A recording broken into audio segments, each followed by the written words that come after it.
That's still the funniest shit. That's the best part of the stream. People are in ad jail for another 3 minutes, and then we will get started. Thanks so much, everybody. See you in a minute.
Hello, everyone.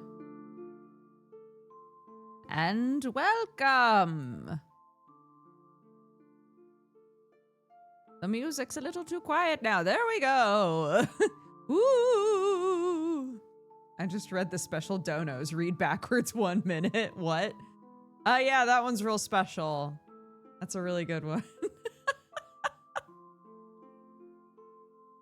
Hello, everyone. Welcome back. Part 2 of the Frankenstein Read-a-thon for Room to Read. Helping babies become literate. Are character voices resetting, or are they still weird? Whatever they were when we ended last time, that's the voice now. But feel free to donate to change them again. Hee. So, for anybody who wasn't here for part 1, we will be doing a general, like, rundown of the story so far. I think we have an outstanding voice change still. Do we?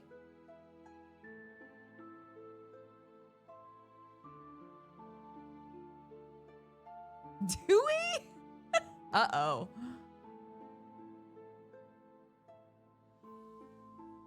Frick! I didn't know we were reading this in all caps. I'm pretty sure we ended on chapter 12, right? I was so sleepy.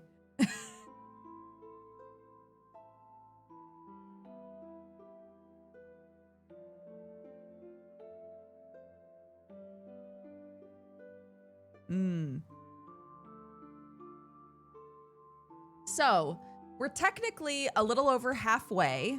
The book starts with, I think, 4 letters and then proceeds with 24 chapters. This is as far as I got before my throat started to hurt real bad and I could barely stay awake. So, we're gonna see how far we get. I posted this on social media, but if there are any chapters left undone, if I have to tap out, if I can't keep reading, I will donate $100 per chapter left unread. So I'm gonna do my best, but even if I do my worst, donations will be made. But I would love for us to hit our goal today. We are over halfway. Thank you, Misharibo, for donating. We were somewhere in chapter 12, but we might as well restart it. I agree.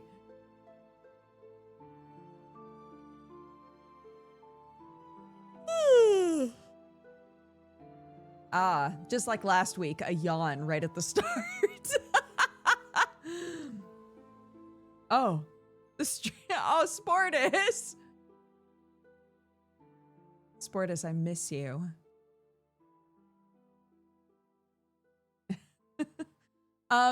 Olivier made a bot that should proc the sound alerts when we have the specific dono numbers. So we'll see if that works. We'll keep an eye on it. But he built a thing and it should work.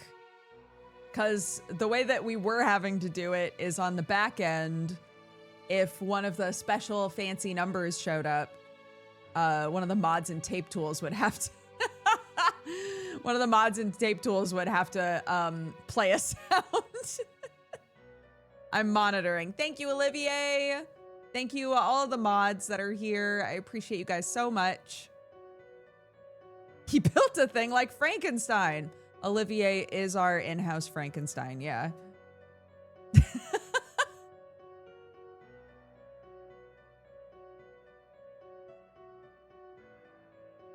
I haven't read Frankenstein since I was in college.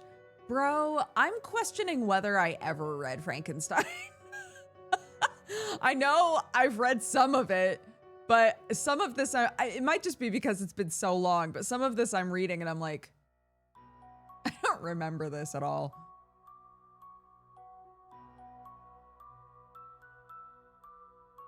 We have a very good backstage crew. That's a great way to put it. But yes, all of the money from these streams, these 2 streams, is going to Room to Read, which is a group that focuses on literacy and equality and education. They have very good scores across the board. Feel free to look them up. Please do your research. Make sure that it's a group that you would like your money to go to. And we are using Tiltify. So the money doesn't pass into my hands at all. It will go to Tiltify and then go directly to Room to Read.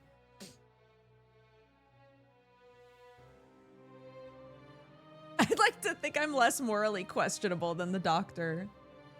Yes. I would agree with that.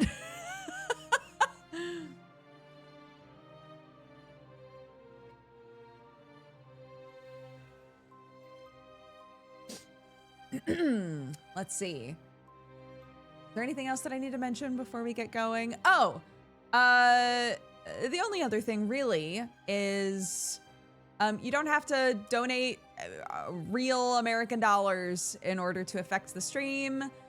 We've also got a bunch of channel point redemptions that create fun, spooky, ambient sounds. So feel free to do those. They are on cooldown timers, so you can't spam them, you little goobers. But you've got options. And if you'd like to just hang out and listen, that's fantastic.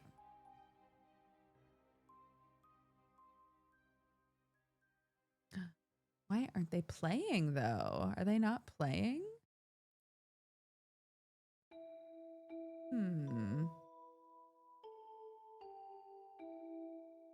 Hold on. We were having problems with it earlier, but I think that's because everything got paused. Thunderclap's still unavailable. Let's see.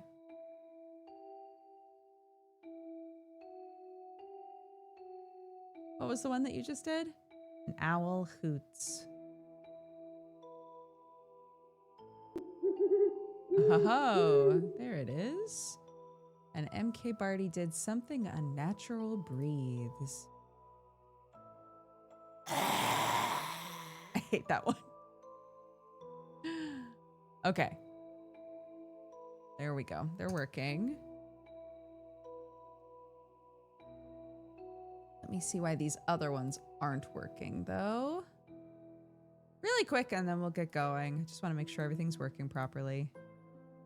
I might have just not unclicked those ones. Yep.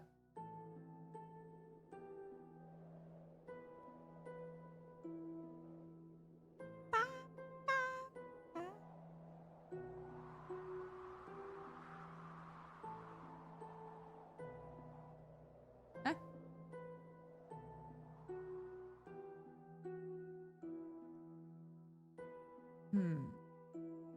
They are enabled.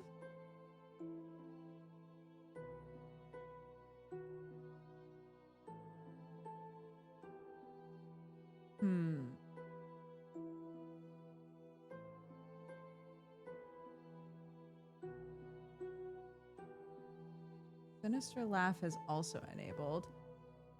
What happened, gang?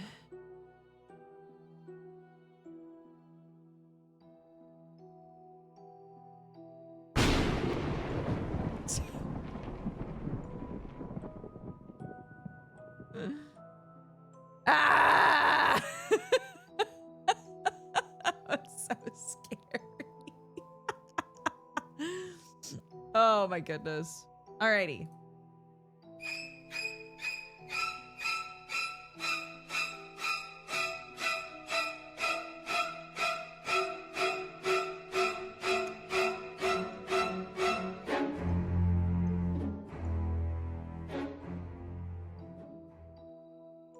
Okay.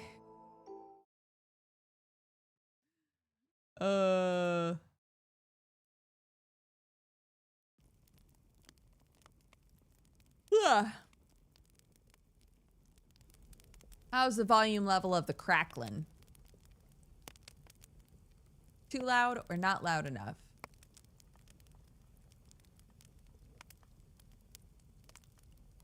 I pooped my pants.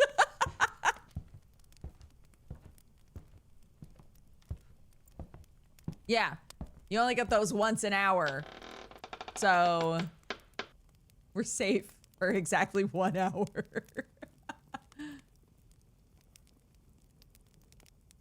Perfect. Bro, stop yawning. Ah, I can't be doing this. I haven't even started reading yet, man. I'm gonna take a sippy of coffee and we're gonna start on chapter 12.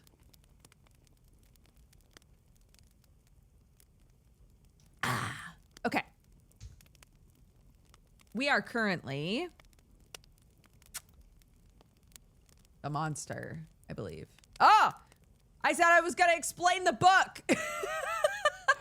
All right. So, to quickly summarize, this lovely boy down here is Robert. Robert is a guy who wants to go on an expedition so bad, and he finally gets to a point in his life where he's able to do it. He decides to go directly north, basically, to study the effect of magnets on the poles. He is writing letters to his sister being like, I just wish so bad that I could find a bosom pal. I'm gonna go on this big adventure and I don't even have any friends. And then They run into good old Victor.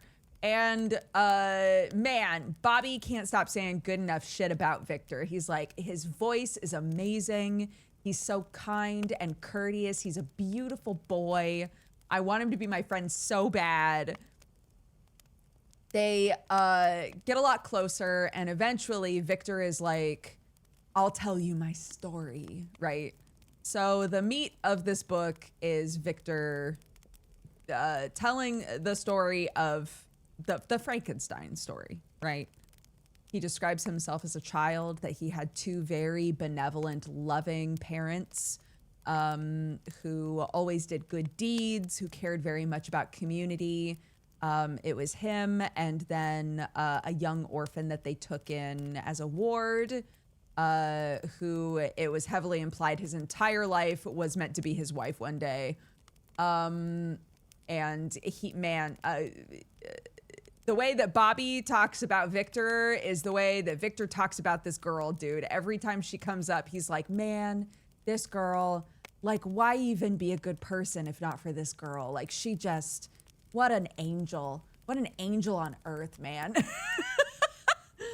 So we get Victor, we get this girl that he keeps like, man, talking, bigging up big time.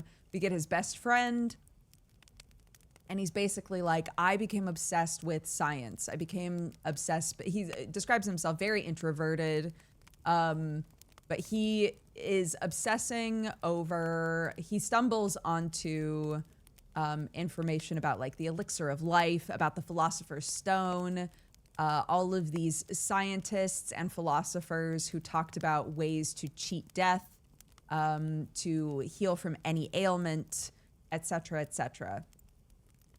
He becomes obsessed with this, and upon going to school, by the time he's gone to school, he's like, that was stupid.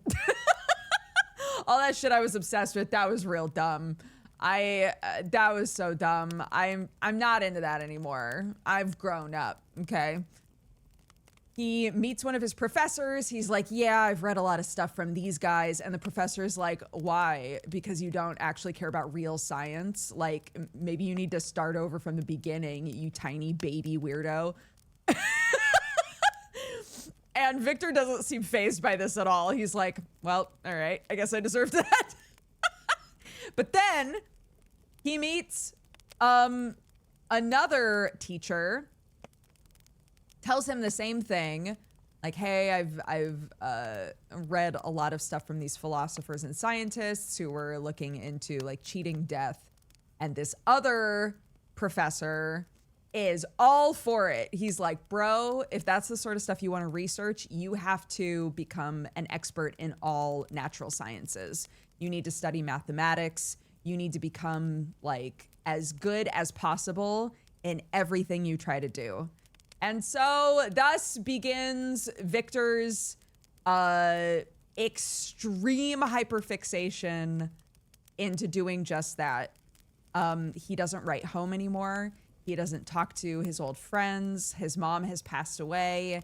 He doesn't talk to his dad. No, nothing, right? He is fully and completely focused on his work, and his work keeps escalating. It escalates to practicing on animals. It escalates to trying to find quote unquote ethical ways to get body parts. And in the way that he writes it, he's like, looking back on it, I really should have been disgusted, but for some reason, this work felt so important that I didn't have the capacity to feel disgusted with myself at the time, right? He was just completely focused on this thing. And he says at one point he found it, right? He struck gold, he figured it out. He was like, I know how to cheat death. I've figured it out. And it's sort of perfectly secretive in the book because he's telling another person this story and it's written that way. He's very much like, and I'm not going to tell you what it is because the obsession with it that follows is crazy, right? So he's like, I figured out what I needed to do. I figured out exactly what needed to happen. But I'm not going to tell you what it is because I don't think anyone should know it. Knowing what I know now and the story that I'm telling you and how it results, right? I don't think anybody should know the answer.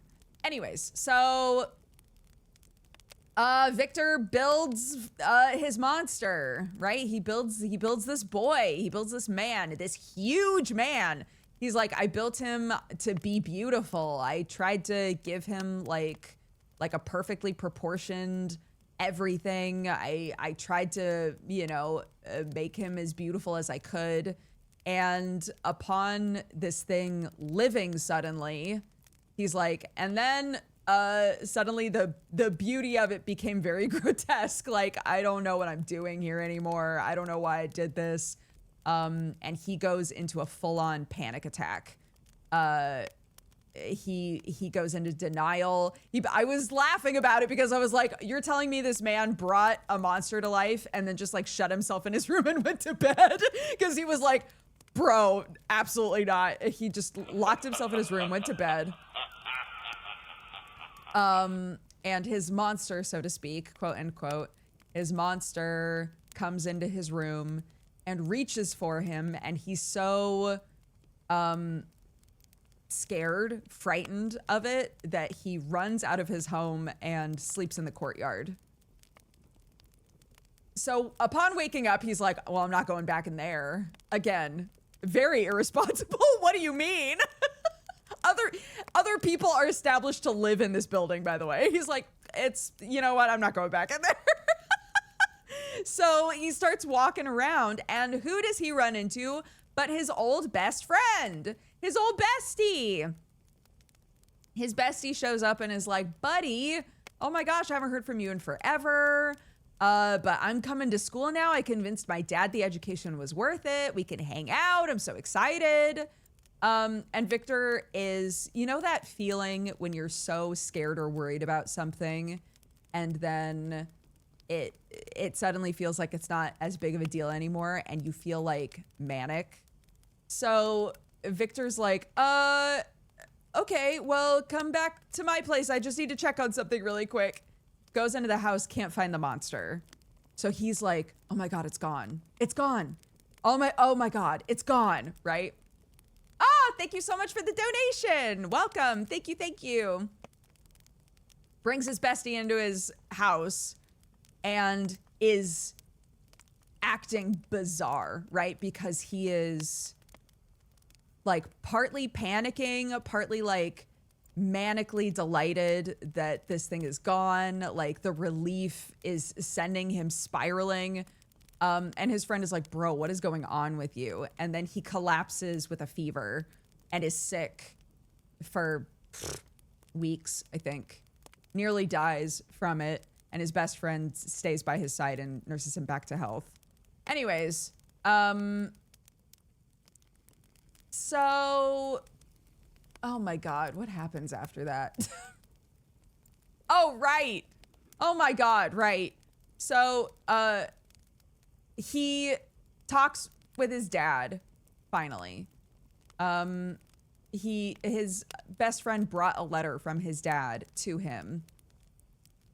That's when we did skip some chapters because he had a letter from his not sister future wife, and then someone paid to skip the chapter.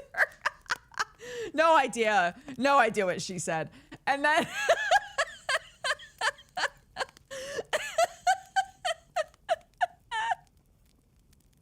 I forgot about that. That's so funny.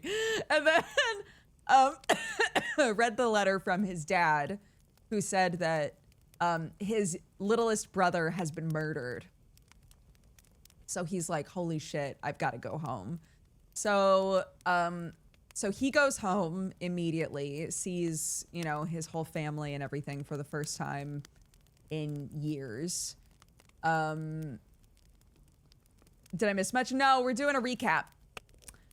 And the way that everything is described, Victor becomes single-minded, obsessed with the idea that it is his monster, that his monster is what killed his little brother. And everyone blames the servant lady who's worked for them forever, who basically like raised that little boy.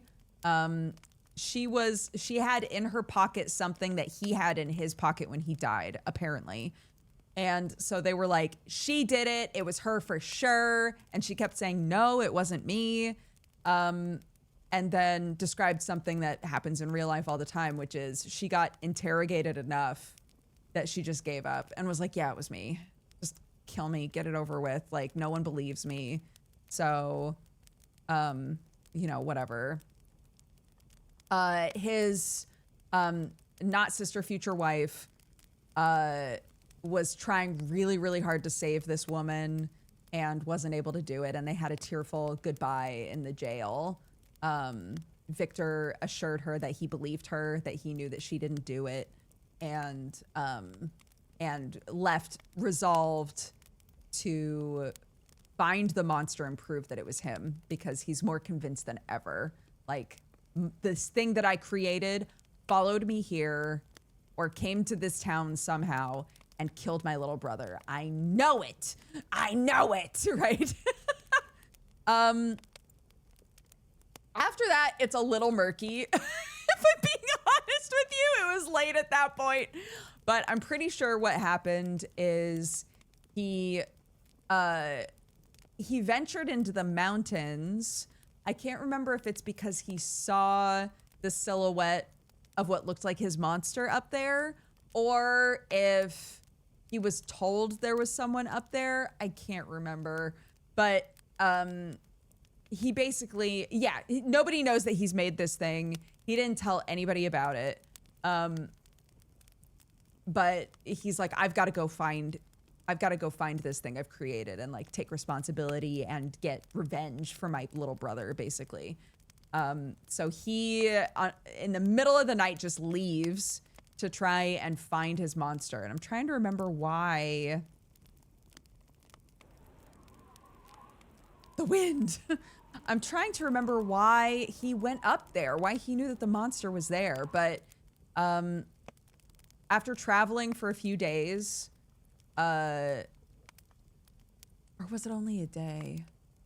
He traveled a few days and went through a bunch of like emotional turmoil getting home. But maybe it was only a day getting up the mountain.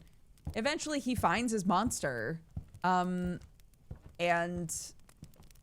his monster can talk like really eloquently, expresses himself very well, and starts to tell his story basically, and is like, look, please just listen to what has happened to me since last you saw me, because obviously like you hate me, but in the time that we've been apart, I've had to, because remember, like Victor was sick for weeks, months, went home, like they had the whole trial and all of this stuff. Like the monster's just been out on the loose.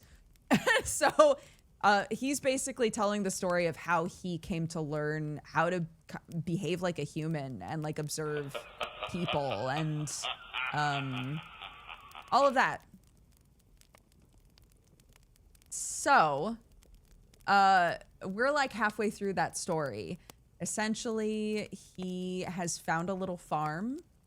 He's found a farm of people that he watches all the time.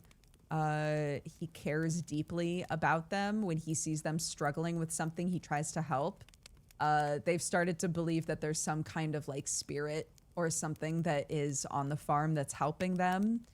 And he is really, he feels a lot of turmoil trying to figure out like, could I reveal myself to them? Could I speak with them? Because he's so lonely and he wants so badly to like communicate with other people. He's like learned to speak and understood what reading is by watching these people. Like they've truly like raised him in a weird way, even though they don't even know, like that he's there, you know? So that's where we're at. That's what we're doing right now. Did I miss anything big? Let me know if I missed anything big. Otherwise, we can continue. Also, reading this has made me go, I'm so excited to watch the new Frankenstein movie. I hope it's good.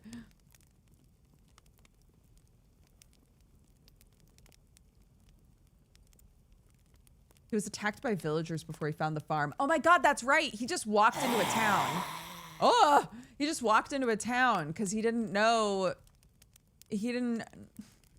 Poor guy. He didn't know that like he would be scary. And yeah, people try to attack him. New movie rules? Oh, hell yeah.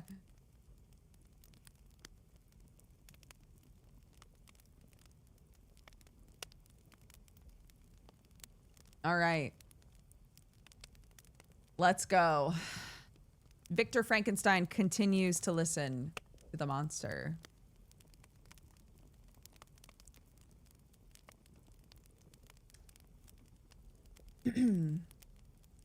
I lay on my straw, but I could not sleep.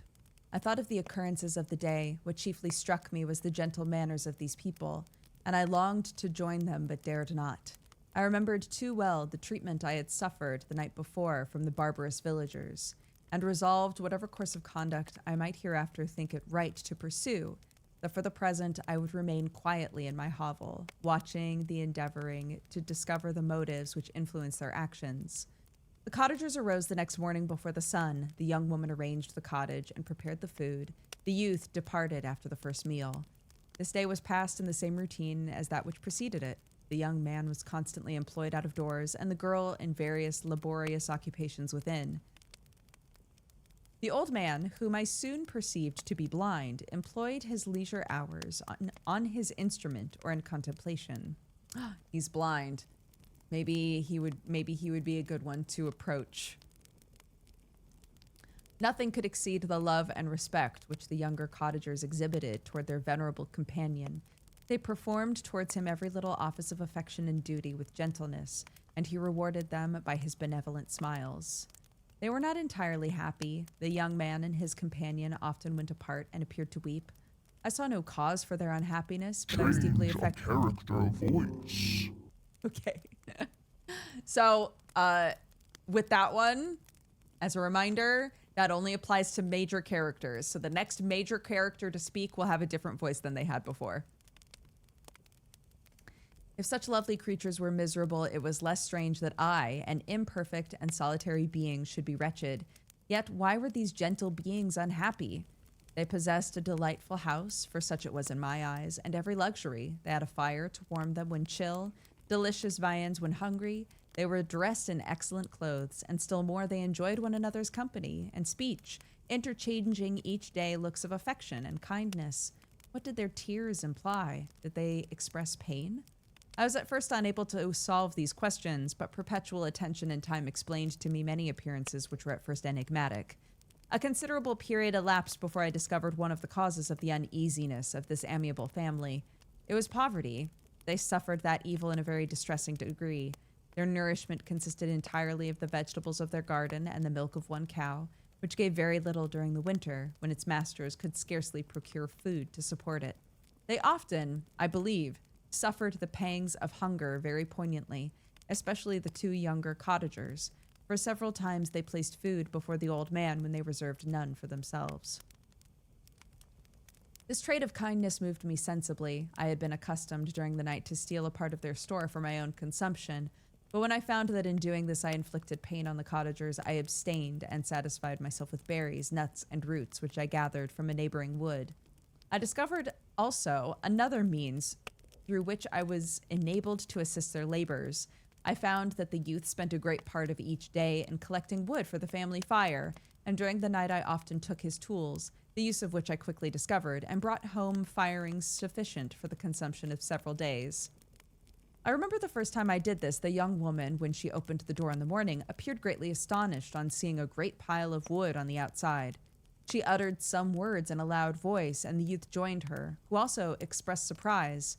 I observed with pleasure that he did not go to the forest that day, but spent it repairing the cottage and cultivating the garden. By degrees, I made a discovery of still greater moment. I found that these people possessed a method of communicating their experience and feelings to one another by articulate sounds. I perceived that the words they spoke sometimes produced pleasure or pain, smiles or sadness in the minds and countenances of the hearers. This was indeed a godlike science, and I ardently desired to become acquainted with it. But I was baffled in every attempt I made for this purpose. Their pronunciation was quick, the words they uttered not having any apparent connection with visible objects. I was unable to discover any clue by which I could unravel the mystery of their reference. By great application, however, and after having remained during the space of several revolutions of the moon in my hovel, I discovered the names that were given to some of the most familiar objects of discourse. I learned and applied the words fire, milk, bread, and wood. I learned also the names of the cottagers themselves. The youth and his companion had each of them several names, but the old man had only one, which was father. The girl was called sister, or Agatha, and the youth Felix, brother, or son. I cannot describe the delight I felt when I learned the ideas appropriated to each of these sounds and was able to pronounce them. I distinguished several other words without being able as yet to understand or apply them, such as good, dearest, unhappy. I can't remember if I said this last time, but I love that Frankenstein's monster is also like studious. Does that make sense? Like he really is like, I'm gonna learn how to do this, you know? I spent the winter in this manner. The gentle manners and beauty of the cottagers greatly endeared them to me. When they were unhappy, I felt depressed. When they rejoiced, I sympathized in their joys.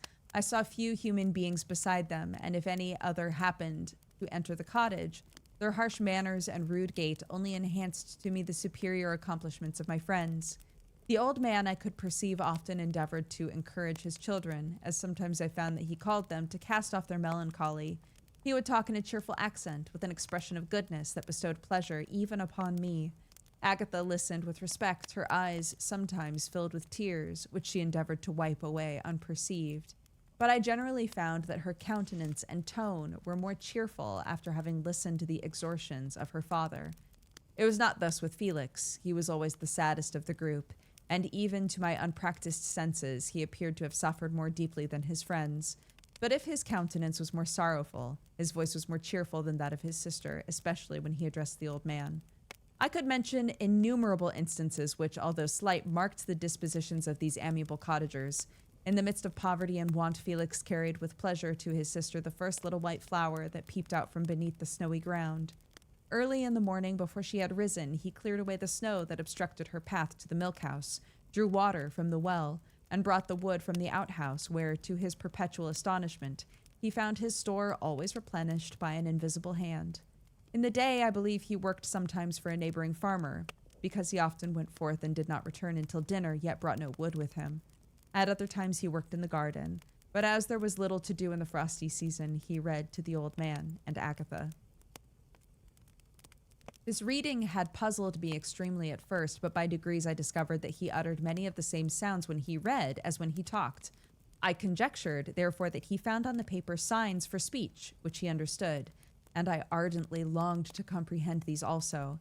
But how was that possible when I did not even understand the sounds for which they stood as signs?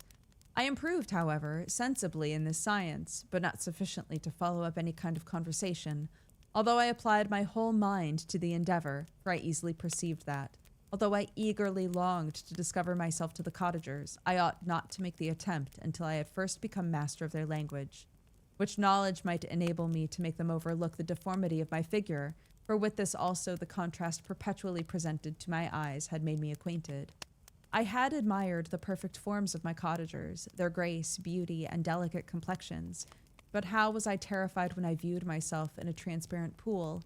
At first I started back, unable to believe that it was indeed I who was reflected in the mirror, and when I became fully convinced that I was in reality the monster that I am, I was filled with the bitterest sensations of despondence and mortification.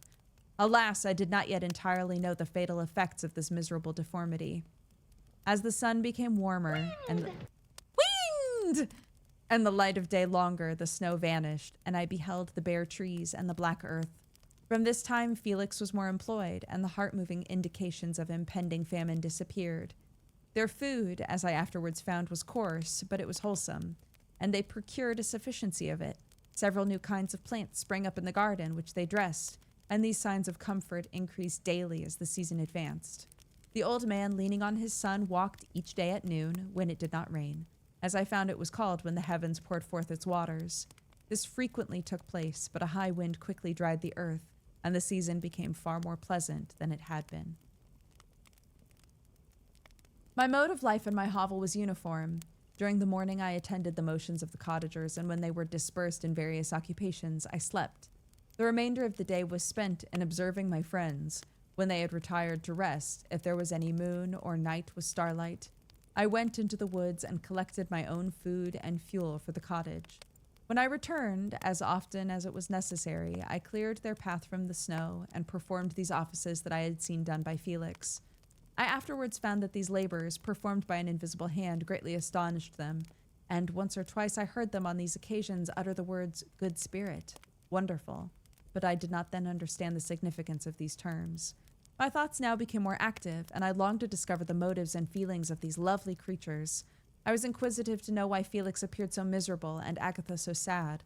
I thought, foolish wretch, it might be in my power to restore happiness to these deserving people. When I slept or was absent, the forms of the venerable blind father, the gentle Agatha, and the excellent Felix flitted before me. I looked upon them as superior beings who would be the arbiters of my future destiny. I formed in my imagination 1,000 pictures of presenting myself to them and their reception of me. I imagined that they would be disgusted until, by my gentle demeanor and conciliating words, I should first win their favor and afterwards their love. These thoughts exhilarated me and led me to apply with fresh ardor to the acquiring of the art of language. My organs were indeed harsh but supple, and although my voice was very unlike the soft music of their tones, yet I pronounced such words as I understood with tolerable ease. It was as the ass and the lapdog, yet surely the gentle ass whose intentions were affectionate, although his manners were rude, deserved better treatment than blows and execration. The pleasant showers and genial warmth of spring greatly altered the aspect of the earth. Men who before this change seemed to have been hid in caves dispersed themselves and were employed in various arts of cultivation. The birds sang in more cheerful tones, and the leaves began to bud forth on the trees. Happy, happy earth. Fit habitation for gods, which so short a time before was bleak, damp, and unwholesome. My spirits were elevated by the enchanting appearance of nature. The past was blotted from my memory, the present was tranquil, and the future gilded by bright rays of hope and anticipation of joy. Raiders! Hello, everybody! I wanted to finish the chapter. I didn't realize we were raided. Zoe, thank you so much. Welcome, guys. FYI, this is a charity stream. We are reading through Frankenstein. We're about halfway through. Our goal is 5,000 for a group called Room to Read, which is an international group that focuses on literacy and education. And there are lots of ways that chat can make the reading experience terrible, but so far we've been all right. So far today, it's been pretty chill. I hope you had a good stream. Thank you so much. Welcome, guys. If you're gonna dine and dash, if you're gonna run off after the raid, that's totally fine. But if you'd like to hang, feel free. It'll be chill until it's not. It's been such a vibe to sit and listen. I'm so glad. I'm so glad. All right. Are we ready for chapter 13? How much longer is his story gonna go? Let's find out. I now hasten to the more moving part of my story. I shall relate events that impressed me with feelings which, from what I had been, have made me what I am.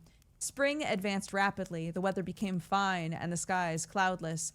It surprised me that what before was desert and gloomy should now bloom with the most beautiful flowers and verdure. My senses were gratified and refreshed by 1,000 scents of delight and 1,000 sights of beauty. It was on one of these days when my cottagers periodically rested from the labor, the old man played on his guitar, and the children listened to him, that I observed the countenance of Felix was melancholy beyond expression. He sighed frequently, and once his father paused in his music, and I conjectured by his manner he inquired the cause of his son's sorrow. Felix replied in a cheerful accent, and the old man was recommencing his music when someone tapped at the door. It was a lady on horseback, accompanied by a countryman as a guide. The lady was dressed in a dark suit, covered with a thick black veil. Agatha asked a question, to which the stranger only replied by pronouncing in a sweet accent the name of Felix. Her voice was musical, but unlike that of either of my friends. On hearing this word, Felix came up hastily to the lady, who, when she saw him, threw up her veil, and I beheld a countenance of angelic beauty and expression. Her hair of a shining raven black and curiously braided, her eyes were dark but gentle, although animated. Her features of a regular proportion, and her complexion wondrously fair, each cheek tinged with a lovely pink. Felix seemed ravished with delight when he saw her. Every trait of sorrow vanished from his face, and it instantly expressed a degree of ecstatic joy of which I could hardly have believed it capable. His eyes sparkled as his cheeks flushed with pleasure, and at that moment I thought him as beautiful as the stranger. She appeared affected by different feelings. Wiping a few tears from her lovely eyes, she held out her hand to Felix, who kissed it rapturously and called her, as well as I could distinguish, his sweet Arabian. She did not appear to understand him, but smiled. He assisted her to dismount, and dismissing her guide, conducted her into the cottage. Some conversation took place between him and his father, and the young stranger knelt at the old man's feet, and would have kissed his hand, but he raised her and embraced her affectionately. I soon perceived that although the stranger uttered articulate sounds and appeared to have a language of her own, she was neither understood by nor herself understood the cottagers. They made many signs, which I did not comprehend, but I saw that her presence diffused gladness throughout the cottage, dispelling their sorrow as the sun dissipates the morning mist. Felix seemed peculiarly happy, with smiles of delight, welcomed his Arabian. Agatha, the ever-gentle Agatha, kissed the hands of the lovely stranger, and pointing to her brother made signs which appeared to me to mean that he had been sorrowful until she came. Some hours passed thus, while they, by their countenances, expressed joy, the cause of which I did not comprehend. Presently I found by the frequent recurrence of some sound when the stranger repeated after them that she was endeavoring to learn their language. The idea instantly occurred to me that I should make use of the same instructions to the same end. The stranger learned about 20 words in the first lesson. Most of them, indeed, were those which I had before understood, but I profited by the others.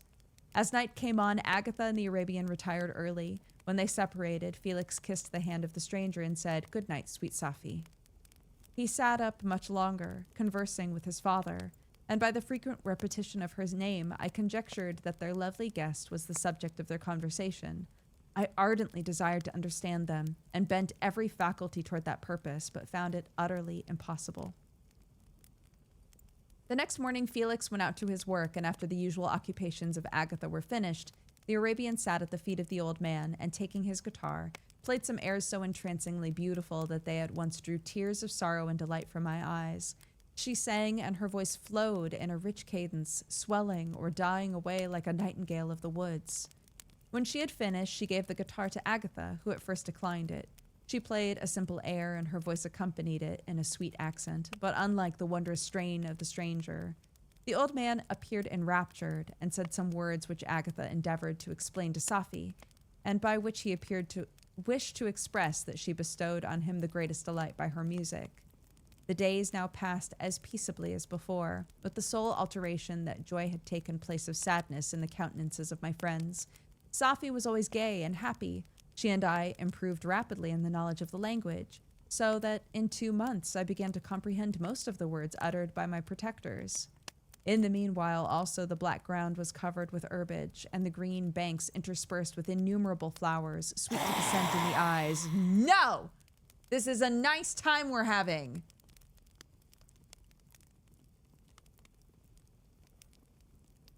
Okay. Sweet to the scent in the eyes, stars of pale radiance among the moonlight woods, sun became warmer, the nights clear and balmy, and my nocturnal rambles were an extreme pleasure to me, although they were considerably shortened by the late setting and early rising of the sun, for I never ventured abroad during daylight, fearful of meeting with the same treatment I had formerly endured in the first village which I entered. My days were spent in close attention, that I might more speedily master the language.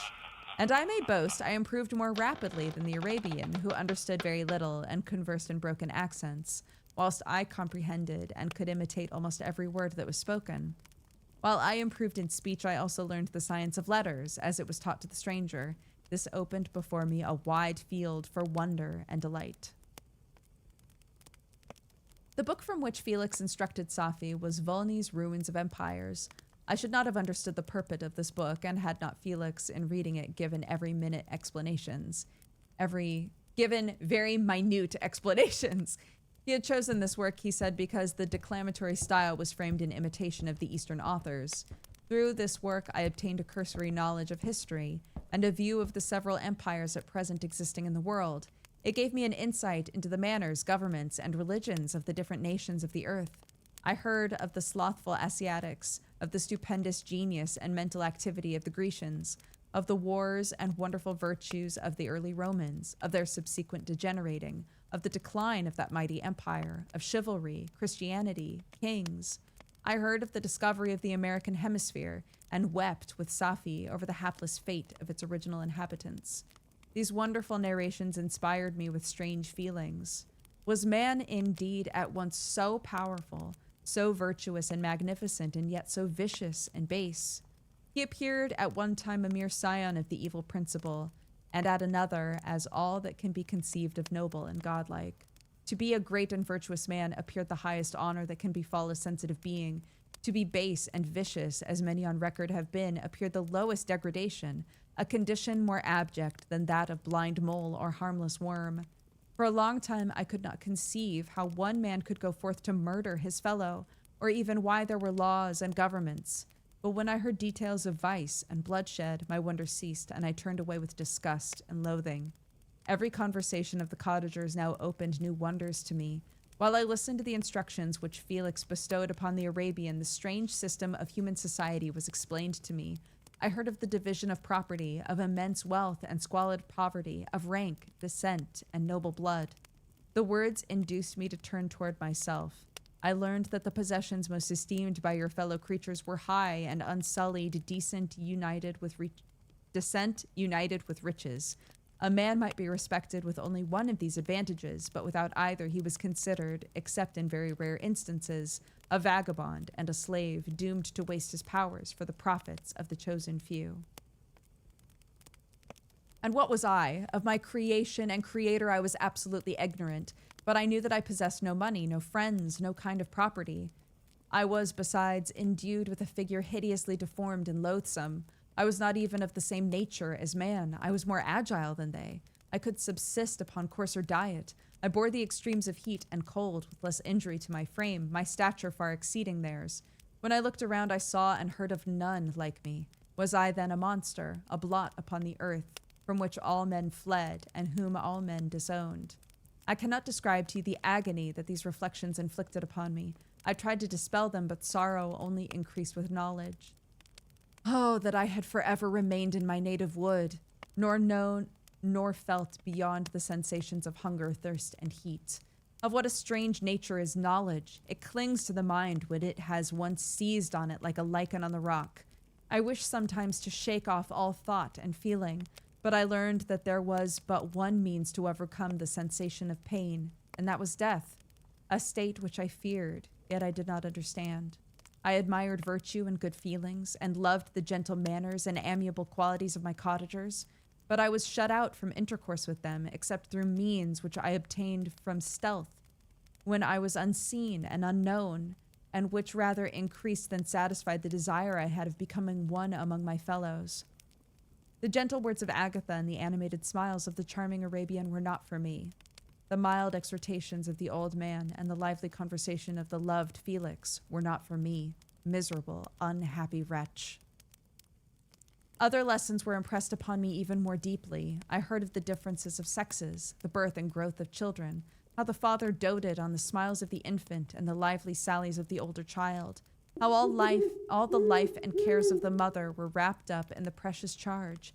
How the mind of youth expanded and gained knowledge of brother and sister, all the various relationships which bind one human being to another in mutual bonds.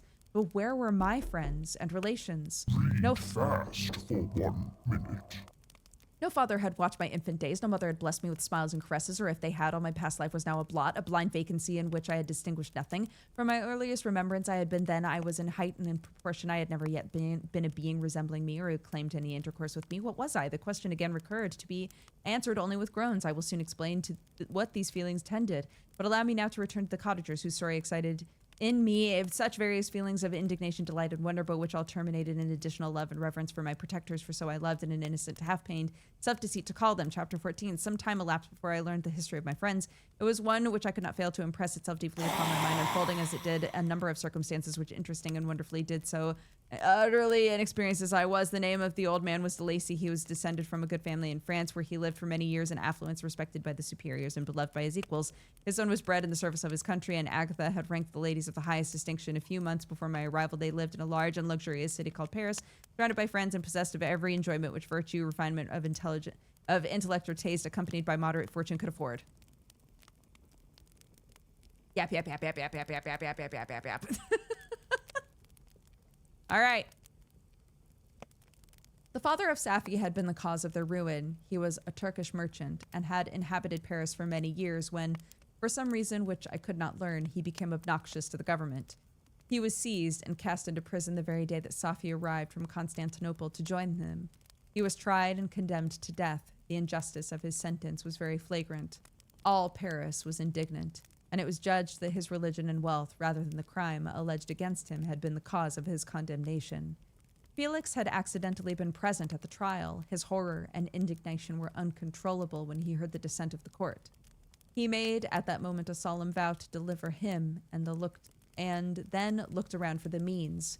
After many fruitless attempts to gain admittance to the prison, he found a strongly grated window in an unguarded part of the building, which lighted the dungeon of the unfortunate Mohammedan, who, loaded with chains, waited in despair the execution of the barbarous sentence.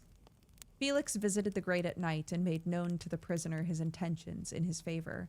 The Turk, amazed and delighted, endeavored to kindle the zeal of his deliverer by promises of reward and wealth. Felix rejected his offers with contempt, yet when he saw the lovely Safi, who was allowed to visit her father and who by her gestures expressed her lively gratitude, the youth could not help owning to his own mind that the captive possessed a treasure which would fully reward his toil and hazard. The Turk quickly perceived the impression that his daughter had made on the heart of Felix and endeavored to secure him more entirely in his interests by the promise of her hand in marriage, so soon as he should be conveyed to a place of safety. Felix was too delicate to accept this offer, yet he looked forward to the probability of the event as to the consummation of his happiness. During the ensuing days, while the preparations were going forward for the escape of the merchant, the zeal of Felix was warmed by several letters that he received from this lovely girl, who found means to express her thoughts in the language of her lover by the aid of an old man, a servant of her father who understood French. She thanked him in the most ardent terms for his intended services toward her parent, and at the same time she gently deplored her own fate. I have copies of these letters, for I found means during my residence in the hovel to procure the implement of writing, and the letters were often in the hands of Felix or Agatha. Before I depart, I will give them to you. They will prove the truth of my tale. But at present, as the sun is already far declined, I shall only have time to repeat the substance of them to you. Safi related that her mother was a Christian Arab, seized and made a slave by the Turks. Recommended by her beauty, she had won the heart of the father of Safi, who married her. The young girl spoke in high and enthusiastic terms of her mother, who, born in freedom, spurned the bondage to which she was now reduced. She instructed her daughter in the tenets of her religion and taught her to aspire to higher powers of intellect and an independence of spirit forbidden to the female followers of Muhammad. This lady died, but her lessons were indelibly impressed upon the mind of Safi, who sickened at the prospect of again returning to Asia and being immured within the walls of a harem, allowed only to occupy herself with infantile amusements, ill-suited to the temper of her soul, now accustomed to grand ideas and a noble emulation for virtue. The prospect of marrying a Christian and remaining in a country where women were allowed to take a rank in society was enchanting to her.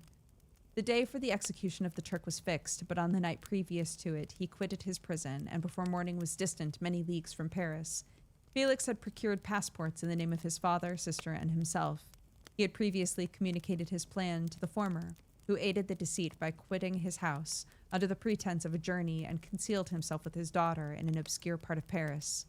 Felix conducted the fugitives through France to Lyon and across Mont-Cenis to Leghorn, where the merchant had decided to wait a favorable opportunity of passing into some part of the Turkish dominions. Safi resolved to remain with her father until the moment of his departure, before which time the Turk renewed his promise that she should be united to his deliverer. And Felix remained with them in expectation of that event, and in the meantime he enjoyed the society of the Arabian, who exhibited toward him the simplest and tenderest affection. They conversed with one another through the means of an interpreter, and sometimes with the interpretation of looks, and Safi sang to him the divine airs of her native country. Wind! Wind! The Turk allowed this intimacy to take place and encouraged the hopes of the youthful lovers, while in his heart he had formed far other plans. He loathed the idea that his daughter should be united to a Christian, but he feared the resentment of Felix if he should appear lukewarm. For he knew that he was still in the power of his deliverer, if he should choose to betray him to the Italian state which they inhabited. He revolved 1,000 plans by which he should be enabled to prolong the deceit until it might be no longer necessary, and secretly to take his daughter with him when they departed. His plans were facilitated by the news which arrived from Paris. The government of France were greatly enraged at the escape of their victim, and spared no pains to detect and punish his deliverer. The plot of Felix was quickly discovered, and De Lacy and Agatha were thrown into prison. The news reached Felix and roused him from his dream of pleasure. His blind and aged father and his gentle sister lay in a noisome dungeon, while he enjoyed the free air and society of her whom he loved. This idea was torture to him. He quickly arranged with the Turk that if the latter should find a favorable opportunity for escape before Felix could return to Italy, Safi should remain as a boarder at a convent in Leghorn. And then, quitting the lovely Arabian, he hastened to Paris and delivered himself up to the vengeance of the law, hoping to free De Lacy and Agatha by his proceeding. But he did not succeed.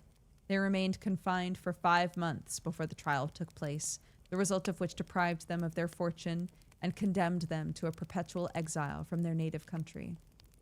They found a miserable asylum in the cottage of Germany, where I discovered them. Felix soon learned that the treacherous Turk, for whom he and his family endured such unheard-of oppression, on discovering that his deliverer was thus reduced to poverty and ruin, became a traitor to good feeling and honor, and had quitted Italy with his daughter, insultingly sending Felix a pittance of money to aid him, as he said, in some plan of future maintenance. Such were the events that preyed on the heart of Felix and rendered him, when I first saw him, the most miserable of his family. He could have endured poverty, and while this distress had been the meed of his virtue, he gloried in it. But the ingratitude of the Turk and the loss of his beloved Safi were misfortunes more bitter and irreparable. The arrival of the Arabian now infused new life into his soul. When the news reached Leghorn that Felix was deprived of his wealth and rank, the merchant commanded his daughter to think no more of her lover, but to prepare to return to her native country. The generous nature of Safi was outraged by this command. She attempted to expostulate with her father, but he left her angrily, reiterating his tyrannical mandate. A few days after, the Turk entered his daughter's apartment and told her hastily that he had reason to believe that his residence at Leghorn had been divulged, that he should speedily be delivered up to the French government. He had consequently hired a vessel to convey him to Constantinople, for which city he should sail in a few hours. He intended to leave his daughter under the care of a confidential servant, to follow at her leisure when the greater part of his property, which had not yet arrived at Leghorn. But when alone, Safi resolved in her own mind the plan of conduct that it would become her to pursue in this emergency. A residence in Turkey was abhorrent to her. Her religion and her feelings were alike averse to it. By some papers of her father which fell into her hands, she heard of the exile of her lover, and learned the name of the spot where he then resided. She hesitated some time, but at length she formed her determination. Taking with her some jewels that belonged to her and a sum of money, she quitted Italy with an attendant, a native of Leghorn, but who understood the common language of Turkey, and departed for Germany. She arrived in safety at a town about 20 leagues from the cottage of De Lacy, when her attendant fell dangerously ill. Safi nursed her with the most devoted affection, but the poor girl died, and the Arabian was left alone, unacquainted with the language of the country and utterly ignorant of the customs of the world. She fell, however, into good hands. The Italian had mentioned the name of the spot for which they were bound, and after her death, the woman of the house in which they had lived took care that Safi should arrive in safety at the cottage of her lover. Damn, you know, for somebody who just learned the language, the monster is long-winded. He has such a story to tell, such detail. Such detail to add to this story, dude.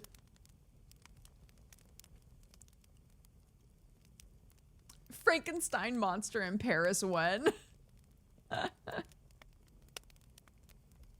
If you were stuck in a hovel on your own. No, for real. Like, I understand the, you know, them saying like, well, what else was he gonna do, right? He was just like stuck listening to these people all the time, and the only thing he had an interest in, the thing he was obsessed with, was learning how to communicate. So he did that. But like, man, he finally has someone to talk to. He's not letting the chance go. He says, hello, father. You're gonna sit and you're gonna listen to me. He's been storing up his yaps. Oh my goodness. Thank you for the donations, guys. We're trucking toward 3K. We're trucking toward 3K. I believe in you guys. Let's do this. Let's do this. Chapter 15. Such was the history of my beloved cottagers. It impressed me deeply. I learned from the views of social life which it developed to admire their virtues and to deprecate the vices of mankind. As yet, I looked upon crime as a distant evil. Benevolence and generosity were ever present before me, inciting within me a desire to become an actor in the busy scene where so many admirable qualities were called forth and displayed. But in giving an account of the progress of my intellect, I must not omit a circumstance which occurred in the beginning of the month of August of the same year. One night during my accustomed visit to the neighboring wood where I collected my own food and brought home firing for my protectors, I found on the ground a leathern portmanteau containing several articles of dress and some books. I eagerly seized the prize and returned with it to my hovel. Fortunately, the books were written in the language, the elements of which I had acquired at the cottage. They consisted of Paradise Lost, a volume of Plutarch's Lives, and The Sorrows of Werther. The possessions of these treasures gave me extreme delight. I now continually studied and exercised my mind upon these histories, whilst my friends were employed in their ordinary occupations. I can hardly describe to you the effects of these books. They produced in me an infinity of new images and feelings that sometimes raised me to ecstasy, but more frequently sunk me to the lowest dejection. In The Sorrows of Werther, besides the interest of its simple and affecting story, so many opinions are canvassed, and so many lights thrown upon what had hitherto been to me obscure subjects that I found in it a never-ending source of speculation and astonishment. The gentle and domestic manners it described, combined with lofty sentiments and feelings which had for their object something out of self, accorded well with my experience among my protectors and with the wants which were forever alive in my own bosom. But I thought Werther himself a more divine being than I had ever beheld or imagined. His character contained no pretension, but it sank deep. The disquisitions upon death and suicide were calculated to fill me with wonder.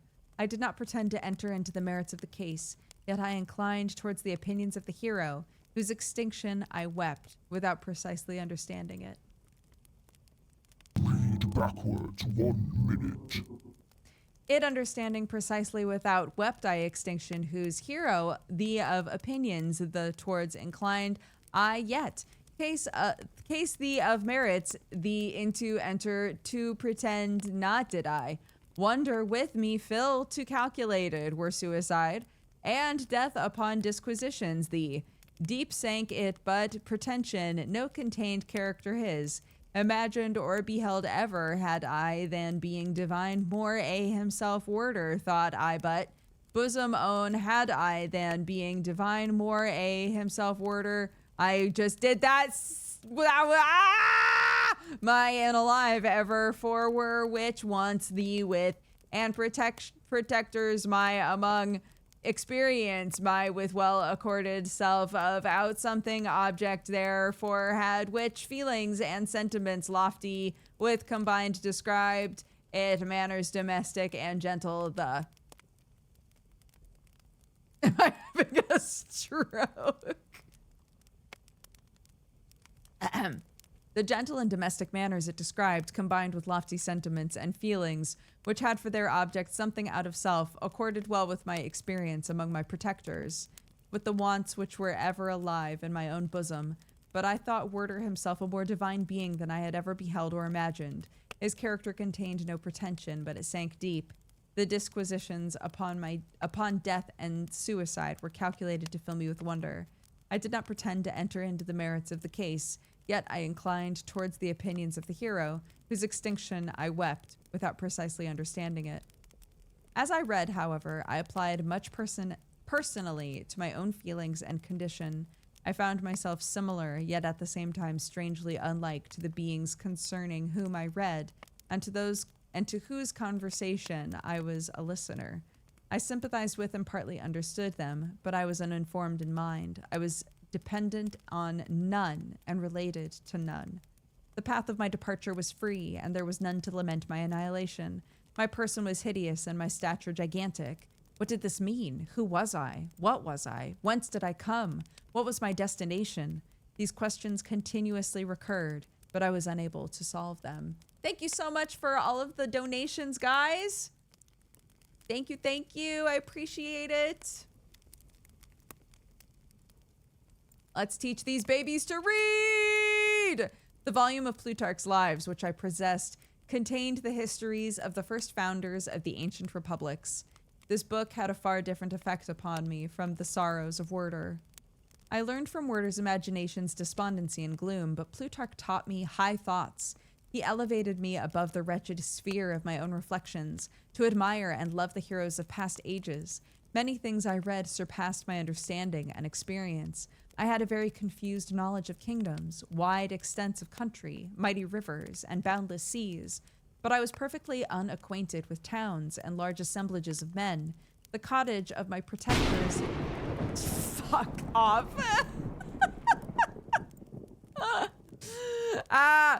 The cottage of my protectors had been the only school... Wind! Had been the only school in which I had...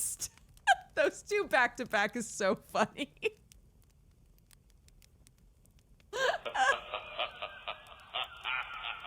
Even he thinks it's funny.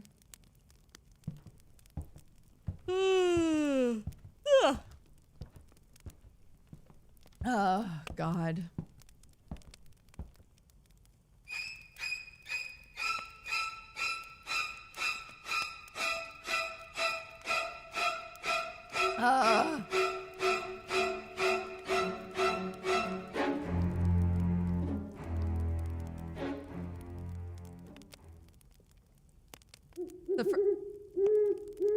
The first time that I added the Alfred Hitchcock sound, I thought it was just gonna be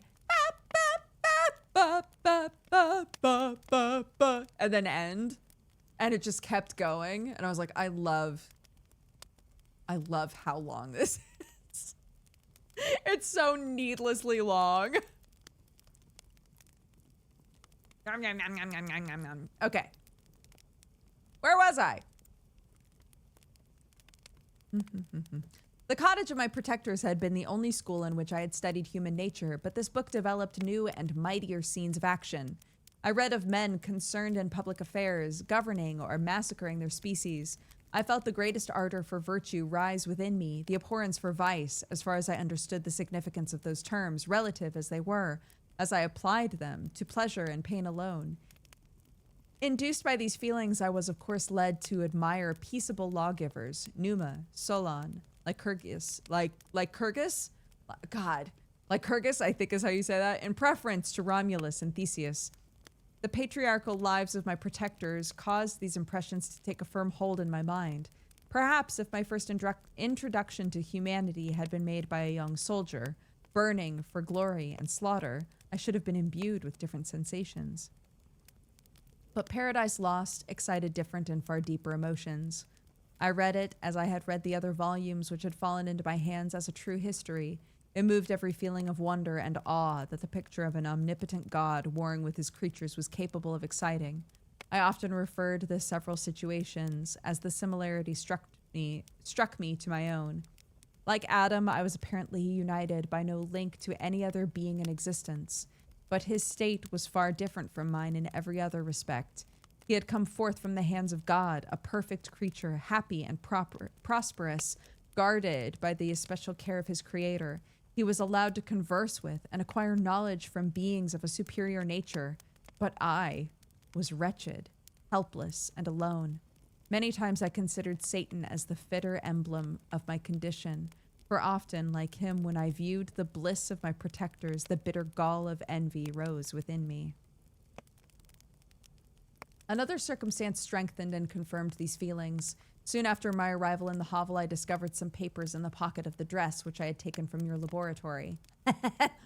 At first, I had neglected them, but now that I was able to decipher the characters in which they were written, I began to study them with diligence. It was your journal of the 4 months that preceded my creation. You minutely described in these papers every step you took in the progress of your work. This history was mingled with accounts of domestic occurrences. You doubtless recollected these papers. You doubtless recollect these papers. Here they are. Everything is related in them which bears reference to my accursed origin. The whole detail of that series of disgusting circumstances which produced it is set in view. The minutest description of my odious and loathsome person is given in language which painted your own horrors and rendered mine indelible. I sickened as I read, "Hateful day when I received life." I exclaimed in agony. Oh, I sickened as I read, "Hateful day when I received life." I exclaimed in agony. Oh! Voice change! I'm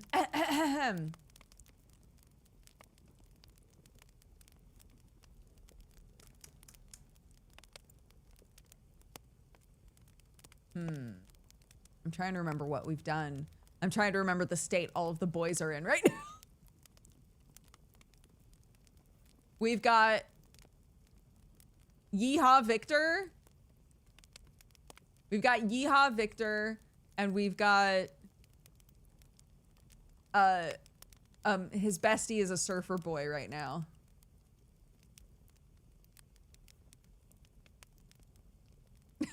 We have not done French. God, but I my French accent is so lacking. But you know what?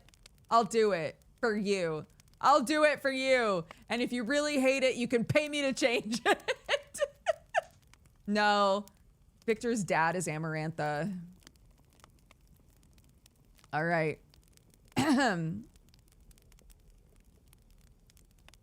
Hateful day when I received life, I exclaimed in agony. Accursed creator, why did you form a monster so hideous that even you turned from me in disgust? God in pity made man beautiful and alluring after his own image, but my form is filthy type to yours, more horrid even from the very resemblance. Satan has his companions, fellow devils, to admire and encourage him, but I am solitary and abhorred. These were the reflections of my hours of despondency and solitude. But when I contemplated the virtues of the cottagers, their amiable and benevolent dispositions, I persuaded myself that when they should become acquainted with my admiration of their virtues, they would compassionate me and overlook my personal deformity. Could they turn from their door one, however monstrous, who solicited their compassion and friendship? I resolved at least not to despair, but in every way to fit myself for an interview with them which would decide my fate. I postponed this attempt for some months longer, for the importance attached to its success inspired me with a dread lest I should fail. Besides, I found that my understanding improved so much with every day's experience that I was unwilling to commence this undertaking until a few more months should have added to my sagacity. This is what a French education is for. As someone who speaks French, that sounds about right. Oh, God. Several changes in the meantime took place in the cottage. The presence of Safi diffused happiness among its inhabitants, and I also found that a greater degree of plenty reigned here. Felix and Agatha spent more time in amusement and conversation, and were assisted in their labors by servants.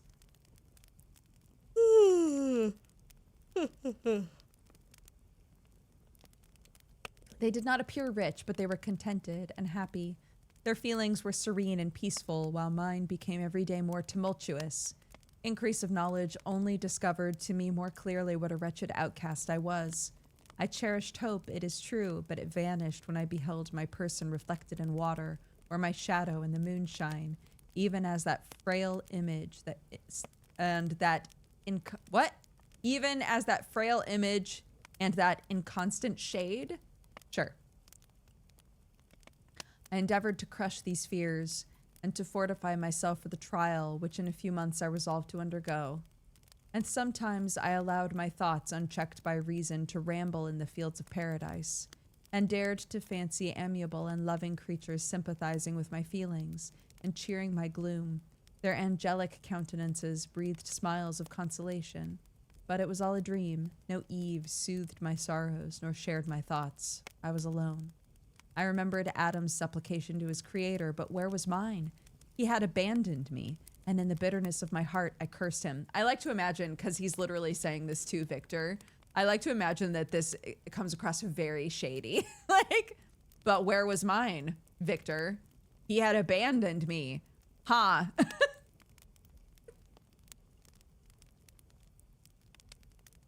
Autumn passed thus. I saw with surprising grief the leaves decay and fall, and nature again assumed the barren and bleak appearance it had worn when I first beheld the woods and the lovely moon. Yet I did not heed the bleakness of the weather. I was better fitted by my conformation for the endurance of cold than heat. But my chief delights were the sights of the flowers, the birds, and all the gay apparel of summer. When those deserted me, I turned with more attention toward the cottagers. Their happiness was not decreased by the absence of summer. They loved and sympathized with one another. Their joys, depending on each other, were not interrupted by the casualties that took place around them. The more I saw of them, the greater became my desire to claim their protection and kindness. My heart yearned to be known and loved by these amiable creatures. To see their sweet looks directed toward me with affection was the utmost limit of my ambition. I dared not think that they would turn them from me with disdain and horror. The poor that stopped at their door were never driven away. I asked, it is true, for greater treasures than a little food or rest. I required kindness and sympathy, but I did not believe myself utterly unworthy of it. The winter advanced, and an entire revolution of the seasons had taken place since I awoke into life. My attention at this time was solely directed toward my plan of introducing myself into the cottage of my protectors. Okay, so it's literally been a year. At least at this point in the story. I didn't realize an entire year had gone by since he was created. More than a year, apparently. Okay. My attention at this time was solely directed toward my plan of introducing myself into the cottage of my protectors.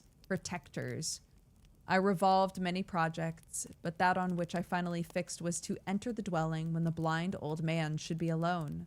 I had sagacity enough to discover that the unnatural hideousness of my person was the chief object of horror with those who had formerly beheld me.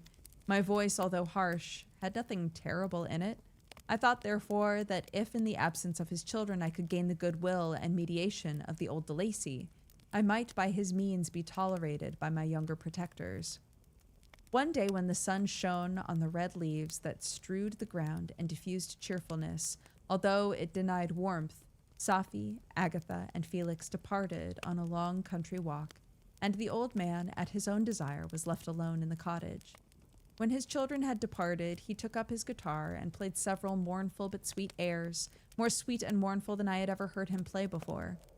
At first his countenance was illuminated with pleasure, but as he continued, thoughtfulness and sadness succeeded. At length, laying aside the instrument, he sat, absorbed in reflection. My heart beat quick. This was the hour and moment of trial, which would decide my hopes or realize my fears. The servants were gone to a neighboring fair. All was silent in and around the cottage. It was an excellent opportunity, and yet When I proceeded to execute my plan, my limbs failed me and I sank to the ground. Again, I rose. Huge dono! Whoa! Huge dono! Oh my god! Huge dono!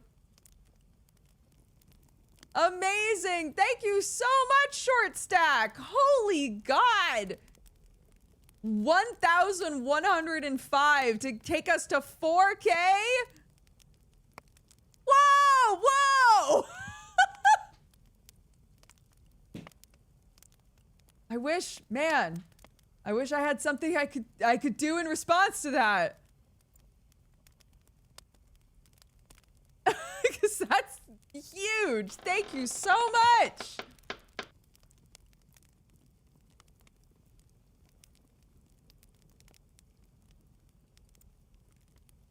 I thought I misread it at first. I was like, surely that says 105.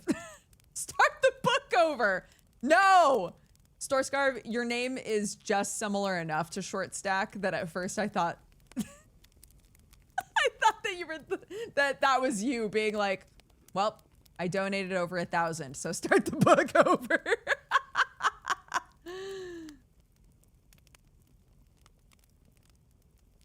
You're right, the link isn't pinned. Thank you so much, Short Stack. Whoa, we are so far along on our goal now. That's amazing. Thank you for pinning that. Oh, just getting to hang out and listen to one of my favorite streamers is good. Thank you so much. That's incredibly kind. You're gonna help a lot of babies read. A lot of babies are gonna learn to read. It's wholesome. It's wholesome. We love it. Thank you so much. Huge dono! All the babies are gonna read now. Claps in chat. Claps in chat.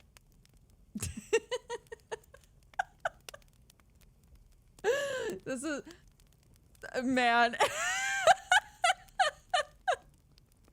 At least 1,105 babies will learn to read.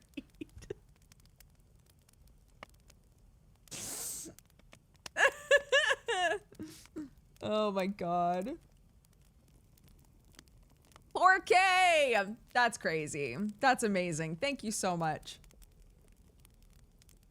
Okay. Bro. What's gonna happen? We're gonna find out. We're gonna find out. Yeah, look. Frankenstein's monster, also a baby. He's only a year old, man. And he learned to read. What's stopping you? That's what Room to Read wants to know. I'm so sorry.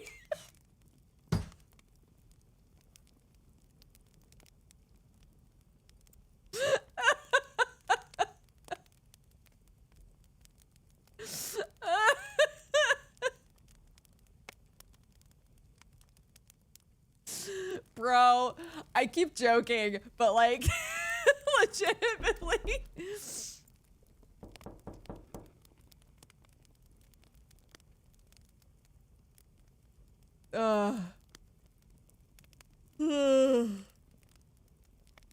The idea of someone who is part of Room to Read messaging me and being like, please stop telling people that we teach babies to read. That's not what we do.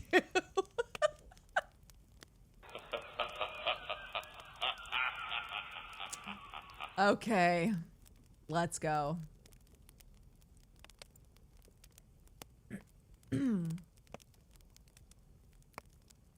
Again I rose, and exerting all the firmness of which I was master, removed the planks which I had placed before my hovel to conceal my retreat. The fresh air revived me, and with renewed determination I approached the door of their cottage. I knocked. "Who's there?" said the old man.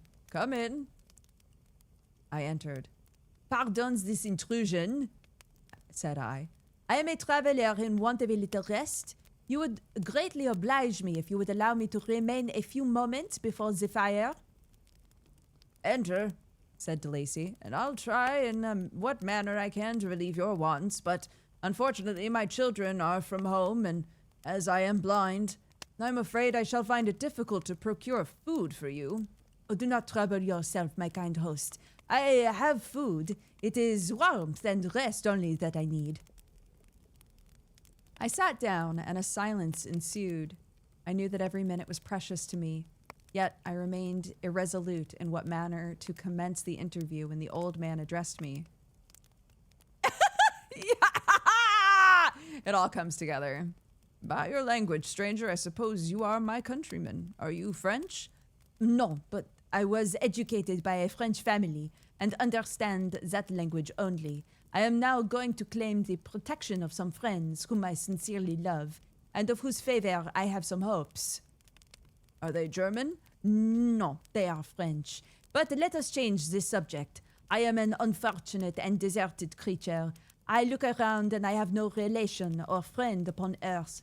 These amiable people to whom I go have never seen me and know little of me. I am full and know little of me. It's getting muddy. It's getting muddy. I am full of fear, for if I fail there, I am an outcast in the world forever.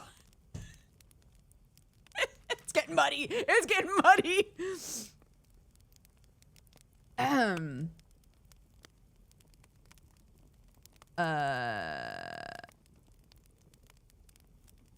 trying to figure out who's talking. I think it's the old man now. Well, don't despair. To be friendless is indeed to be unfortunate, but the hearts of men, when unprejudiced by any obvious self-interest, are full of brotherly love and charity. Rely, therefore, on your hopes. And if these friends are good and amiable, do not despair. French Italian. It's me, a Dexatrani.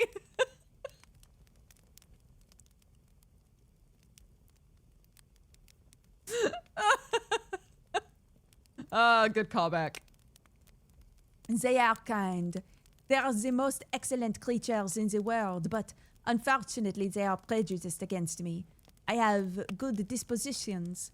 My life has been hitherto harmless and in some degree beneficial, but a fatal prejudice clouds their eyes, and where they ought to see a feeling and kind friend, they behold only a detestable monster. Well, that is indeed unfortunate, but if you're really blameless, cannot you undeceive them? I am about to undertake that task, and it is on that account that I feel so many overwhelming terror. I tenderly love these friends. I have, unknown to them, been for many months in the habits of daily kindness toward them, but they believe that I wish to injure them, and it is that prejudice which I wish to overcome. Where do these friends reside? Near this spot. The old man paused and then continued. If you will unreservedly confide to me the particulars of your tale, I perhaps may be of use in undeceiving them.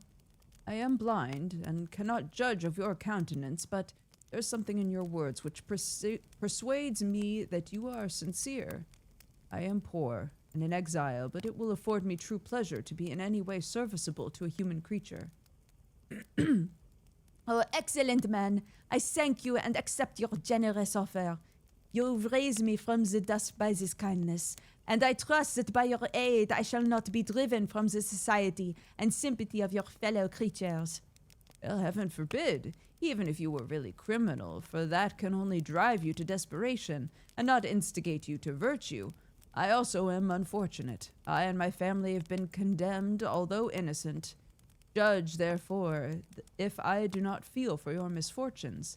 How can I thank you, my best and only benefactor? From your lips first have I heard the voice of kindness directed toward me.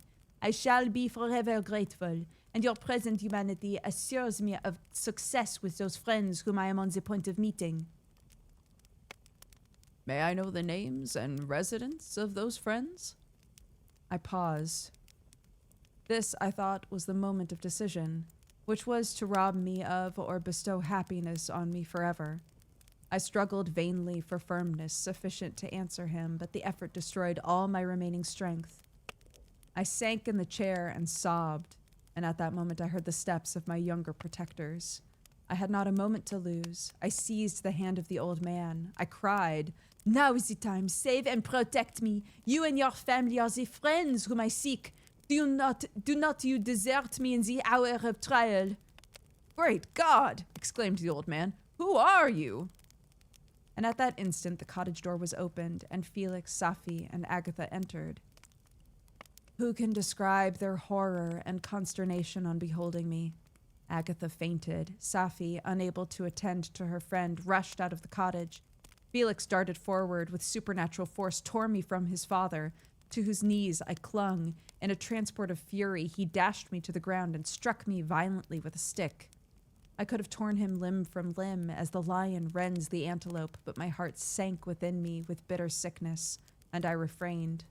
I saw him on the point of repeating his blow when, overcome by pain and anguish, I quitted the cottage and in the general tumult escaped unperceived to my hovel.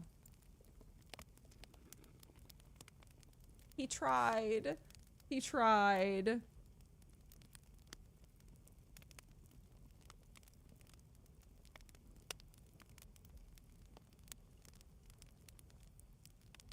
Our poor guy.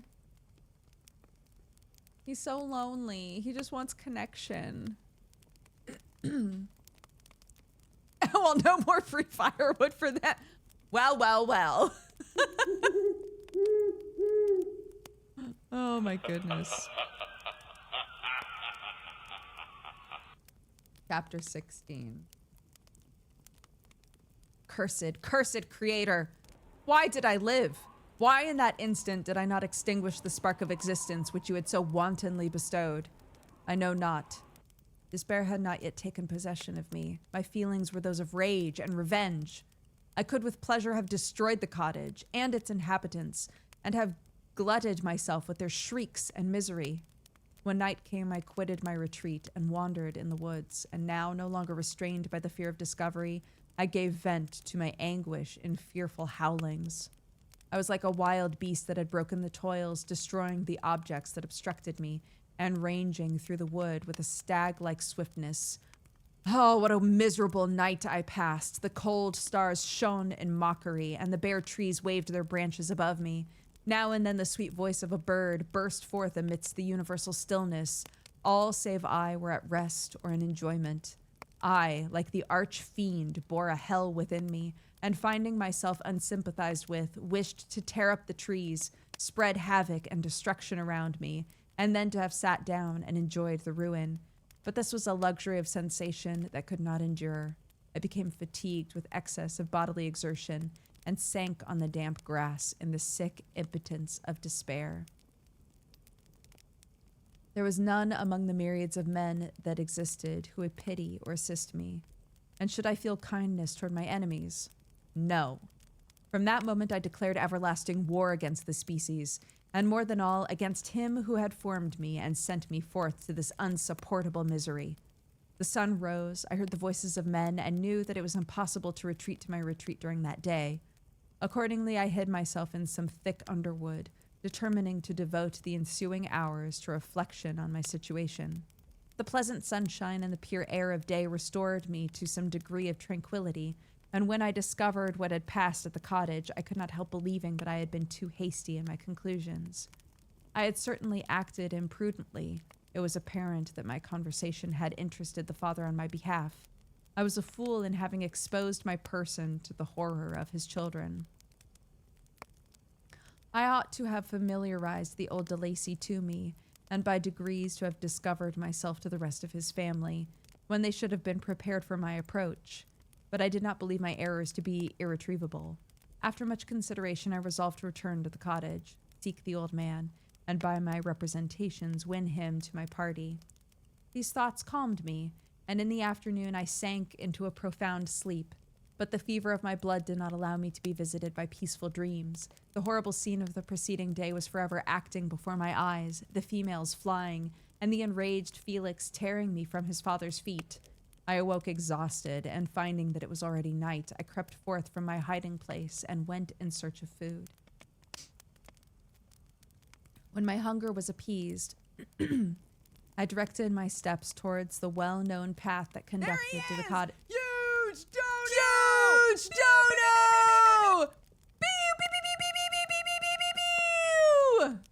Potato, thank you so much for the hundo.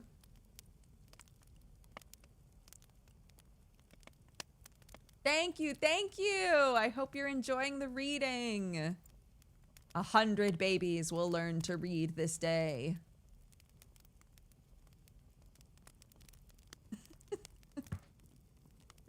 Thank you so, so much. I appreciate it. 4,100, 900 away from our goal. Thank you so much, guys. Be sure to check all of the fun dono options if any of them appeal to you, if you're an agent of chaos.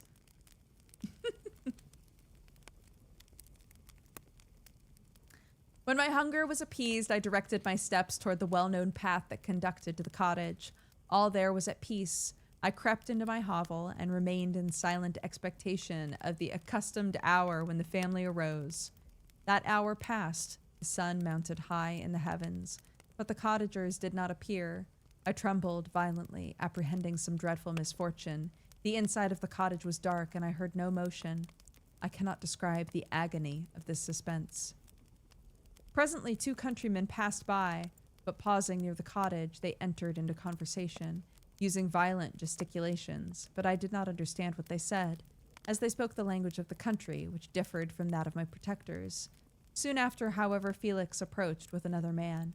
I was surprised, as I knew he had not quitted the cottage that morning, and waited anxiously to discover from his discourse the meaning of these unusual appearances.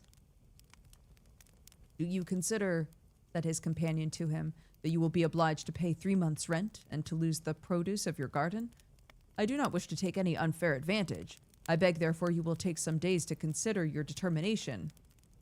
"It's utterly useless," replied Felix. "We can never again inhabit your cottage. The life of my father is in the greatest danger owing to the dreadful circumstance that I've related. My wife and my sister will never recover from their horror. I entreat you, do not reason with me any more. Take possession of your tenement and let me fly from this place." Felix trembled violently as he said this. He and his companion entered the cottage, in which they remained for a few more minutes and then departed. I never saw any of the family of De Lacy more. I continued for the remainder of the day in my hovel in a state of utter and stupid despair. My protectors had departed and had broken the only link that held me to the world. For the first time, the feelings of revenge and hatred filled my bosom, and I did not strive to control them, but allowing myself to be borne away by the stream, I bent my mind toward injury and death.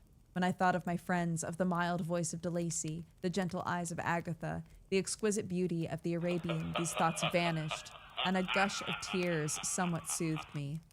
But again, when I reflected that they had spurned and deserted me, anger returned, a rage of anger, and unable to injure anything human, I turned my fury toward inanimate object. As night advanced, I placed a variety of combustibles around the cottage, and after having destroyed every vestige of cultivation in the garden, I waited with forced impatience until the moon had sunk to commence my operations. As the night advanced, a fierce wind arose from the woods and quickly dispersed the clouds that had loitered in the heavens. The blast tore along like a mighty avalanche and produced a kind of insanity in my spirits that burst all bounds of reason and reflection. I lit the dry branch of a tree and danced with fury around the devoted cottage, my eyes fixed on the western horizon, the edge of which the moon nearly touched. A part of its orb was at length hid, and I waved my brand. It sank, and with a loud scream, I fired the straw and heath and bushes which I had collected. The wind fanned the fire, and the cottage was quickly enveloped by the flames which clung to it and licked it with their forked and destroyed tongues. As soon as I was convinced that no assistance could save any part of the habitation, I quitted the scene and sought for refuge in the woods.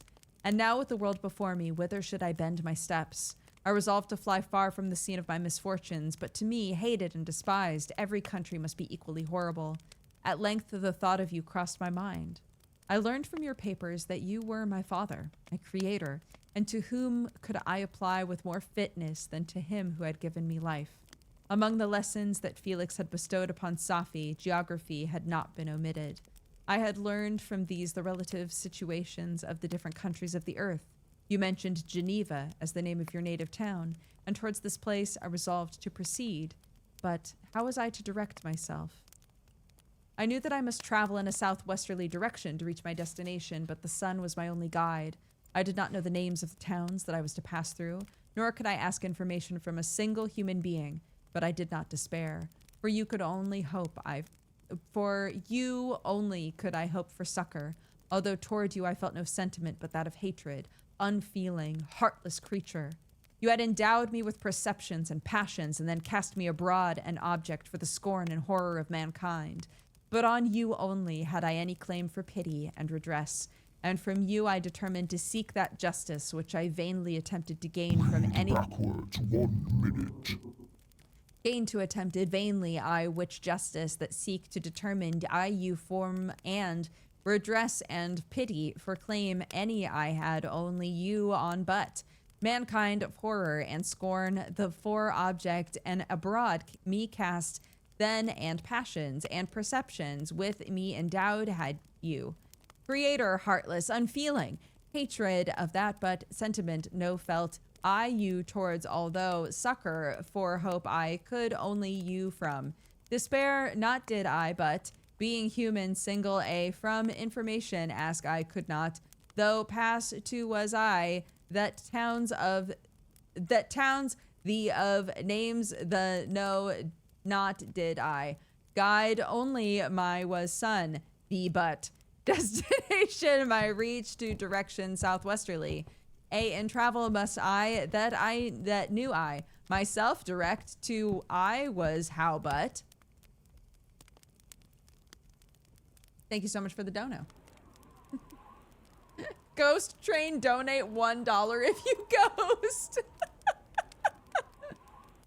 I love that. Let's get a ghost train going. So many butts. So many butts. Like, come on, Mary, move on. Anonymous, thank you so much for the dono. But how was I to direct myself? I knew that I must travel in a southwesterly direction to reach my destination, but the sun was my only guide. If we all donate $1, it'll be over $300. Are there 300 ghosts here? We'll find out. I did not know the names of the towns that I was to pass through, nor could I ask information from a single human being. But I did not despair. From you only could I hope for succor, although towards you I felt no sentiment but that of hatred. Unfeeling, heartless creature. You had endowed me with perceptions and passions and then cast me abroad, an object for the scorn and horror of mankind. But on you only had I any claim for pity and redress, and from you I determined to seek that justice which I vainly attempted to gain from any other being that wore the human form. My travels were long and the sufferings I endured intense. It was late in autumn when I quitted the district where I had so long resided. I traveled only at night, fearful of encountering the visage of a human being. Nature decayed around me and the sun became heatless. Rain and snow poured around me. Mighty rivers were frozen. The surface of the earth was hard and chill and bare, and I found no shelter. Oh, earth, how often did I imprecate? Change a character voice. Got it.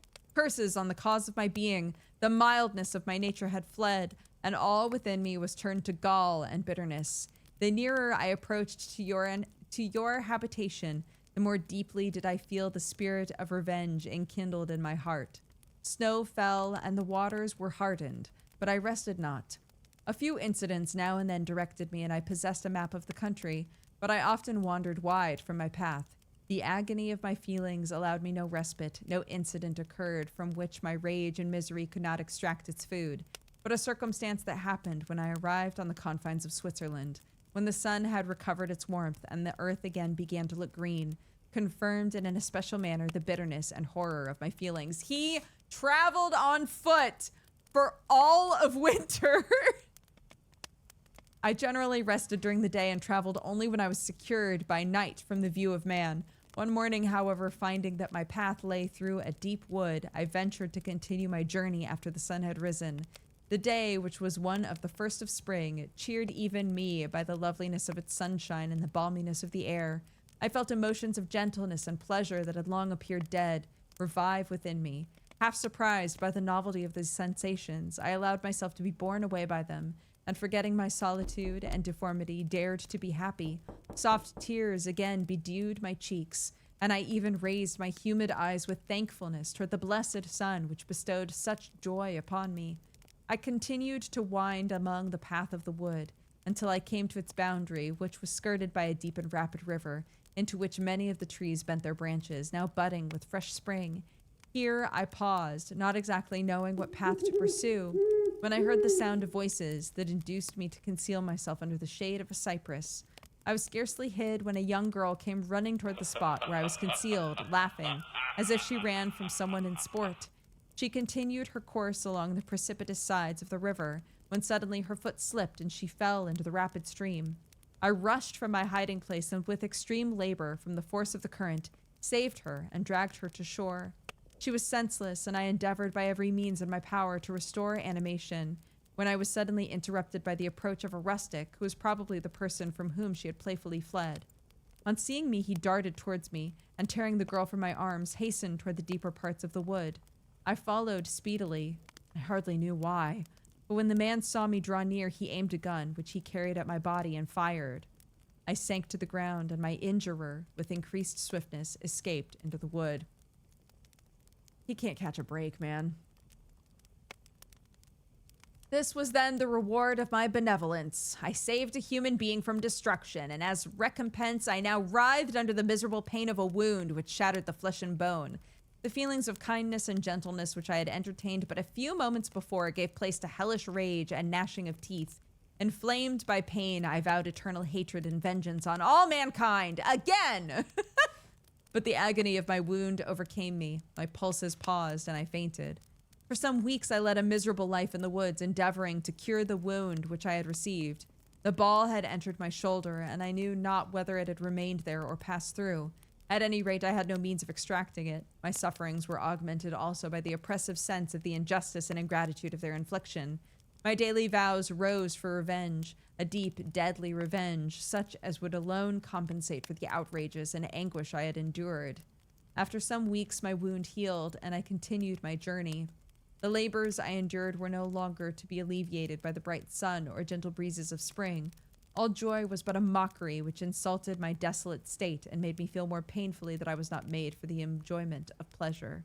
But my toils now drew near a close, and in 2 months from this time, I reached the environs of Geneva. So he gets to Geneva, like, as summer is starting, it seems like, because he spent a few weeks nursing this gunshot wound, and then travels a bit more. Travels for 2 more months after that. So it must have been the start of summer finally when he gets to Geneva. It was evening when I arrived, and I retired to a hiding place among the fields that surround it to meditate in what manner I should apply to you. I was oppressed by fatigue and hunger, and far too unhappy to enjoy the gentle breezes of evening or the prospect of the sun setting behind the stupendous mountains of Jura. At this time, a slight sleep relieved me from the pain of reflection, which was disturbed by the approach of a beautiful child, who came running into the recess I had chosen with all the sportiveness of infancy. Suddenly, as I gazed on him, an idea seized me that this little creature was unprejudiced, and had lived too short a time to have imbibed a horror of deformity. If therefore I could seize him and educate him as my companion and friend, I should not be so desolate in this peopled earth. Urged by this impulse, I seized on the boy as he passed and drew him toward me.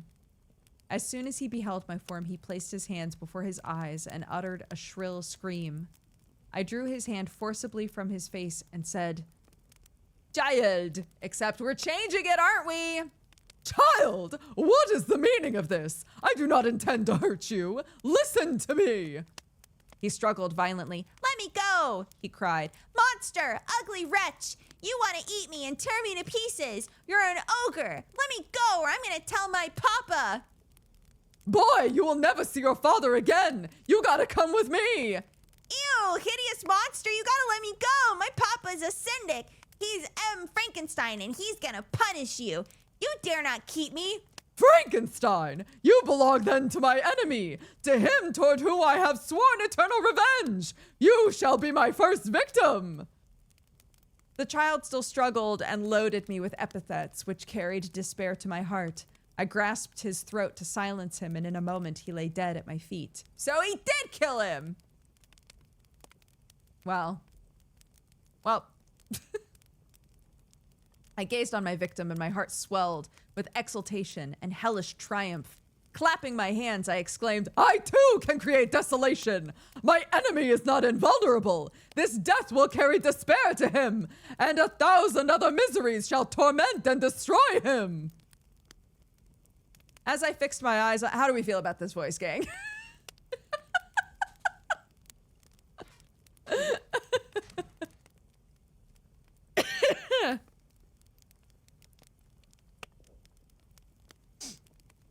As I fixed my eyes on the child, I saw something glittering on his breast.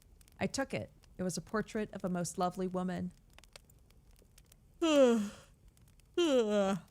spite of my malignity, it softened and attracted me.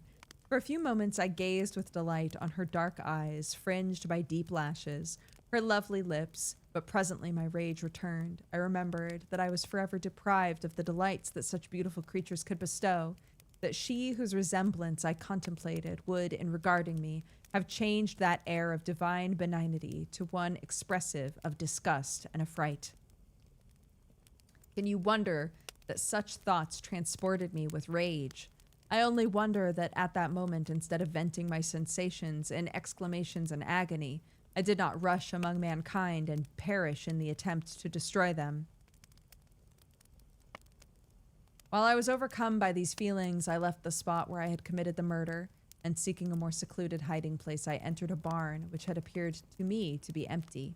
A woman was sleeping on some straw. She was young, not indeed so beautiful as her whose portrait I held, but of an agreeable aspect and blooming in the loveliness of youth and health. Here, I thought, is one of those whose joy-imparting smiles are bestowed on all but me. I bent over and whispered, Awake, fairest, thy lover is near. He who would give his life but to obtain one look of affection from thine eyes. My beloved, awake! The sleeper stirred, and a thrill of terror ran through me. Should she indeed awake and see me and curse me and denounce the murderer? Thus would she assuredly act if her darkened eyes opened and she beheld me. The thought was madness. It stirred the fiend within me. Not I, but she shall suffer. The murder I have committed, because I am forever robbed of all that she could give me, she shall atone. The crime had its source in her. Be hers the punishment. Thanks to the lessons of Felix and the sanguinary laws of man, I had learned now to work mischief.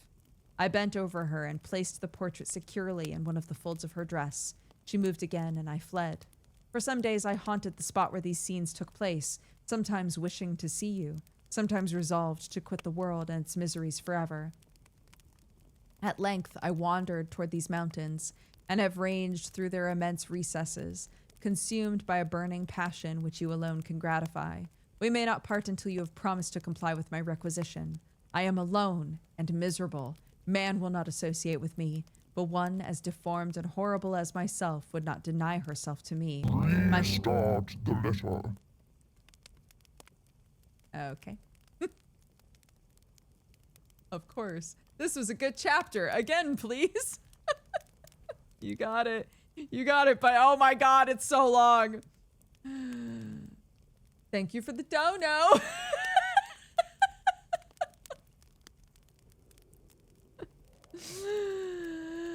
Cursed creator, why did I live? But why in that instant did I not extinguish the spark of existence which you had so wantonly bestowed? I know not. Despair had not yet taken possession of me. My feelings were those of rage and revenge. I could, with pleasure, have destroyed the cottage and its inhabitants and have glutted myself with their shrieks and misery. When night came, I quitted my retreat and wandered in the wood, and now, no longer restrained by the fear of discovery, I gave vent to my anguish in fearful howlings. I was like a wild beast that had broken the toils, destroying the objects that obstructed me, and ranging through the wood with a stag-like swiftness. Oh, what a miserable night I passed. The cold stars shone like a mockery, and the bare trees waved their branches above me. Now and then the sweet voice of a bird burst forth amidst the universal stillness. All save I were at rest or in enjoyment. I, like the arch-fiend, bore a hell within me, and finding myself unsympathized with, wished to tear up the trees, spread havoc and destruction around me, and then to have sat down and enjoyed the ruin. but this was a luxury of sensation that could not endure. I became fatigued with excess of bodily exertion and sank on the damp grass in the sick impotence of despair. There was none among the myriads of men that existed who would pity or assist me, and should I feel kindness toward my enemies? No. From that moment, I declared everlasting war against the species, and more than all, against him who had formed me and sent me forth to this unsupportable misery. The sun rose. I heard the voices of men and knew that it was impossible to return to my retreat during that day. Accordingly, I hid myself in some thick underwood, determining to devote the ensuing hours to reflection on the situation. The pleasant sunshine and pure air of day restored me to some degree of tranquility, and when I considered what had passed at the cottage, I could not help believing that I had been too hasty in my conclusions. I had certainly acted imprudently. It was apparent that my conversation had interested the father on my behalf, and I was a fool in having exposed my person to... Fast for 1 minute. I had certainly acted imprudently. It was apparent that I had conversation that had interested the father on my behalf, and I was a fool in conversation that having exposed my person to the horror of his children. I ought to have familiarized the old Delacey to me, and by degrees have discovered myself to the rest of the family, when they should have been prepared for my approach, but I did not believe my errors to be irretrievable, and after much consideration, I resolved to the return of the cottage, seek the old man, and by my representations win him to my party. These thoughts calmed me, and in the afternoon I sank to a profound sleep, but the fever of my blood did not allow me to be visited by peaceful dreams. The horrible scene of the preceding day was forever acting before my eyes. The females were flying, and enraged Felix tearing me from his father's feet. I awoke exhausted, and finding that it was already night, I crept forth from my hiding place and went in search of food. When my hunger was appeased, I directed my steps toward the well-known path that conducted to the cottage. All there was at peace. I crept into the hovel and remained in silent expectation of the accustomed hour when the family arose. The hour passed and the sun mounted high in the heavens, but the cottagers did not appear. I trembled violently, apprehending some dreadful misfortune. The inside of the cottage was dark, and I heard no motion. I cannot describe the agony of the suspense. I'm new here, and this is so chaotic. I love it. Welcome.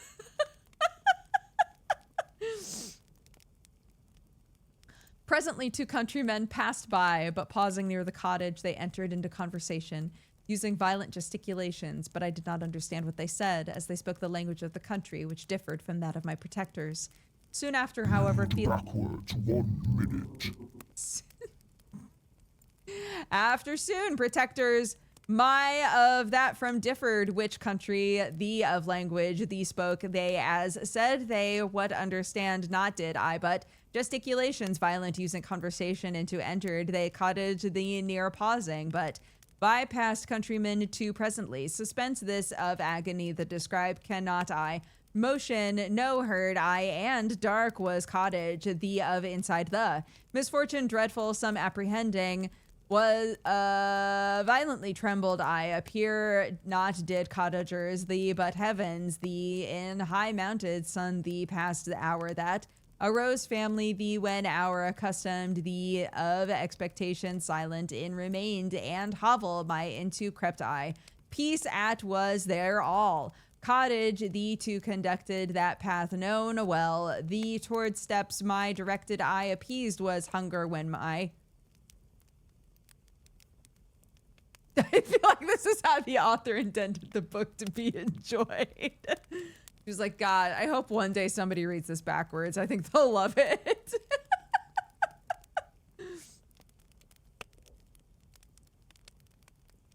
I was like, is she learning how to read until I saw the book she was reading?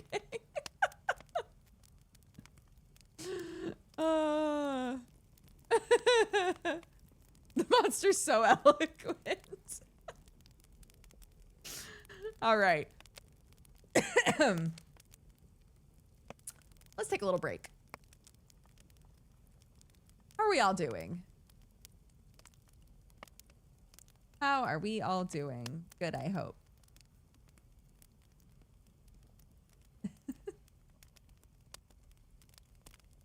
Here, let me grab the ghost game and put the ghost game on the screen while we're resting, lightly resting our voices. How does reading backwards work? I literally just read the words backwards.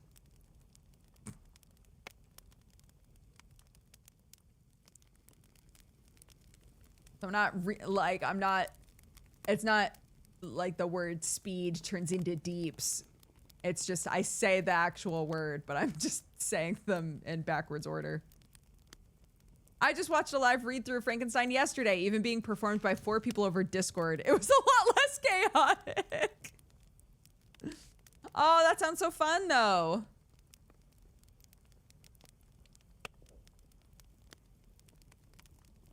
Look at the ghost train!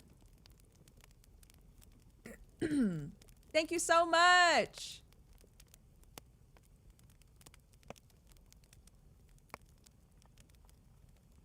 Look at us.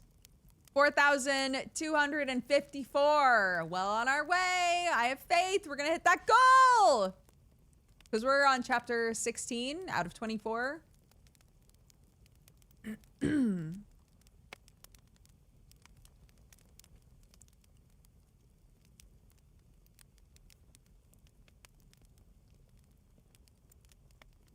Chapter 6, yeah. Our second read through of chapter 16.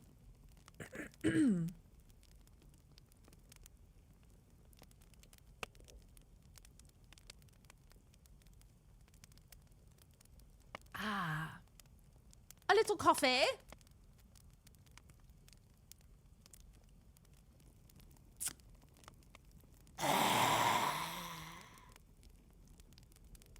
He's right behind me, isn't he?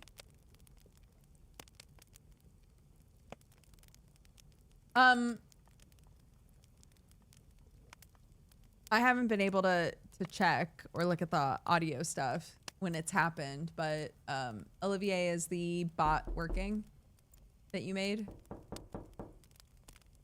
I don't know if it counts as a bot. The program that you made, is it working?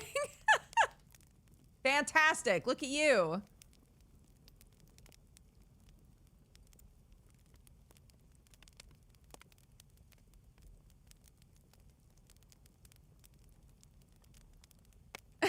Just a reminder for anyone new who's enjoying the stream, for the small sum of 49 bucks, you can make it last longer. No, shh.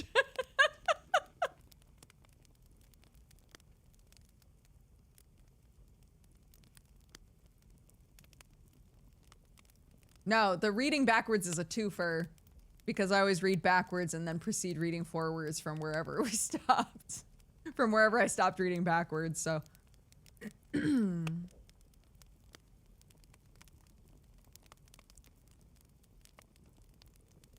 I am hearing them, Olivier. I'm saying that I don't know if I'm hearing it from Tape Tools or from your program. So I was just double checking that the program was working.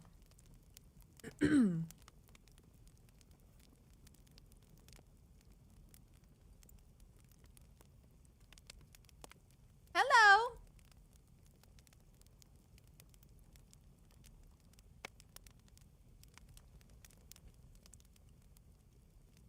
Look at all these little weirdos. Not you. Not you. Well, you did just murder a child, but you've been through a lot. I don't know.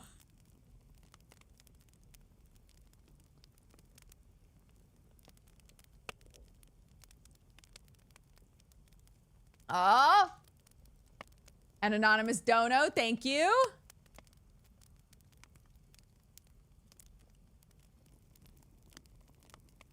It is sad, though, that, like, his last ditch effort in his mind was, a child. A child won't know to be scared of me. And then when the child is also scared of him, just, like, easily kills the kid.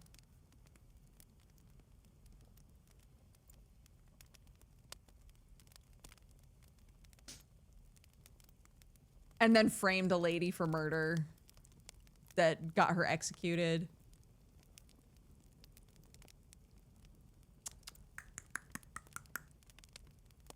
And is about to be like, and now, Frankenstein, Victor, I want you to make me a wife.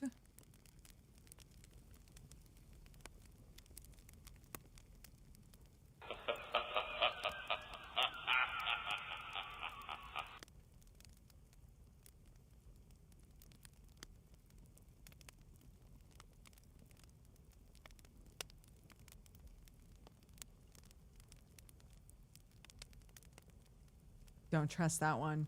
Don't trust that one. It's fake. That's a fake. It's a fake mush ghost. Don't look at it.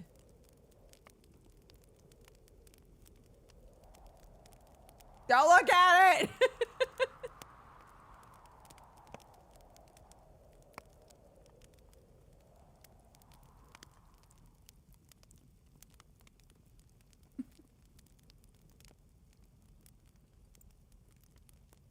I mean,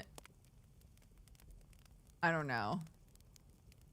It's I think it's impossible for us to put ourselves into the mental place of spending exactly 2 years on this earth with 0 humans to talk to, not a single kind word ever said to us, being attacked by everybody we ever try to interact with.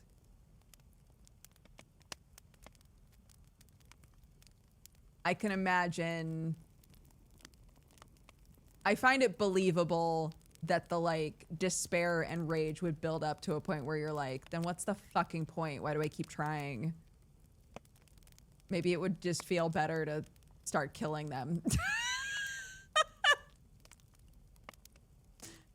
You know, it's like he has tried so hard, and the whole time he's like, I could squash them like a bug, but I won't, cause I want that connection. And then he's like, well, I guess the connection can't exist, so maybe I'll feel better if I use this power that I know I have over them.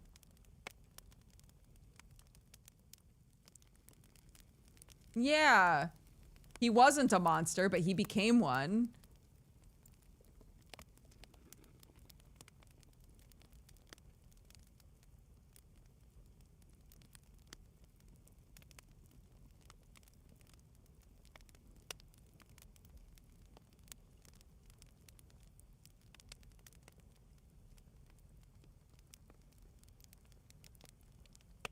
Is that the next accent? His accent's locked in right now, but it doesn't have to be for the low, low price of the whatever I said it at.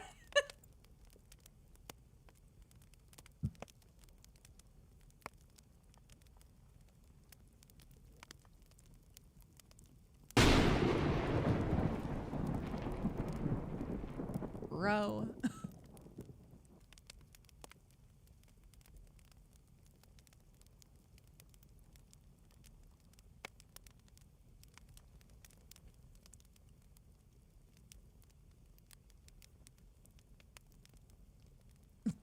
Yeah, I thought the sound was attached to the ghost capture, and I was like, huh?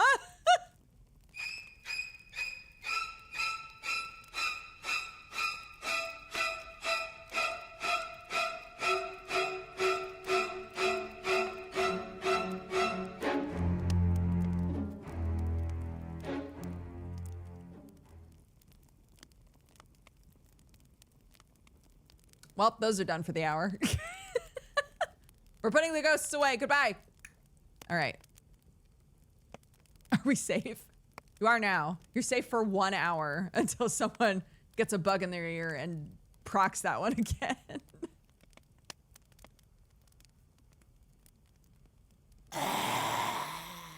Yeah?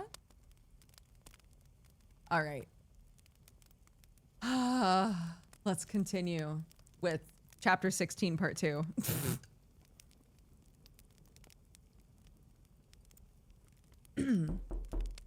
Do you consider, said his companion to him, that you will be obliged to pay 3 months' rent and to lose the produce of your garden? I do not wish to take any unfair advantage, and I beg therefore that you will not take some days to consider of your determination. It is utterly useless, replied Felix. We can never again inhabit your cottage. The life of my father is in the greatest danger owing to the dreadful circumstance which I have related.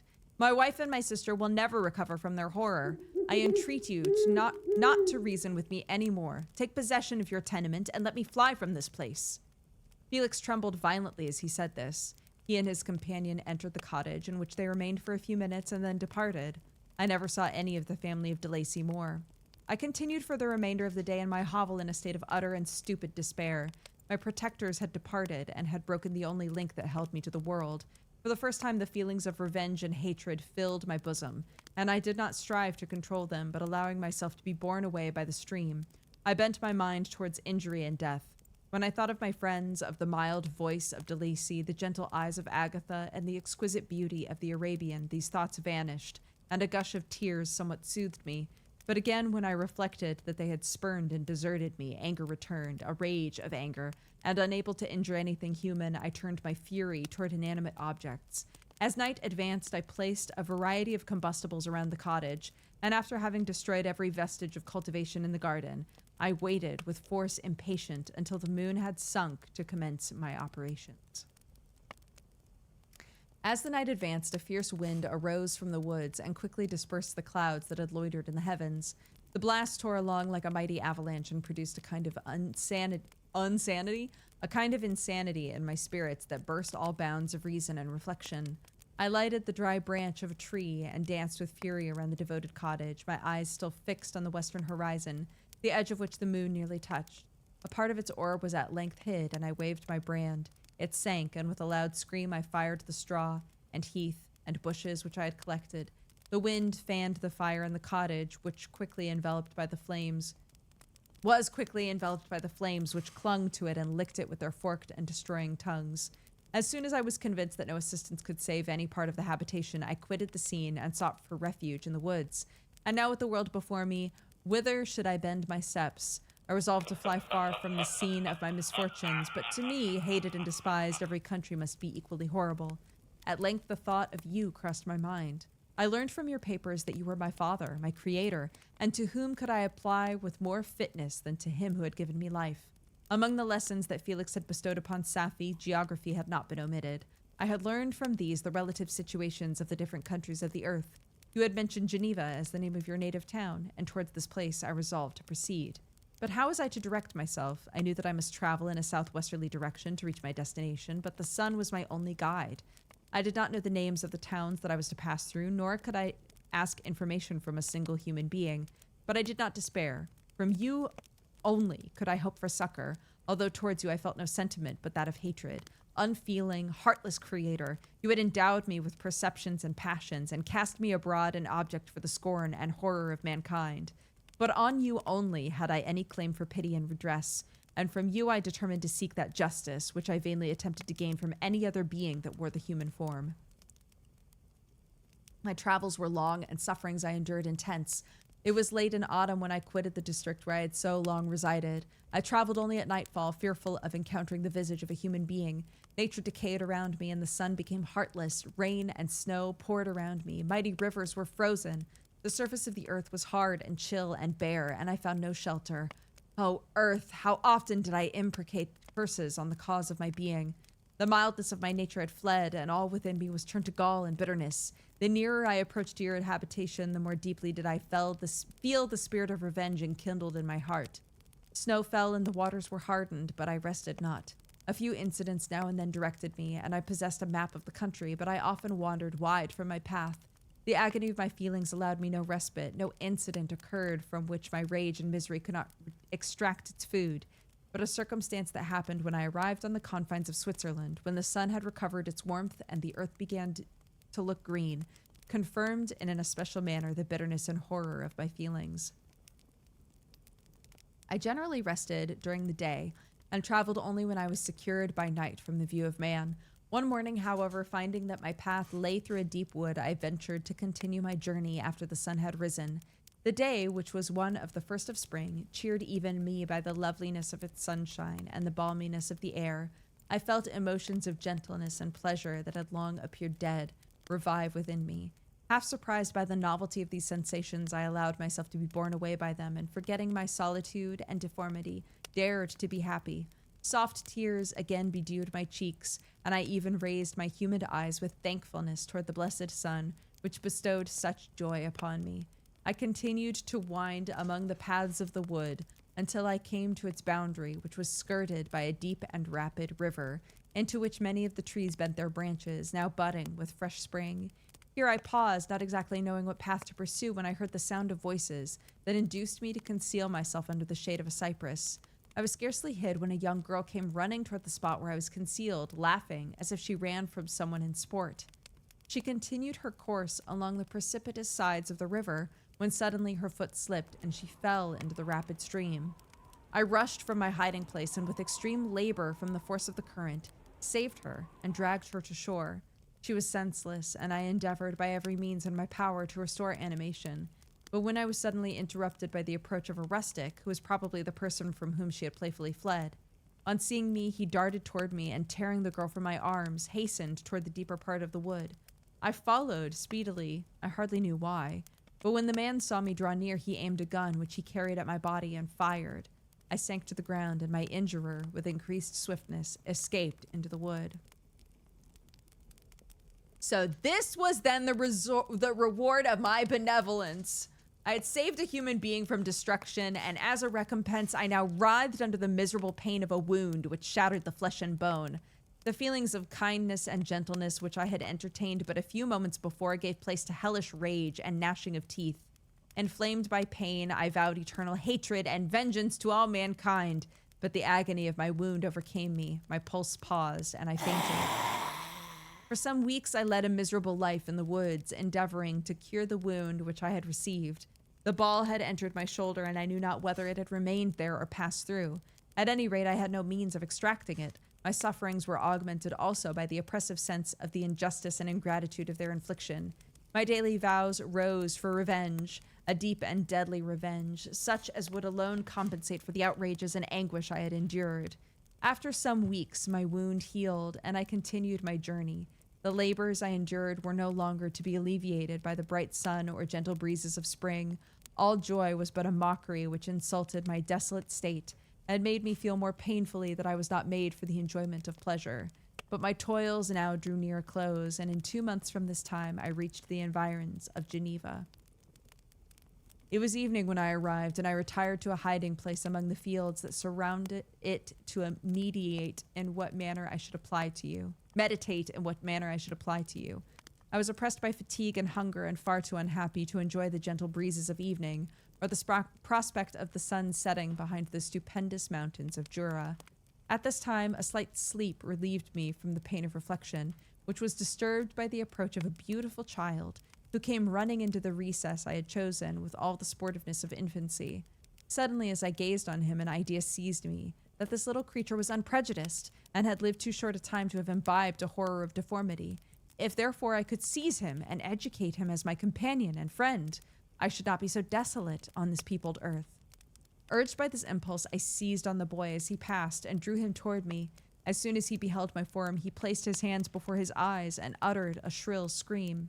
I drew his hand forcibly from his face and said, Child, what is the meaning of this? I do not intend to hurt you. Listen to me. He struggled violently. Let me go, he cried. Monster, ugly wretch. You wish to eat me and tear me to pieces. You're an ogre. Let me go, or I'll tell my papa. Boy, you'll never see your father again. You gotta come with me. Hideous monster, let me go. My papa's a syndic. He's Frankenstein, and he'll punish you. You dare not keep me. Frankenstein, you belong then to my enemy, to him towards whom I have sworn eternal revenge. You shall be my first victim. The child still struggled and loaded me with epithets which carried despair to my heart.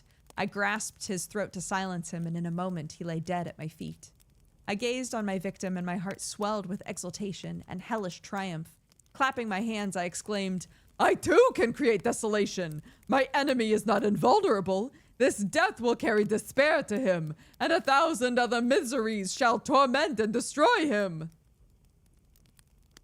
As I fixed my eyes on the child, I saw something glittering on his breast. I took it. It was a portrait of a most lovely woman. In spite of my malignity, it softened and attracted me, and for a few moments I gazed with delight on her dark eyes, fringed by deep lashes, her lovely lips, but presently my rage returned. I remembered that I was forever deprived of the delights that such beautiful creatures could bestow, that she, whose resemblance I contemplated, would, in regarding me, have changed that air of divine benignity to one expressive of disgust and affright. Can you wonder that such thoughts transported me with rage? I only wonder that at that moment, instead of venting my sensations and exclamations in agony, I did not rush among mankind and perish in the attempt to destroy them. While I was overcome by these feelings, I left the spot where I had committed the murder, and seeking a more secluded hiding place, I entered a barn which had appeared to me to be empty.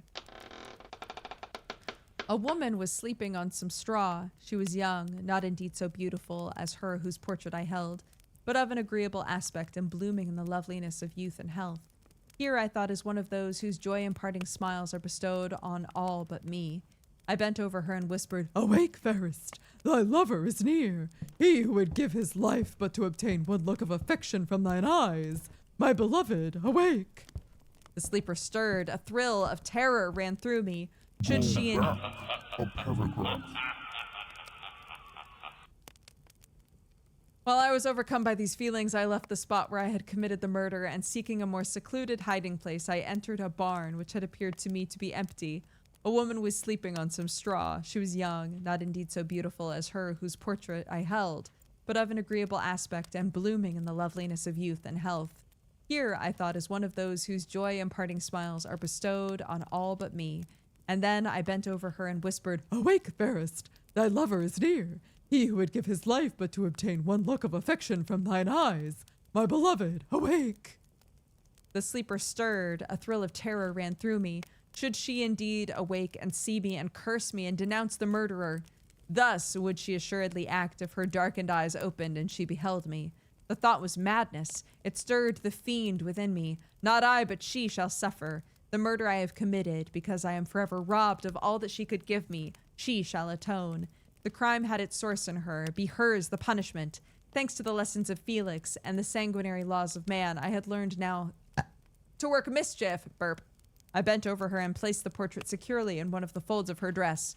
She moved again, and I fled. For some days, I haunted the spot where these scenes had taken place, sometimes wishing to see you, sometimes resolved to quit the world and its miseries forever. At length, I Back. A paragraph. The sleeper stirred. A thrill. What are you doing? The sleeper stirred. A thrill of terror ran through me. Should she indeed awake and see me and curse me and denounce the murderer? Thus would she assuredly act if her darkened eyes opened and she beheld me. The thought was madness. It stirred the fiend within me. Not I, but she shall suffer. The murder I have committed, because I am forever robbed of all that she could give me, she shall atone. The crime had its source in her, be hers the punishment. Thanks to the lessons of Felix and the sanguinary laws of man, I had learned now to work mischief. I bent over her and placed the portrait securely in one of the folds of her dress. She moved again, and I fled. For some days, I haunted the spot where these scenes had taken place, sometimes wishing to see you, sometimes resolved to quit the world and its miseries forever. At length, I wandered toward these mountains, and have ranged through their immense recesses, consumed by a burning passion which you alone can gratify. We may not part until you have promised to comply with my requisition. I am alone and miserable. Man will not associate with me, but one as deformed and horrible as myself would not deny herself to me. My companion must be of the same species and have the same defects. This being you must create. We did it! We finished the chapter! Beep, beep, beep, beep, beep, beep, beep, beep, beep, beep, beep. He did. He framed her.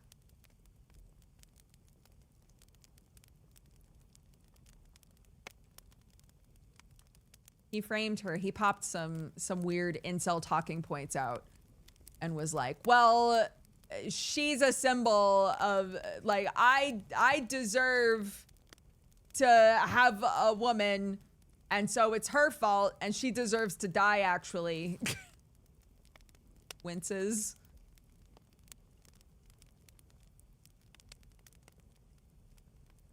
$12, 12.34, 1, 2, 3, 4. See what you did there.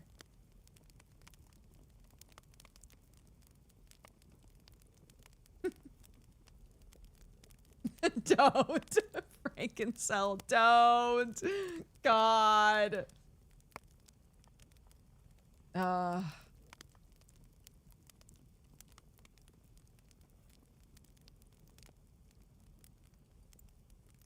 right.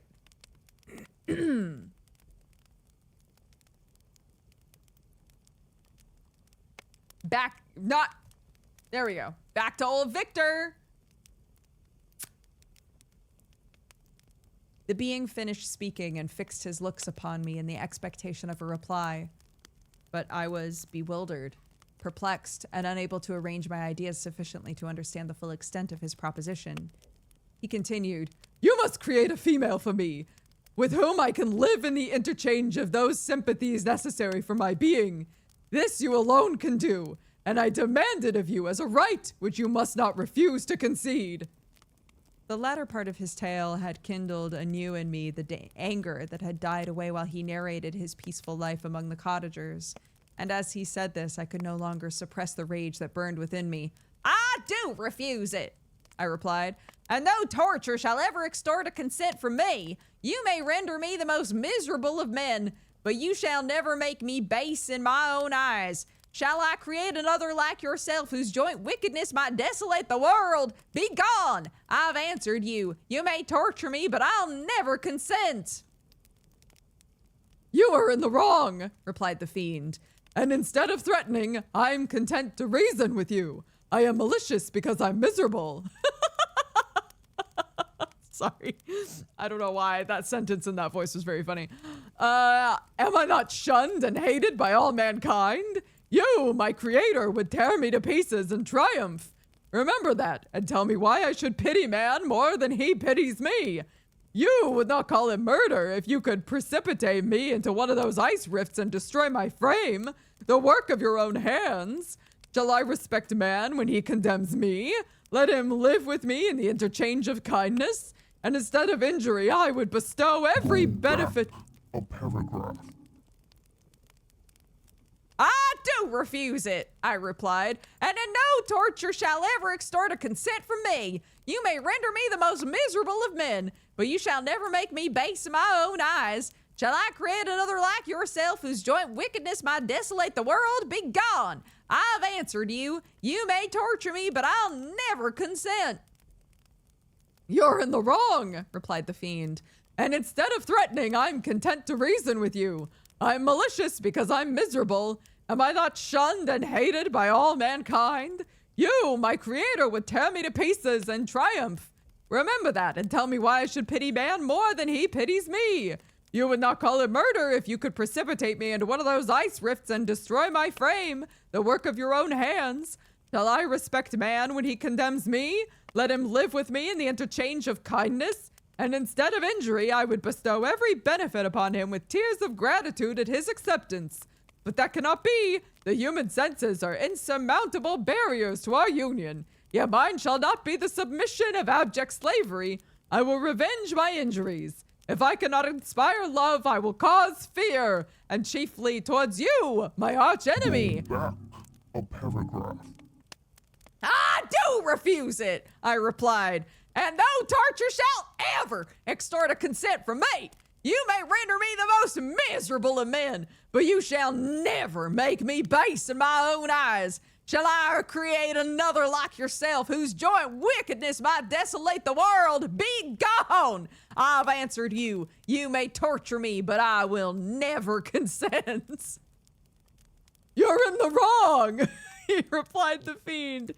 And instead of threatening, I am content to reason with you. I am malicious because I'm miserable.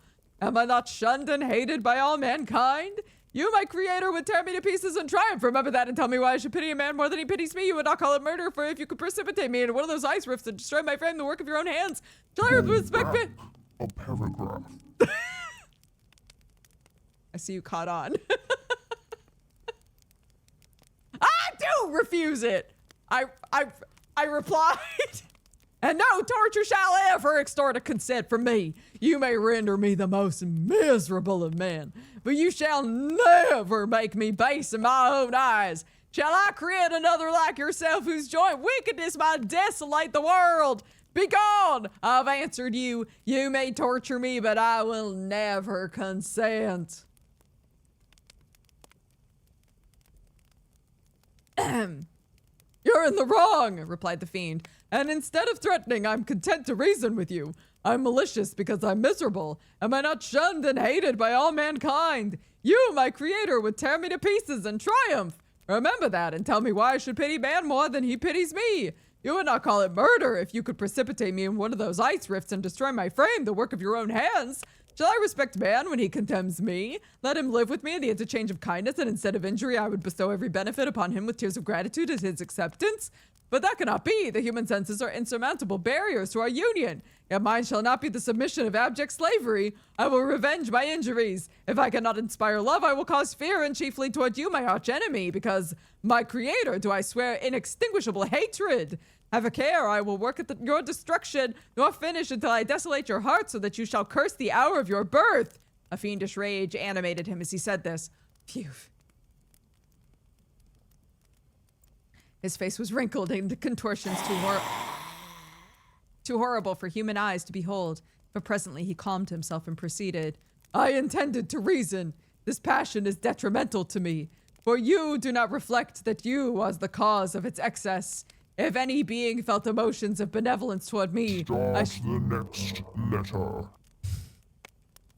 Anyway, blah, blah, blah, blah, blah, blah, blah, blah, blah, blah, blah, blah, blah. Anyway, blah, blah, blah. All right, so they had a whole conversation about it. Who knows what happened? Chapter 18. Who cares? It wasn't important. Day after day, week after week passed away on my return to Geneva, and I could not collect the courage to recommence my work. I feared wrong guy. I feared the vengeance of the disappointed fiend, yet I was unable to overcome my repugnance to the task which was enjoined me. Wind! I found that I could not compose a female without again devoting several, I guess he agreed, without devoting several months to profound study and laborious disquisition. I had heard of some discoveries having been made by an English philosopher, the knowledge of which was material to my success, and I sometimes thought of obtaining my father's consent to visit England for this purpose, but I clung to every pretense of delay and shrank from taking the first step in an undertaking whose immediate necessity began to appear less absolute to me. A change indeed had taken place in me. My health, which had hitherto declined, was now much restored. My spirits, when unchecked by the memory of my unhappy promise, rose proportionably. My father saw this change with pleasure. He turned his thoughts toward the best method of eradicating the remains of my melancholy, which every now and then would return by fits, and with a devouring blackness overcast the approaching sunshine. At these moments I took refuge in the most perfect solitude. I passed whole days on the lake alone in a little boat, watching the clouds, listening to the rippling of the waves, silent and listless. But the fresh air and bright sun seldom failed to restore me to some degree of composure, and on my return I met the salutations of my friends with a readier smile and a more cheerful heart. It was after my return from one of these rambles that my father, calling me aside, thus addressed me. I'm happy to remark, my dear son, that you've resumed your former pleasures and seem to be returning to yourself. And you are still unhappy and avoid our society. For some time I was lost in conjecture as to the cause of this, but yesterday an idea struck me, and if it is well-founded, I conjure you to avow it. Reserve on such a point would be not only useless, but draw down treble misery on us all. I trembled violently at his exordium, and my father continued, I confess, my son, I've always looked forward to your marriage with our dear Elizabeth. As the tie of our domestic comfort and the stay of my declining years, you were attached to each other from your earliest infancy. You studied together and appeared in dispositions and tastes entirely suited to one another. But so blind is the experience of a man that what I conceived to be the best assistance to my plan may have entirely destroyed it. You perhaps regard her as your sister, which is crazy, without any wish that she might be your wife. Nay, you may have met with another whom you may love, and considering yourself as bound in honor to Elizabeth, this struggle may occasion the poignant misery which you appear to feel. My dear father, reassure yourself I love my cousin tenderly and sincerely. I never saw any woman who excited as Elizabeth does my warmest admiration and affection. My future hopes and prospects are entirely bound up in the expectation of our union. The expression of your sentiments of this subject, my dear Victor, gives me more pleasure than I have for some time experienced. If you feel thus, we shall assuredly be happy. However, present events may cast a gloom over us. But it is this gloom which appears to have taken so strong a hold of your mind that I wish to dissipate. Tell me, therefore, whether you object to an immediate solemnization of the marriage. We've been unfortunate, and recent events have drawn us from that everyday tranquility befitting my years and infirmities. You're younger, yet I do not suppose, possessed as you are of a competent fortune, that an earlier marriage would at all interfere with any future plans of honor and utility that you may have formed. Do not suppose, however, that I wish to dictate happiness to you, or that a delay on your part would cause me any serious uneasiness. Interpret my words with candor and answer me, I conjure you, with confidence and sincerity. I listened to my father in silence and remained for some time incapable of offering any reply. These are the moments when I think people show up to the stream and go, I don't know if this is the reading for me.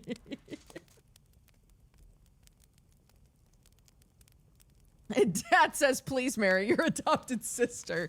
So, okay, for those of you who weren't here for the explanation of this, if you weren't here for the first part, Elizabeth is a ward. She was taken in by the family when she was very young. She was an orphan. So they didn't adopt her per se, but they raised her as a daughter.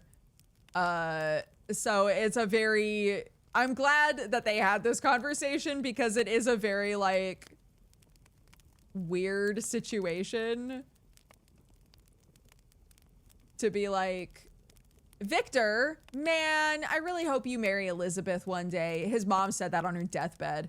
I really hope you marry Elizabeth one day, despite the fact that we established in this book that you were basically raised as siblings and have known each other since you were children, and you call each other cousin.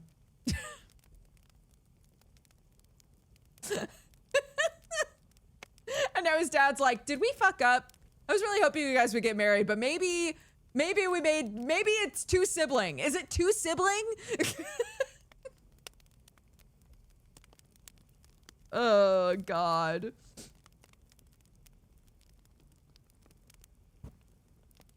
Our adopted cousin, sister, wife. Yeah, exactly. Exactly. You guys get it.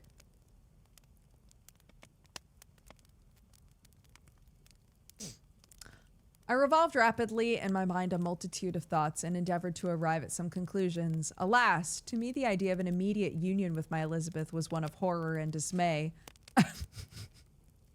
Sorry. I was bound by a solemn promise which I had not yet fulfilled and dared not break. Or if I did, what manifold miseries might not impend over me and my devoted family? Could I enter into a festival with this deadly weight yet hanging around my neck and bowing me to the ground? I must perform my engagement and let the monster depart with his mate before I allow myself to enjoy the delight of a union from which I expect peace. I remembered also the necessity imposed upon me of either journeying to England or entering into a long correspondence with these philosophers of that country whose knowledge and discoveries were of indispensable use to me in my present undertaking. The latter method of obtaining the desired intelligence was dilatory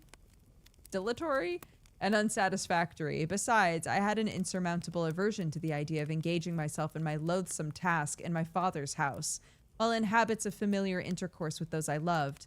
I knew that 1,000 fearful accidents might occur, the slightest of which would disclose a tale to thrill all connected with me with horror.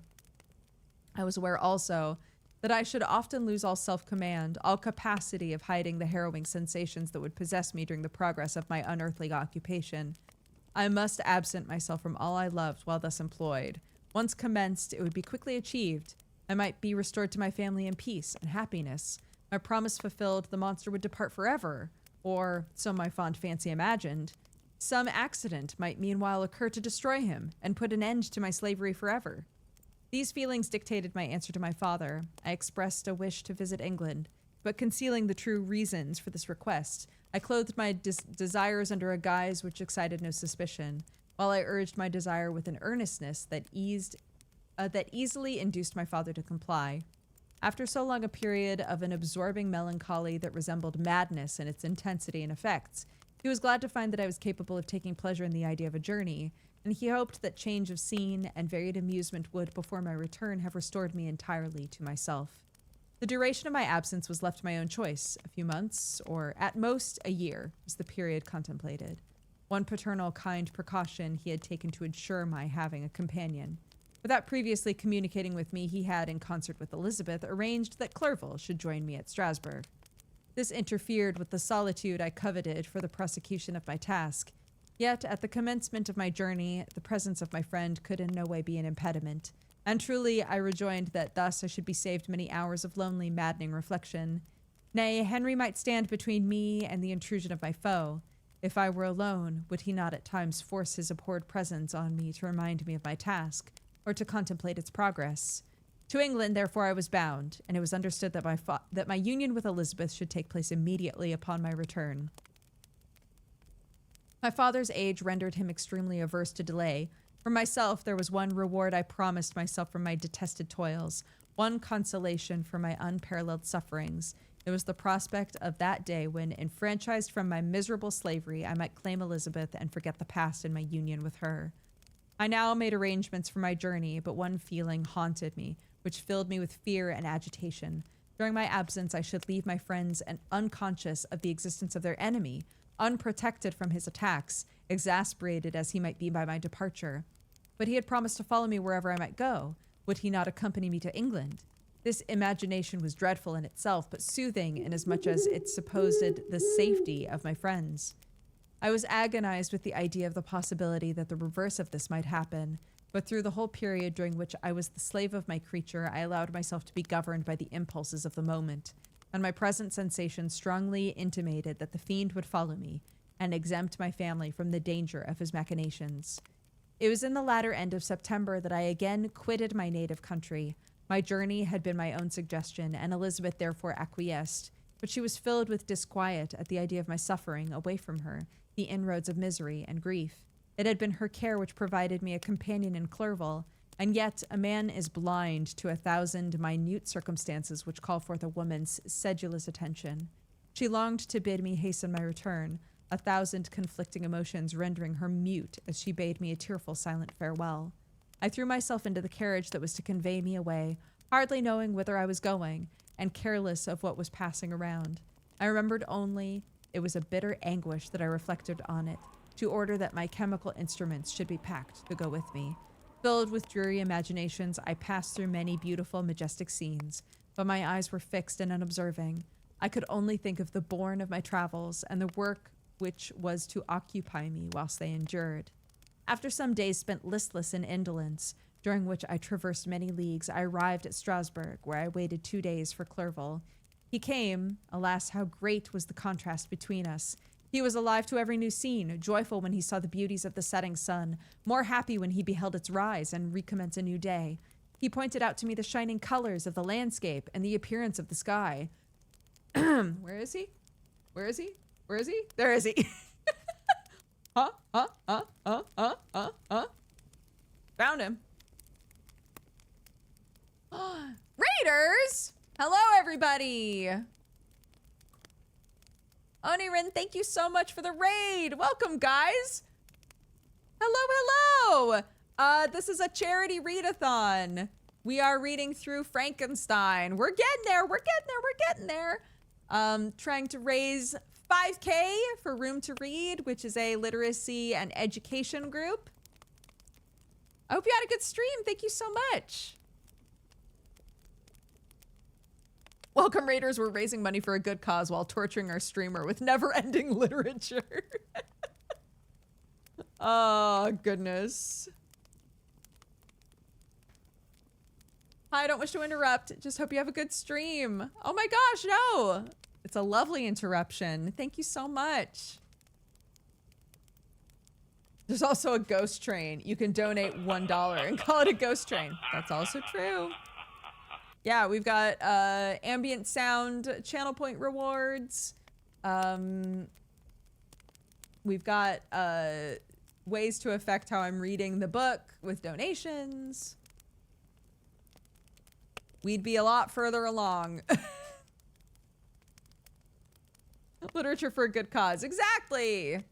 Exactly. If you're enjoying a chapter, you can donate to hear it again. It's true.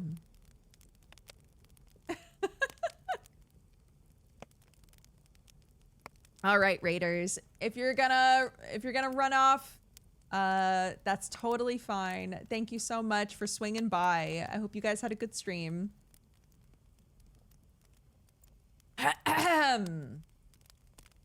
Any of you who have read Frankenstein before, really quickly, where we're at is he's about to try to make the Bride of Frankenstein. That's what we're doing right now. We're at that point in the book. Frankenstein showed up and was like, yeah, I did kill your little brother, and it was because I was so sad. And so you gotta make me a wife. And somebody paid to skip that chapter. So we were like, I guess he said yes.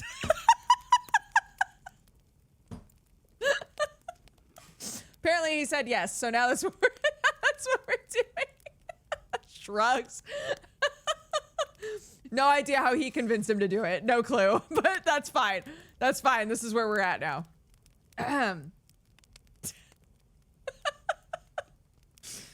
Okay, so this is Victor.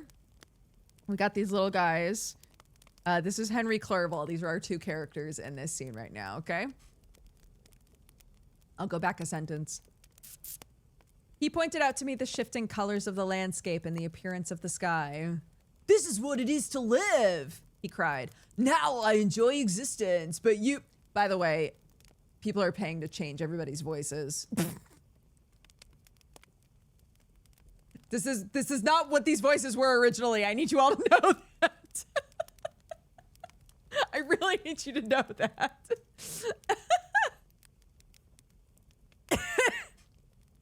Anyway.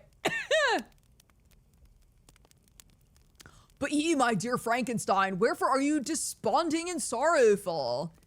In truth, I was occupied by gloomy thoughts, and neither saw the descent of the evening star nor the golden sunrise reflected in the Rhine. And you, my friend, would be far more amused with the journey of Clerval, who observed the scenery with an eye of feeling and delight than in listening to my reflections.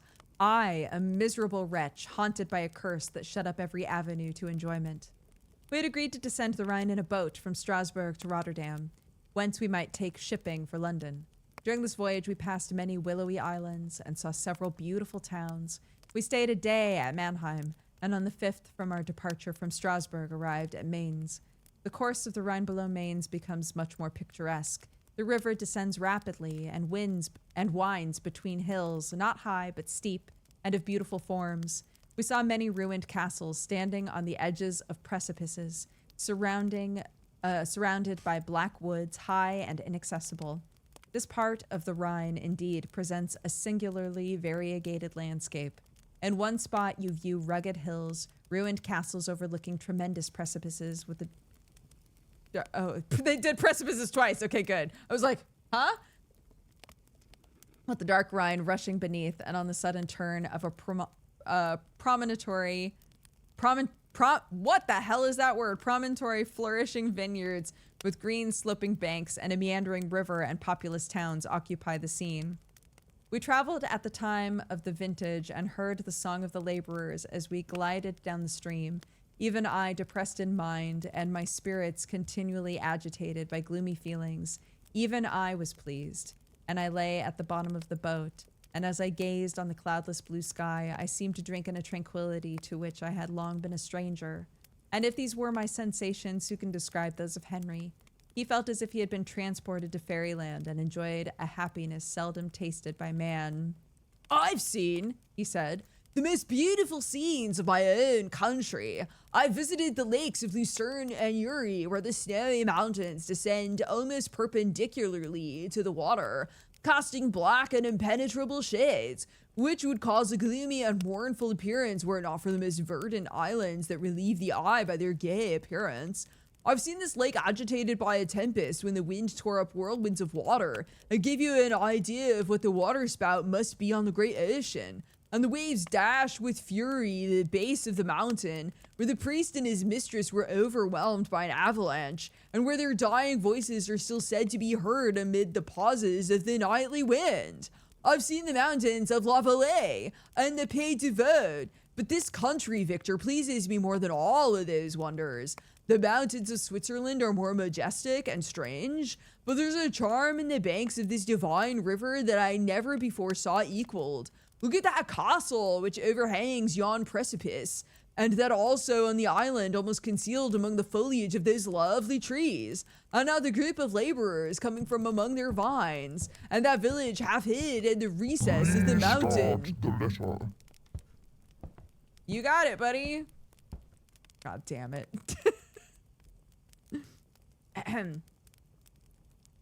Day after day, week after week passed away on my return to Geneva, and I could not collect the courage to recommence my work. I feared the vengeance of the disappointed fiend, yet I was unable to overcome my repugnance to the task which was enjoined me. I found that I could not compose a female without again devoting several months to profound study and laborious disquisition. I had heard of some discoveries having been made by an English philosopher, the knowledge of which was material to my success, and I sometimes thought of obtaining my father's consent to visit England for this purpose. But I clung to every pretense of delay and shrank from taking the first step in an undertaking whose immediate necessity began to appear less absolute to me. A change, indeed, had taken place in me. My health, which had hitherto declined, was now much restored, and my spirits, when unchecked by the memory of my unhappy promise, rose proportionally. My father saw this change with pleasure, and he returned his thoughts toward the best method of eradicating the remains of my melancholy, which every now and then would return by fits, and with a devouring blackness overcast the approaching sunshine. At these moments I took refuge in the most perfect solitude. I passed whole days on the lake alone in a little boat, watching the clouds and listening to the rippling of the waves, silent and listless. But the fresh air and bright sun seldom failed to restore me to some degree of composure, and on my return I met the salutations of my friends with a readier smile and a more cheerful heart. It was after my return from one of these rambles that my father called me aside, thus addressing me. I'm happy to remark, my dear son, that you've resumed your former pleasures and seem to be returning to yourself. And yet you're still unhappy and still avoid our society. For some time I was lost in conjecture as to the cause of this, but yesterday an idea struck me. And if it is well-founded, I conjure you to avow it. Reserve on such a point would not be only useless, but draw down treble misery upon us all. I trembled violently at his exordium, and my father continued, I confess, my son, I've always looked forward to your marriage with our dear Elizabeth as the tie of our domestic comforts and the stay of my declining years. You were attached to each other from your earliest infancy. You studied together and appeared in dispositions and tastes entirely suited to one another. But so blind is the experience of man that what I conceived to be the best assistance to my plan might have entirely destroyed it. 'Cause, you perhaps regard her as your sister? Without any wish that she might be your wife? Nay, you may have met with another whom you may love, and considering yourself as bound in honor to Elizabeth, this struggle may occasion the poignant misery which you appear to feel. My dear father, reassure yourself I love my cousin tenderly and sincerely. I never saw any woman who excited as Elizabeth does my warmest admiration and affection. My future hopes and prospects are entirely bound up in the expectation of our union. The expression of your sentiments of this subject, my dear Victor, gives me more pleasure than I have for some time experienced. If you feel thus, we shall assuredly be happy. However, present events may cast a gloom over us, but it is this gloom which appears to have taken so strong a hold of your mind that I wish to dissipate. Tell me, therefore, whether you object to an immediate solemnization of the marriage. We've been unfortunate, and recent events have drawn us from that everyday tranquility befitting my years and infirmities.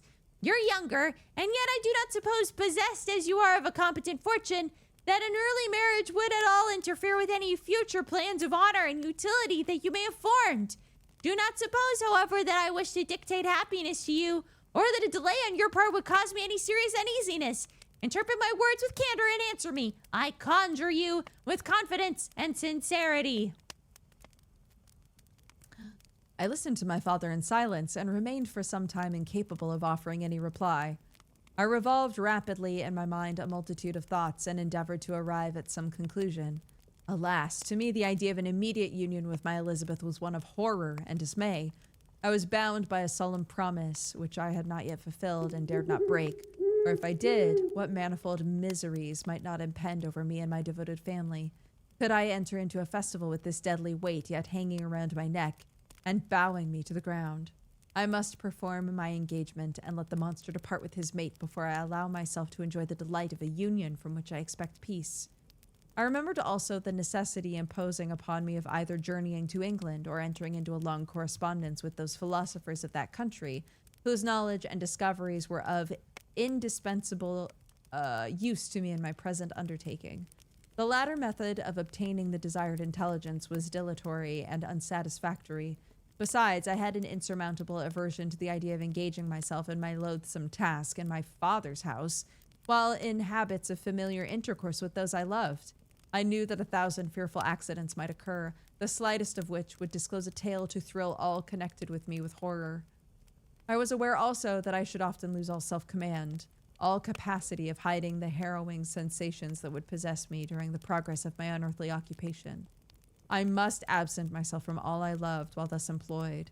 Once commenced, it would quickly be achieved, and I might be restored to my family in peace and happiness. My promise fulfilled, the monster would depart forever, or, so my fond fancy imaged, some accident might meanwhile occur to destroy him and put an end to my slavery forever.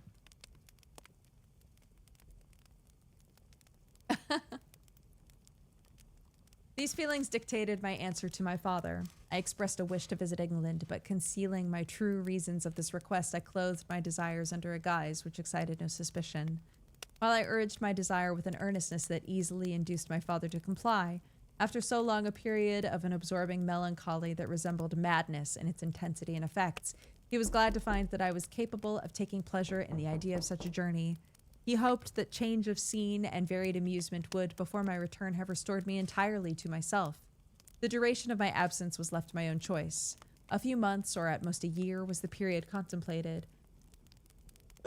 Itchy nose. One paternal kind precaution he had taken to ensure my having a companion. Without previously communicating with me, he had, in concert with Elizabeth, arranged that Clerval should join me at Strasbourg. This interfered with the solitude I coveted for the prosecution of my task. Yet, at the commencement of my journey, the presence of my friend could in no way be an impediment. And truly I rejoiced that thus I should be saved many hours of lonely, maddening reflection. Nay, Henry might stand between me and the intrusion of my foe. If I were alone, would he not at times force his abhorred presence on me to remind me of my task, or to contemplate its progress? To England, therefore, I was bound. It was understood that my union with Elizabeth should take place immediately upon my return. My father's age rendered him extremely averse to delay. For myself, there was one reward I promised myself for my detested toils, one consolation for my unparalleled sufferings. It was the prospect of that day when, enfranchised from my miserable slavery, I might claim Elizabeth and forget the past and my union with her. I now made arrangements for my journey, but one feeling haunted me which filled me with fear and agitation. During my absence, should I leave my friends unconscious of the existence of their enemy and unprotected from his attacks, exasperated as he might be by my departure, but he had promised to follow me wherever I might go? Would he not accompany me to England? The imagination was dreadful in itself, but soothing inasmuch as it supposed the safety of my friends. I was agonized with the idea of the possibility that the reverse of this might happen, but through the whole period during which I was the slave of my creature, I allowed myself to be governed by the impulses of the moment. My present sensations strongly intimated that the fiend would follow me and exempt my family from the danger of his machinations. It was in the latter end of September that I again quitted my native country. My journey had been my own suggestion, and Elizabeth therefore acquiesced, but she was filled with disquiet at the idea of my suffering away from her, the inroads of misery and grief. It had been her care which provided me a companion in Clerval. And yet a man is blind to 1,000 minute circumstances which call forth a woman's sedulous attention.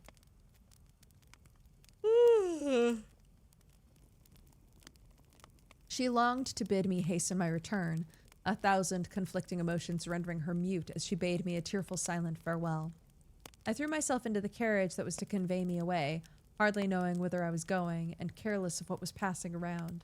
I remembered only, and it was with a bitter anguish that I reflected on it, to order that my chemical instruments should be packed to go with me. Filled with dreary imaginations, I passed through many beautiful and majestic scenes, but my eyes were fixed and unobserving. I could only think of the bourne of my travels and the work which was to occupy me whilst they endured. After some days spent in listless indolence, during which I traversed many leagues, I arrived at Strasbourg, where I waited 2 days for Clerval. He came. Alas, how great was the contrast between us. He was alive to every new scene, joyful when he saw the beauties of the setting sun, more happy when he beheld it rise and recommence a new day. He pointed out to me the shifting colors of the landscape and the appearances of the sky. "This is what it is to live," he cried. "Now I enjoy existence, but you, my dear Frankenstein, wherefore are you desponding and sorrowful?" In truth, I was occupied by gloomy thoughts, and neither saw the descent of the evening star nor the golden sunrise reflected in the Rhine. And you, my friend, would be far more amused with the journey of Clerval, who observed the scenery with an eye of feeling and delight, than in listening to my reflections. I, a miserable wretch, haunted by a curse that shut up every avenue to enjoyment.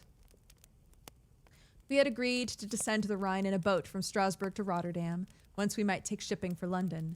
During this voyage, we passed many willowy islands, saw several beautiful towns. We stayed a day at Mannheim, and on the 5th from our departure from Strasbourg, arrived at Mainz. The course of the Rhine below Mainz becomes much more picturesque. The river descends rapidly and winds... I did that twice. And winds between hills, not high but steep, and of beautiful forms. We saw many ruined castles standing on the edges of precipices, surrounded by black woods, high and inaccessible. This part of the Rhine, indeed, presents a singularly variegated landscape. In one spot you view rugged hills, ruined castles overlooking tremendous precipices, with the dark Rhine rushing beneath.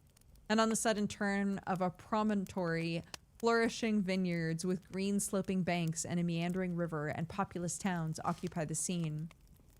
We traveled at the time of vintage and heard the song of laborers as we glided down the stream. Even I, depressed in mind and my spirits continually agitated by gloomy feelings, even I was pleased. I lay at the bottom of the boat, and as I gazed on a cloudless blue sky, I seemed to drink in a tranquility to which I had long been a stranger. And if these were my sensations, who can describe those of Henry? He felt as if he had been transported to fairyland and enjoyed a happiness seldom tasted by man. "I've seen," he said, "the most beautiful scenes in my own country. I've visited the lakes of Lucerne and Uri, where the snowy mountains descend almost perpendicularly into the water, casting black and impenetrable shades, which would cause a gloomy and mournful appearance were it not for the most verdant islands that relieve the eye by their gay appearance. I've seen this lake agitated by a tempest, when the wind tore up whirlwinds of water, and gave you an idea of what the waterspout must be on the great ocean. The waves dashed with fury the base of the mountain, where the priest and his mistress were overwhelmed by an avalanche, where their dying voices are still said to be heard amid the pauses of the nightly wind. I've seen the mountains of La Valais and the Pays de Vaud, but this country, Victor, pleases me more than all those wonders. The mountains of Switzerland are more majestic and strange, but there's a charm in the banks of this divine river that I've never before saw equaled. Look at that castle which overhangs yon precipice, and that also on the island, almost concealed amongst the foliage of their vines, and that village half hid in the recess of the mountain. Surely the spirit that inhabits and guards this place has a soul more in harmony with man than those who pile the glacier or retire to the inaccessible peaks of the mountains of our own country." Ah, Clerval, beloved friend, even now it delights me to record your words and to dwell on the praise of which you are so eminently deserving. He was a being formed in the very poetry of nature. His wild and enthusiastic imagination was chastened by the sensibility of his heart. His soul overflowed with ardent affections. His friendship was of that devoted and wondrous nature that the worldly minded teach us to look for only in the imagination. But even human sympathies were not sufficient to satisfy his eager mind. The scenery of external nature, which others regard only with admiration, he loved with ardor. The sounding cataract haunted him like a passion, the tall rock, the mountain, and the deep and gloomy wood. Their colors and their forms were then to him an appetite, a feeling, and a love that had no need of a remoter charm, by thought supplied, or any interest unborrowed from thy eye. Wordsworth's Tintern Abbey. And where does he now exist? Is this gentle, lovely being lost forever? Has this mind so replete with ideas, imaginations fanciful and magnificent, which formed a world whose existence depended on the life of its creator, has this mind perished? Does it now only exist in my memory? No, it is not thus. Your form so divinely wrought and beaming with beauty has decayed, but your spirit still visits and consoles your unhappy friend. Pardon this gush of sorrow. These ineffectual words are but a slight tribute to the unexampled worth of Henry, but they soothe my heart, overflowing with the anguish which his remembrance creates. I'll proceed with my tale. Beyond Cologne, we descended to the plains of Holland. We resolved to post the remainder of our way, for the wind was contrary, and the stream of the river was too gentle to aid us. Our journey here lost the interest arising from beautiful scenery, but we arrived in a few days at Rotterdam, whence we proceeded by sea to England. It was on a clear morning, in the latter days of December, that I first saw the white cliffs of Britain. The banks of the Thames presented a new scene. They were flat but fertile, and almost every town was marked by the remembrance of some story. We saw Tilbury Fort and remembered the Spanish Armada, Gravesend, Woolwich, and Greenwich, places which I had heard of even in my country. At length we saw the numerous steeples of London, St. Paul's towering above all, and the tower famed in English history. Chapter 19. London was our present point of rest. We determined to remain several months in this wonderful and celebrated city. Clerval desired the intercourse of the men of genius and talent who flourished at this time, but this was with me a secondary object. I was principally occupied with the means of obtaining the information necessary for the completion of my promise, and quickly availed myself of the letters of introduction I had brought with me, addressed to the most distinguished and natural philosophers. If this journey had taken place during my days of study and happiness, it would have afforded me inexpressible pleasure, but a blight had come over my existence, and I only visited these people for the sake of the information they might give me on the subject in which my interest was so terribly profound. Company was irksome to me. When alone, I could fill my mind with the sights of heaven and earth. The voice of Henry soothed me, and I could thus cheat myself into a transitory peace. But busy, uninteresting, joyous faces brought back despair to my heart. I saw an insurmountable barrier placed between me and my fellow men. This barrier was sealed with the blood of William and Justine, and to reflect on the events connected with those names filled my soul with anguish. But in Clerval I saw the image of my former self. He was inquisitive and anxious to gain experience and instruction. The difference of manners which he observed was to him an inexhaustible source of instruction and amusement. He was pursuing an object he had long had in view. His design was to visit India, in the belief that he had his knowledge of its various languages, and in the views he had taken of its society, the means of materially assisting the progress of European colonization and trade.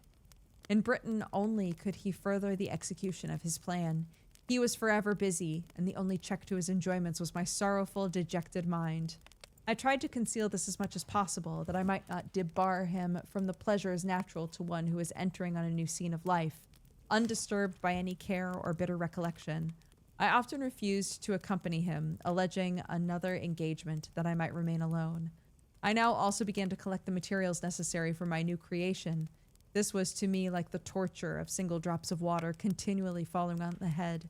Every thought that was devoted to it was an extreme anguish, and every word that I spoke, an allusion to it, caused my lips to quiver, my heart to palpitate. After passing some months in London, we received a letter from a person in Scotland who had formerly been our visitor in Geneva. He mentioned the beauties of his native country, asked us if these were not sufficient allurements to induce us to prolong our journey.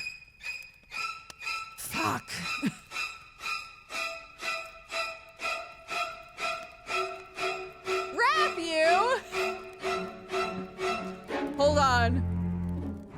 Hold on. We have to let Psycho finish. Rathu, thank you so much for the raid. Welcome, guys. Points at Rathu. That's my sibling. Hi. Thank you so much. Welcome, guys.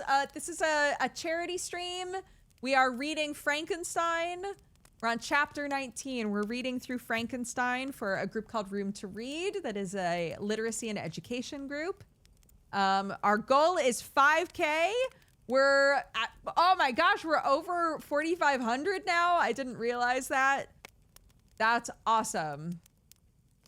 No. Sorry, my VTuber sibling. We were animated by the same lovely person. Ah!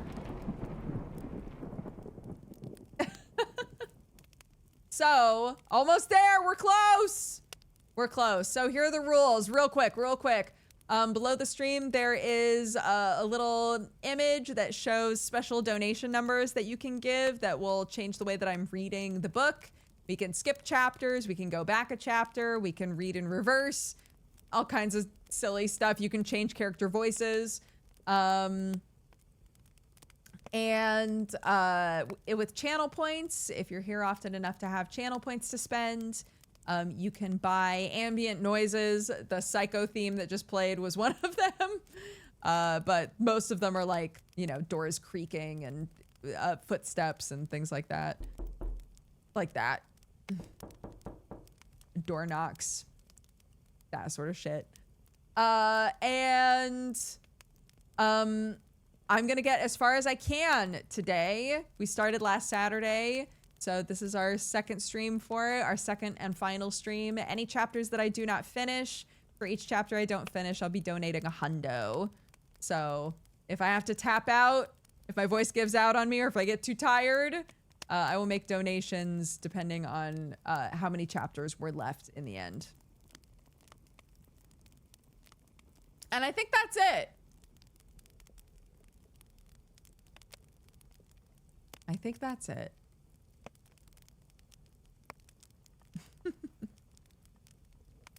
All right, let us continue. And to reiterate, people have changed character voices a lot. I feel the need to say this. None of the characters have their original voices anymore. That's so much money if we go back to the start. No. I will not be paying for chapters that I already read. Nice try. Nice try. Okay. Where were we? Right. We're talking about how cool Clerval is. This guy. In Britain, not only could he further the execution of his plan, he was forever busy, and the only check to his enjoyments was my sorrowful and dejected mind.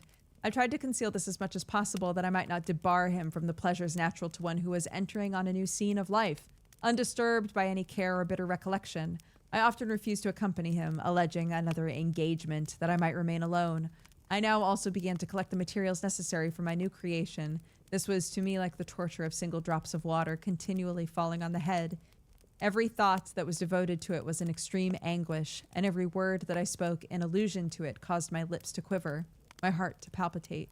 After passing some months in London, we received a letter. Oh, right, we already read this. Clerval eagerly desired to accept his invitation, and I, although I abhorred society, wished to view again mountains and streams and all the wondrous works with which nature adorns her chosen dwelling places. We had arrived in England at the beginning of October, and it was now February. We accordingly determined to commence our journey toward the north at the expiration of another month. In this expedition, we did not intend to follow the great road to Edinburgh, but to visit Windsor, Oxford, Matlock, and the Cumberland Lakes, resolving to arrive at the completion of this tour about the end of July. I packed it. So how long has it been so far now? It's been...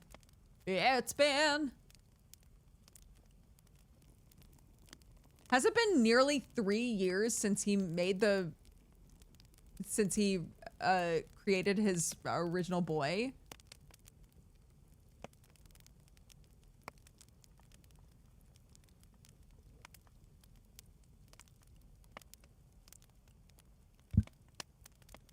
I'm trying to figure this out. So he spent a year watching the DeLacy's, and then it was another year until he and Victor spoke to each other, right? And now it's... We arrived in England at the beginning of October, and it was now February.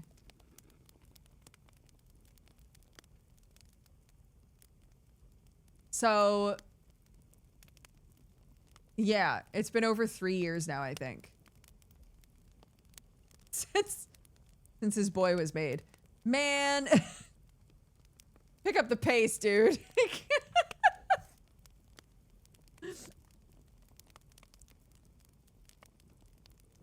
That guy's just roaming around.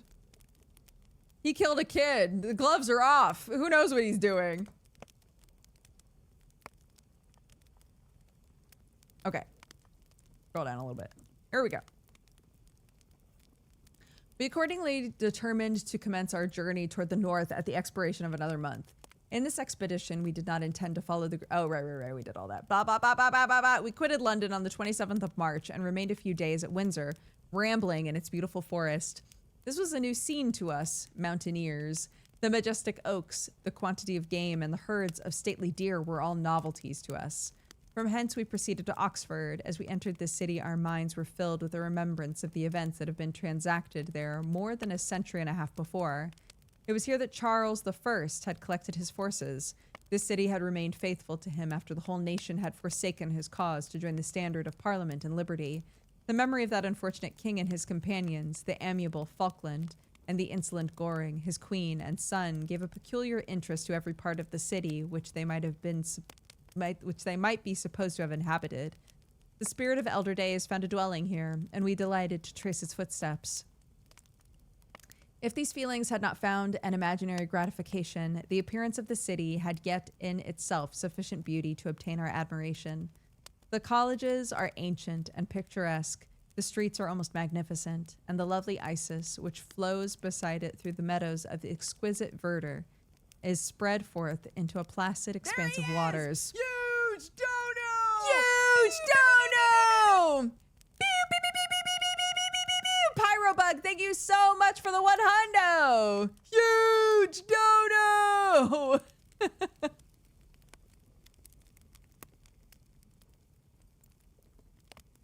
Thank you so much. 4,624 bucks to teach babies to read. Claps, claps, claps, everybody. Thank you so much.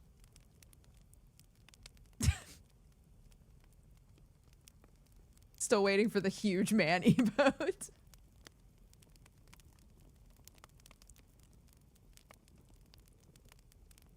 He was killed for murdering that kid. Huge dono! But he was clearly strangled to death with Frankenstein monster strength. That doesn't make sense. I don't think he strangled this kid, like, fully. Because the way he describes it was that he, like, grabs this kid by the throat just to try to get him to stop talking. He wasn't like, I'm gonna grab this kid around the throat and crush him. Like, I don't know. I had to read that section twice. Thanks so much, guys.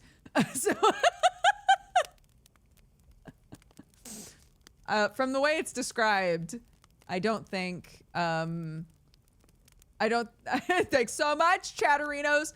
I don't think that it was like full on Frankenstein's trying to kill this child. It was like, he just wanted the kid to stop saying mean stuff. And then was like, whoa, I killed that kid. Whoa, I killed that kid. I'm powerful. And now we're here. And now here we are. He was not torn up about it. No.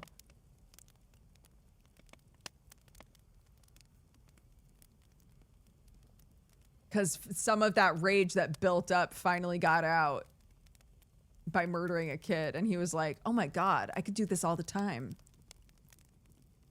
Oh my god, these people that hate me and make my life awful, that have turned me into this monster, I could just kill them. That's crazy. I love that.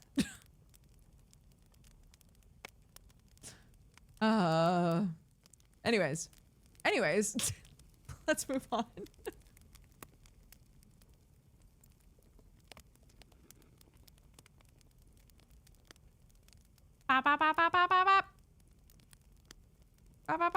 Okay. I was just curious.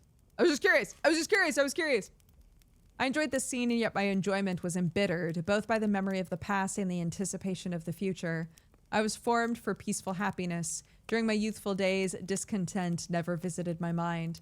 and if I was ever overcome by ennui, the sight of what is beautiful in nature or the study of what is excellent and sublime in the productions of man could always interest my heart and communicate elasticity to my spirits. But I am a blasted tree. The bolt has entered my soul, and I felt then that I should survive to exhibit what I shall soon cease to be, a miserable spectacle of wrecked humanity, pitiable to others and intolerable to myself. We passed a considerable period at Oxford, rambling among its environs and endeavoring to identify every spot which might relate to the most animating epic of English history. Our little voyages of discovery were often prolonged by the successive objects that presented themselves. We visited the tomb of the illustrious Hampden and the field on which that patriot fell.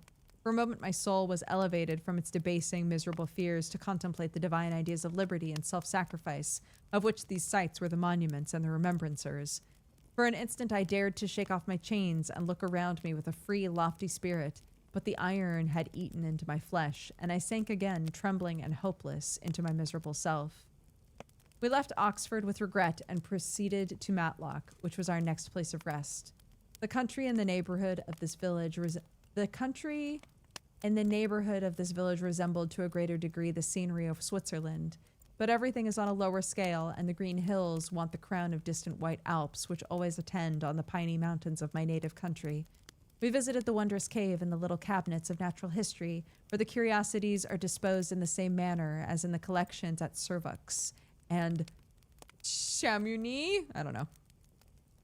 The latter name made me tremble when pronounced by Henry. And I hastened to quit Matlock, with which that terrible scene was thus associated. From Derby, still journeying northwards, we passed 2 months in Cumberland and Westmoreland. I could now almost fancy myself among the Swiss mountains. The little patches of snow which yet lingered on the northern side of the mountains, the lakes, and the dashing of the rocky streams were all familiar, dear sights to me. Here also we made some acquaintances, who also contrived to cheat me into happiness. The delight of Clerval was proportionably greater than mine. His mind expanded in the company of men with talent. He found in his own nature greater capacities and resources than he could have imagined himself to have possessed while he associated with his inferiors. "I could pass my life here," said he to me, "and among these mountains I should scarcely regret Switzerland and the Rhine." But he found that a traveler's life is one that includes much pain amidst its enjoyments. His feelings are forever on the stretch, and when he begins to sink into repose, he finds himself obliged to quit that on which he rests in pleasure for something new, which again engages his attention, and which also he forsakes for other novelties. We had scarcely visited the various lakes of Cumberland and Westmoreland, and conceived an affection for some of the inhabitants when the period of our appointment with our Scotch friend approached. We left them to travel on. For my own part, I was not sorry. I had now neglected my promise for some time, and I feared the effects of the demon's disappointment.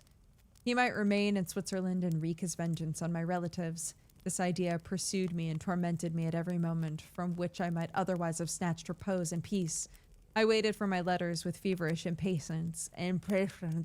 If they were delayed, I was miserable and overcome by 1,000 fears, and when they arrived and I saw the superscription of Elizabeth or my father, I hardly dared to read and ascertain my fate. Sometimes I thought that the fiend followed me and might expedite my remissness by murdering my companion. When these thoughts possessed me, I would not quit Henry for a moment, but followed him as his shadow, to protect him from the fancied rage of his destroyer. I felt as if I had committed some great crime, the consciousness of which haunted me. I was guiltless, but I had indeed drawn down a horrible curse upon my head, as mortal as that of crime. I visited Edinburgh with languid eyes and mind, and yet that city might have interested the most unfortunate being. Clerval did not like it so well as Oxford, for the antiquity of the latter city was more pleasing to him, but the beauty and regularity of the new town of Edinburgh, with romantic castle and its environs, the most delightful in the world, Arthur's Seat, St. Bernard's Wall, and the Pentland Hills, compensated him for the change and filled him with cheerfulness and admiration. But I was impatient to arrive at the termination of my journey. We left Edinburgh in a week, passing through Cooper, St. Andrews, and along the banks of the Tay to Perth, where our friends expected us. But I was in no mood to laugh and talk with strangers, or enter into their feelings or plans with good humor expected from a guest, and accordingly I told Clerval I wished to make the tour of Scotland alone. Do you, said I, enjoy yourself. Let this be our rendezvous. I may be absent a month or two, but do not interfere with my emotions. I entreat you. Leave me to peace and solitude for a short time, and when I return, I hope it will be with a lighter heart more congenial to your own temper. Henry wished to dissuade me. Henry wished to dissuade me, but seeing me bent on this plan, ceased to remonstrate. He entreated me to write often. I had rather be with you, he said, in your solitary rambles than with these Scotch people, whom I do not know. Hasten then, my dear friend, to return, that I may again feel myself somewhat at home, which I cannot do in your absence. Ah. Having parted from my friend, I determined to visit some remote spot of Scotland and finished my work in solitude. I did not doubt that the monster followed me and would discover himself to me when I should have finished, that he might receive his companion. With this resolution, I traversed the northern highlands and fixed on one of the most remotest of the Orkneys as the scene of my labors. It was a place fitted for such a work, being hardly more than a rock whose high sides were continually beaten upon by the waves. The soil was barren, scarcely affording pasture for a few miserable cows and oatmeal for its inhabitants, which consisted of 5 persons, whose gaunt and scraggy limbs gave tokens of their miserable fare. Vegetables and bread, when they indulged in such luxuries, and even fresh water, was to be procured from the mainland, which was about 5 miles distant. On the whole island, there were 3 miserable huts, and one of these was vacant when I arrived. This I hired. It contained but 2 rooms, and these exhibited all the squalidness of the most miserable penury. The thatch had fallen in, the walls were unplastered, and the door was off its hinges. I ordered it to be repaired, bought some furniture, and took possession. An incident which would doubtless have occasioned some surprise had not all the senses of the cottagers been benumbed by want and squalid poverty. As it was, I lived ungazed at and unmolested, hardly thanked for the pittance of food and clothes which I gave. So much does suffering blunt even the coarsest sensations of men. In this retreat, I devoted the morning to labor, but in the evening, when the weather permitted, I walked on the stony beach of the sea to listen to the waves as they roared and dashed at my feet. It was a monotonous, yet ever-changing scene. I thought of Switzerland. It was far different from this desolate, appalling landscape. Its hills covered with vines, and its cottages are scattered thickly in the plains. Its fair lakes reflect a blue and gentle sky, and when troubled by the winds, their tumult is but as the play of a lively infant when compared to the roarings of the giant ocean. In this manner, I distributed my occupations when I first arrived, but as I proceeded in my labor, it became every day more horrible and irksome to me.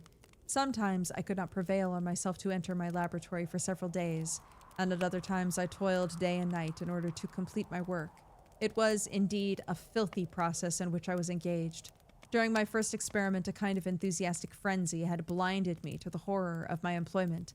My mind was instantly fixed on the consummation of my labor. My eyes were shut to the horror of my proceedings. But now I went to it in cold blood. My heart often sickened at the work of my hands. Thus situated, employed in the most detestable occupation, immersed in a solitude where nothing could for an instant call my attention from the actual scene in which I was engaged, my spirits became unequal. I grew restless and nervous. Every moment I feared to meet my persecutor.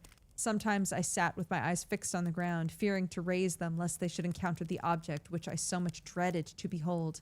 I feared to wander from the sight of my fellow creatures, lest when alone he should come to claim his companion. In the meantime, I worked on, and my labor was already considerably advanced. I looked towards its completion with a tremulous and eager hope, which I dared not trust myself to question, but which was intermixed with obscure forebodings of evil that made my heart sicken in my bosom. Chapter 20! I sat one evening in my laboratory. The sun had set, and the moon was just rising from the sea. I had not sufficient light for my employment. I remained idle, in a pause of consideration of whether I should leave my labor for the night, or hasten its conclusion by an unremitting attention to it. As I sat, a train of reflection occurred to me on which led me to consider the effects of what I was now doing. 3 years before I was engaged— 3 years! Good job, everybody. Pat's back for math.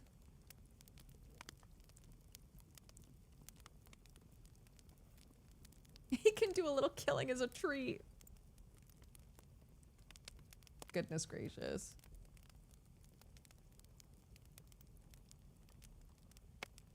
Ah.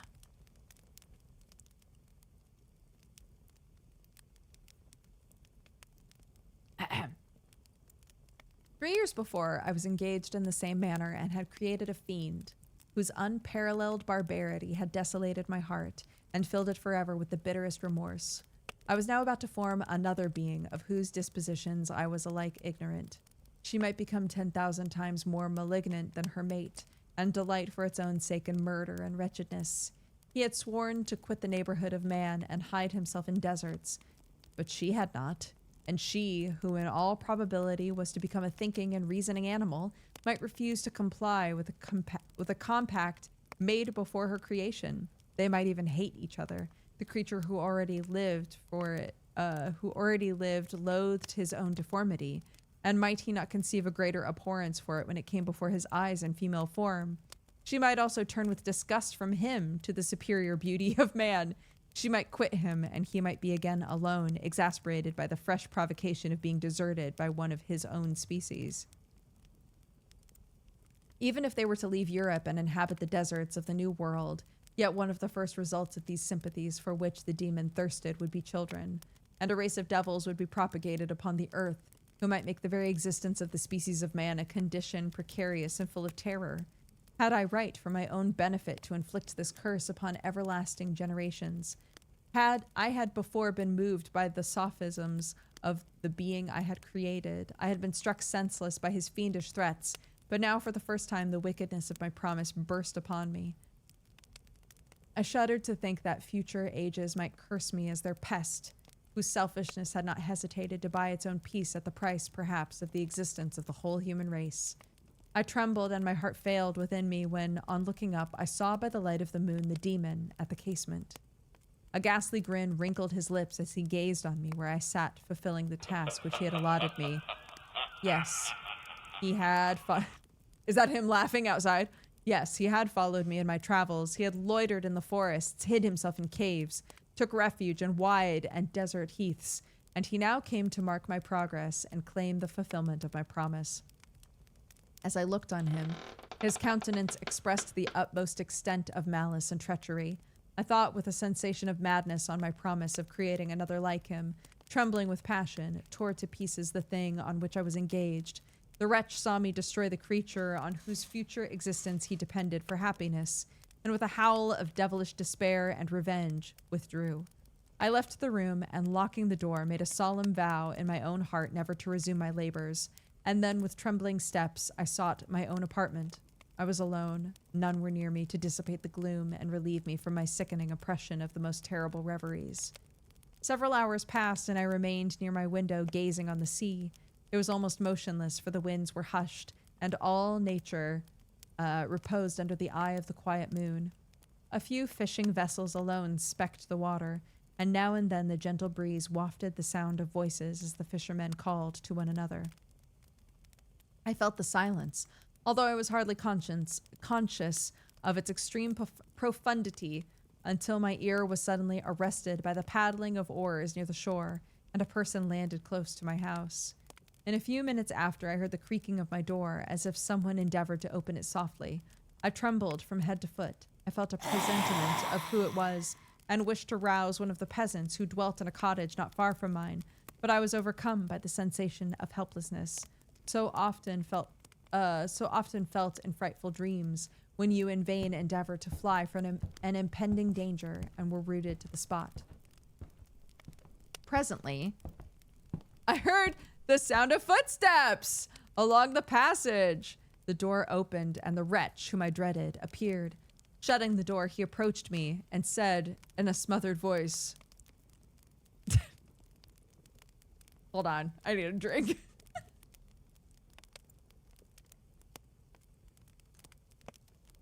All right. You have destroyed the work which you began. What is it you intend? Do you dare to break your promise?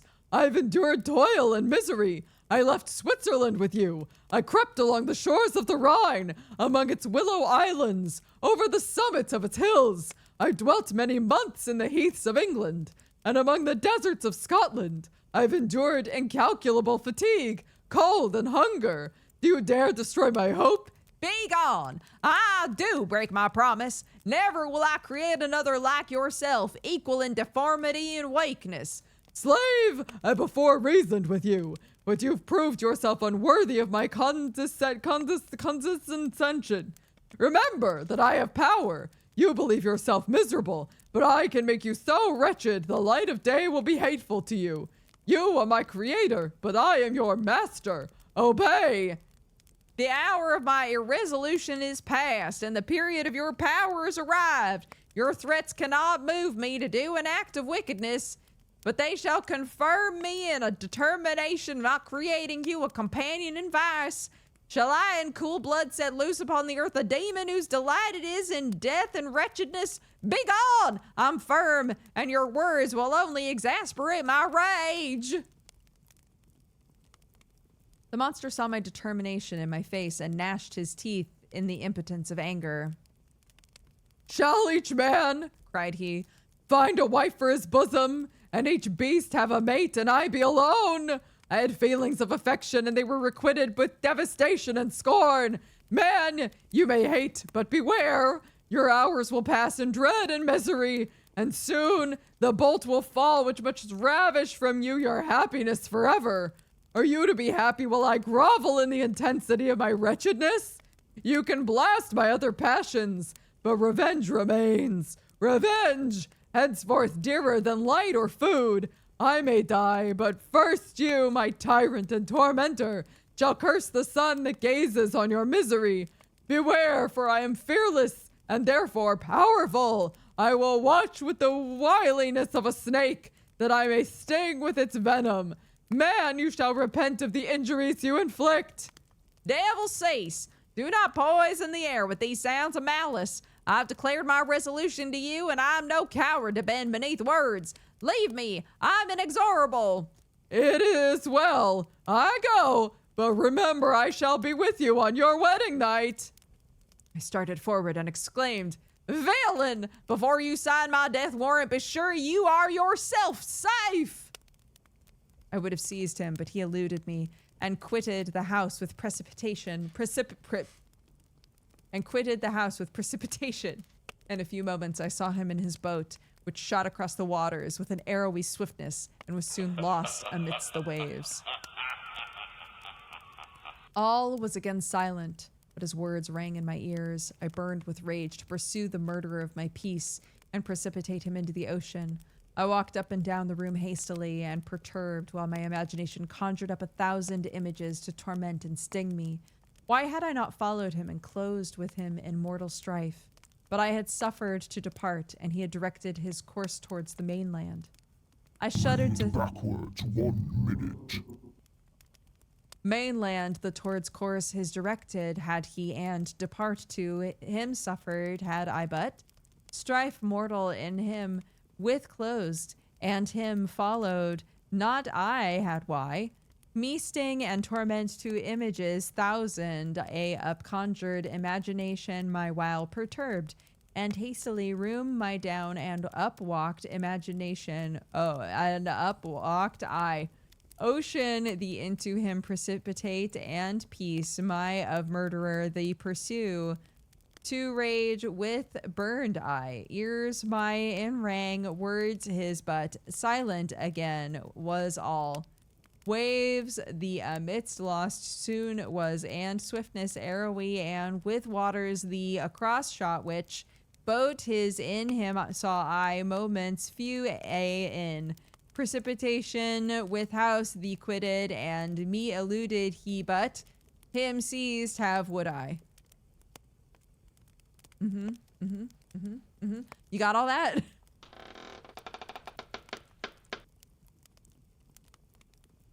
I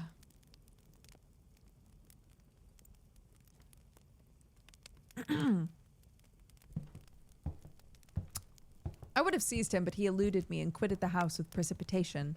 In a few moments I saw him in his boat, which shot across the waters with an arrowy swiftness and was soon lost amidst the waves. All was again silent, but his words rang in my ears.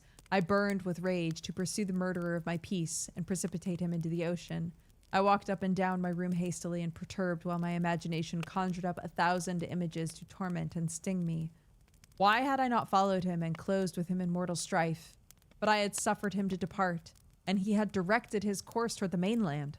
I shuddered to think who might be the next victim sacrificed to his insatiate revenge. And then I thought again of his words, "I will be with you on your wedding night." That, then, was the period fixed for the fulfillment of my destiny. In that hour I should die and at once satisfy and extinguish his malice. The prospect did not move me to fear, yet when I thought of my beloved Elizabeth, of her tears and endless sorrow, when she should find her lover so barbarously snatched from her, tears, the first I had shed for many months, streamed from my eyes, and I resolved not to fall before my enemy without a bitter struggle. The night passed away and the sun rose from the ocean. My feelings became calmer, if it may be called calmness, when the violence of rage sinks into the depths of despair. I left the house, the horrid scene of the last night's contention, and walked on the beach of the sea, which I almost regarded as an insuperable barrier between me and my fellow creatures. Nay, a wish that such should prove the fact stole across me. I desired that I might pass my life on that barren rock, wearily, it is true, but uninterrupted by any sudden shock of misery.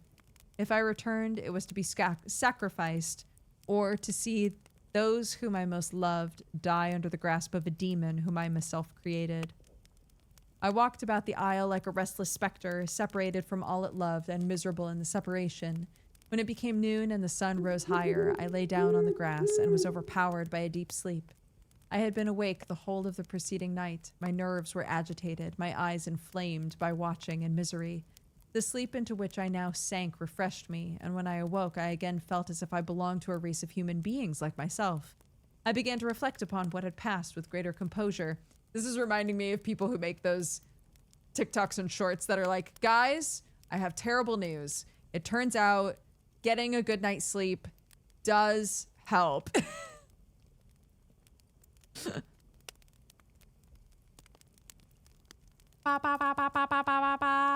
Yet still the words of the fiend rang in my ears like a death knell. They appeared like a dream, yet distinct and oppressive as reality. The sun had far descended, and I still sat on the shore, satisfying my appetite, which had become ravenous with an oaten cake, when I saw a fishing boat land close to me, and one of the men brought me a jacket. It contained letters from Geneva, one from Clerval, entreating me to join him. He said he was wearing away his time fruitlessly where he was, that letters from the friends he had formed in London desired his return to complete the negotiation they entered into for his Indian enterprise. He could no longer delay his departure, but as his journey to London might be followed even sooner than he now conjectured by his longer voyage, he entreated me to bestow as much of my society on him as I could spare.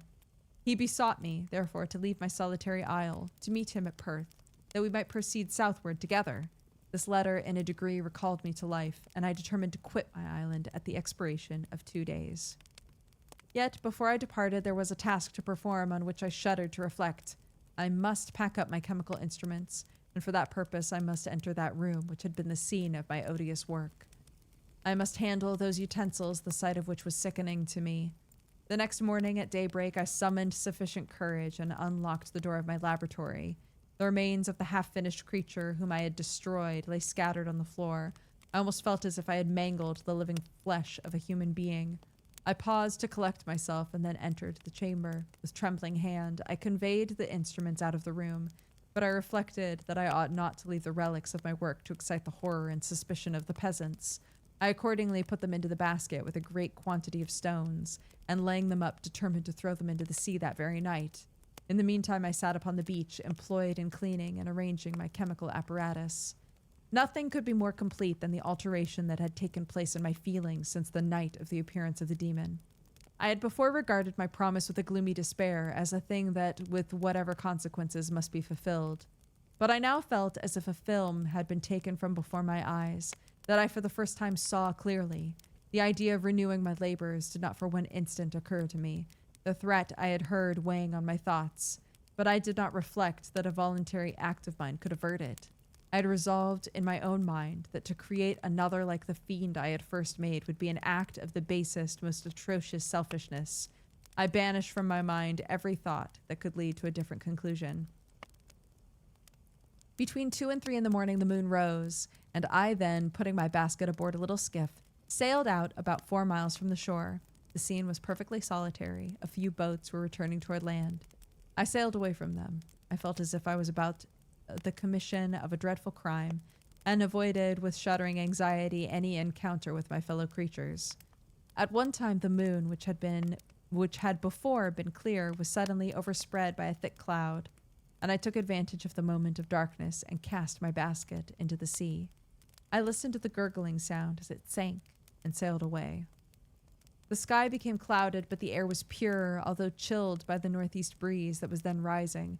But it refreshed me and filled me with such agreeable sensations that I resolved to prolong my stay on the water, and fixing the rudder in a direct position, stretched myself at the bottom of the boat. Clouds hit the moon.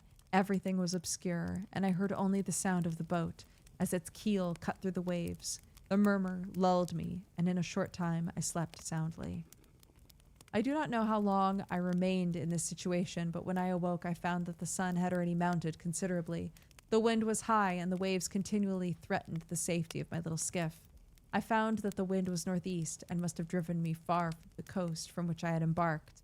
I endeavored to change my course, but quickly found that if I again made the attempt, the boat would be instantly filled with water. Thus situated, my only resource was to drive before the wind. I confess I felt a few sensations of terror. I had no compass with me, and was so slenderly acquainted with the geography of this part of the world that the sun was of little benefit to me. I might be driven into the wide Atlantic and feel all the tortures of starvation, or be swallowed up in the immeasurable waters that roared and buffeted me. I had already been out many hours, and felt the torment of a burning thirst, a prelude to my other sufferings.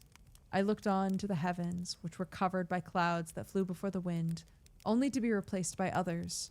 I looked upon the sea. It was to be my grave. "Fiend!" I exclaimed. "Your task is already fulfilled!"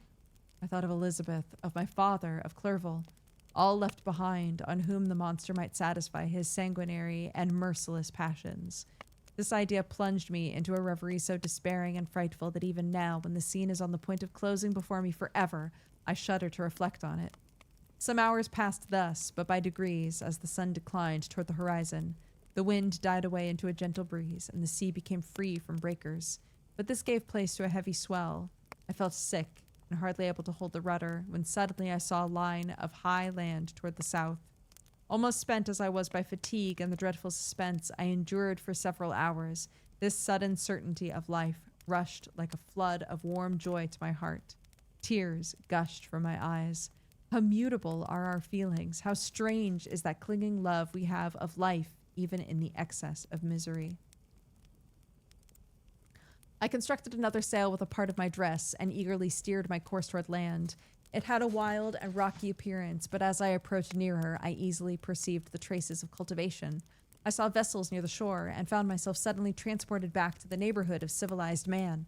I carefully traced I thought this said wingdings. I carefully traced the windings of the land and hailed a steeple, which I at length saw issuing from behind a small promontory. As I was in a state of extreme debility, I resolved to sail directly toward the town as a place where I could most easily procure nourishment. Fortunately, I had money with me. As I turned the promontory, I perceived a small, neat town and a good harbor, which I entered, my heart bounding with joy at my unexpected escape. As I was occupied in fixing the boat and arranging the sails, several people crowded toward the spot. They seemed much surprised at my appearance, but instead of offering me assistance, whispered together with gestures that at any other time might have produced in me a slight sensation of alarm. As it was, I merely remarked that they spoke English, and I therefore addressed them in that language. "My good friends," said I, "will you be so kind as to tell me the name of this town and inform me where I am?" "You'll know soon enough," replied a man with a hoarse voice. "Maybe you are come to a place that will not prove much to your taste, but you will not be consulted as to your quarters, I promise you." I was exceedingly surprised on receiving so rude an answer from a stranger. I was also disconcerted on perceiving the frowning and angry countenances of his companions.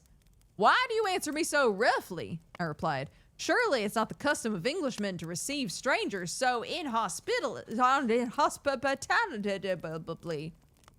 "I don't know," said the man, "what the custom of the English may be, but it's the custom of the Irish to hate villains. Oh no. While this strange dialogue continued, I perceived the crowd rapidly increase. Their faces expressed a mixture of curiosity and anger, which annoyed and in some degree alarmed me. I inquired the way to the inn, but no one replied. I then moved forward, and a murmuring sound arose from the crowd as they followed and surrounded me. When an ill-looking man approached, tapping me on the shoulder and said, "Come, sir, you must follow me to Mr. Kerwin's to give an account of yourself." "Who's Mr. Kerwin? Why am I to give an account of myself? Is this not a free country?" "Aye, sir, free enough for honest folk. Mr. Kerwin's a magistrate. You are to give him an account of the death of a gentleman who was found murdered here last night." This answer startled me, but I presently recovered myself. I was innocent. That could easily be proved. Accordingly, I followed my conductor in silence and was led to one of the best houses in town. I was ready to sink from fatigue and hunger, but being surrounded by a crowd, I thought it politic to rouse all my strength, that no physical debility might be construed into apprehension or guilt. Little did I then expect the calamity that was in a few moments to overwhelm me and extinguish in horror and despair all fear of ignominy or death. I must pause here, for it requires all my fortitude to recall the memory of the frightful events which I am about to relate in proper detail to my recollection.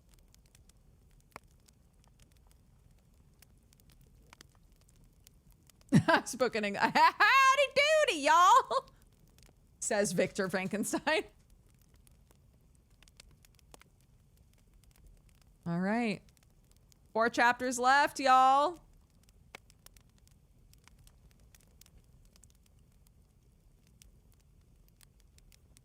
How are we all doing? Thank you so much for the donos. Whoa, look at all this. A wind dono. Thank you guys so much. We've got about, what? 300 left? 300 bucks left to hit the goal? That's crazy. Thank you so, so much.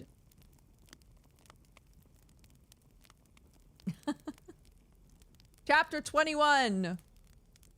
I was soon introduced to the presence of the magistrate, an old benevolent man with calm and mild manners. He looked upon me, however, with some degree of severity, and then turning toward my conductors, he asked who appeared as witnesses on this occasion. About 6 men came forward, one being selected by the magistrate. He deposed that he had been out fishing the night before with his son and brother-in-law, Daniel Nugent, when about 10 o'clock they observed a strong northerly blast rising. They accordingly put in for port. It was a very dark night, as the moon had not yet risen, and they did not land at the harbor, but as they had been accustomed, at a creek about 2 miles below. He walked on first, carrying a part of the fishing tackle, and his companions followed him at some distance. As he was proceeding along the sands, he struck his foot against something and fell at his length on the ground. His companions came up to assist him, and by the light of their lantern they found that he had fallen on the body of a man, who was to all appearance dead. Their first supposition was that it was the corpse of some person who had been drowned and was thrown on shore by the waves. But on examination, they found that the clothes were not wet, that the body was not cold.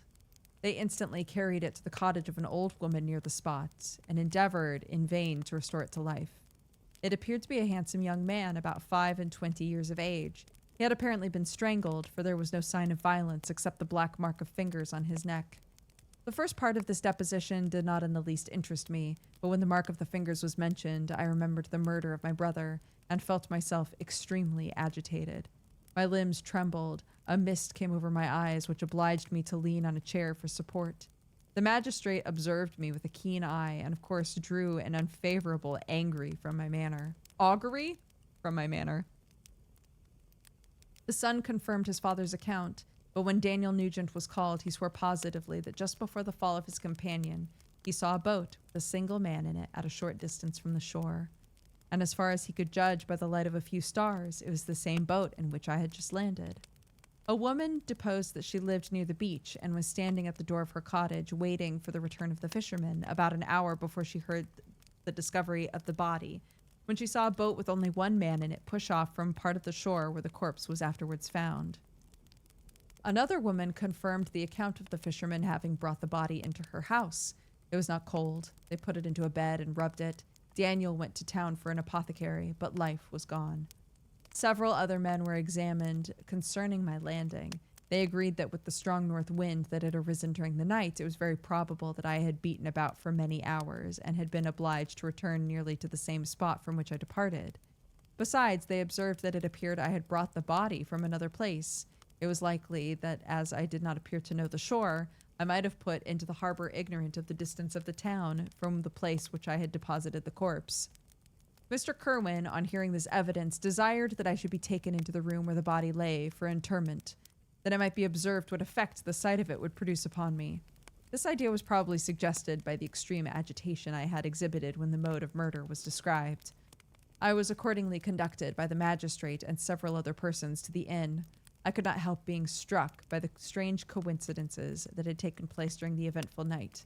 But knowing that I had been conversing with several persons on the island I had inhabited about the time that the body had been found, I was perfectly tranquil as to the consequences of the affair. I entered the room where the corpse lay and was led to the coffin. And how can I describe my sensations on beholding it? I feel yet parched with horror, nor can I reflect on the terrible moment without shuddering and agony. The examination, the presence of the magistrate and witnesses, it passed like a dream from my memory when I saw the lifeless form of Henry Clerval stretched before me. A moment of silence for Henry. 2 PNGs down. In the arms of the angel, fly away from here. Bye, Henry. I'm so sorry. You did great. I'll miss your voice.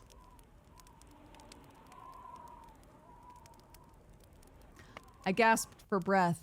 Throwing myself on the body, I exclaimed, "Have my murderous machinations deprived you also, my dearest Henry, of life? 2, I have already destroyed. Other victims await their destiny, but you, Clerval, my friend, my benefactor." The human frame could no longer support the agonies that I endured, and I was carried out of the room in convulsions. A fever succeeded to this. I lay for 2 months on the point of death. My ravings, as I afterwards heard, were frightful. I called myself the murderer of William, Justine, and Clerval. Sometimes I entreated my attendants to assist me in the destruction of the fiend by whom I was tormented. At others, I felt the fingers of the monster grasping my neck and screamed aloud with agony and terror. Fortunately, as I spoke my native language, Mr. Kerwin alone understood me, but my gestures and bitter cries were sufficient to affright the other witnesses. Why did I not die? More miserable than man ever was before, why did I not sink into forgetfulness and rest? Death snatches away many blooming children, the only hopes of their doting parents. How many brides and youthful lovers have been one day in the bloom of health and hope, and the next a prey for worms and the decay of the tomb? Of what materials was I made that I could thus resist so many shocks, which like the turning of the wheel continually renewed the torture? But I was doomed to live, and in 2 months found myself as awaking from a dream in a prison, stretched on a wretched bed, surrounded by jailers, turnkeys, bolts, all the miserable apparatus of a dungeon. It was morning, I remember, when I thus awoke to understanding. I forgot the particulars of what had happened, and only felt as if some great misfortune had somehow overwhelmed me.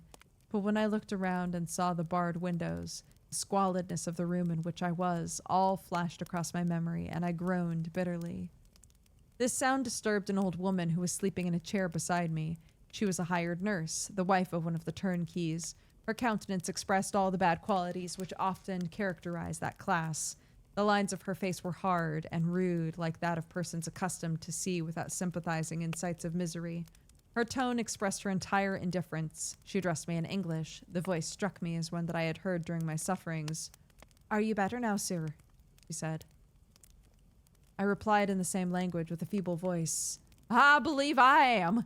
But if it be all true, if indeed I did not dream, I'm sorry that I am still alive to feel this misery and horror."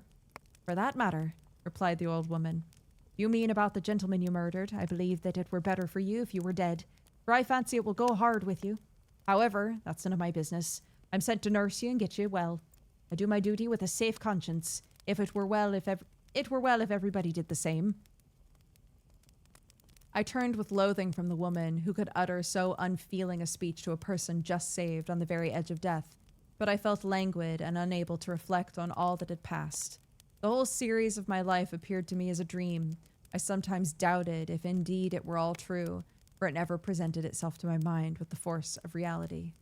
As the images that floated before me became more distinct, I grew feverish. A darkness pressed around me.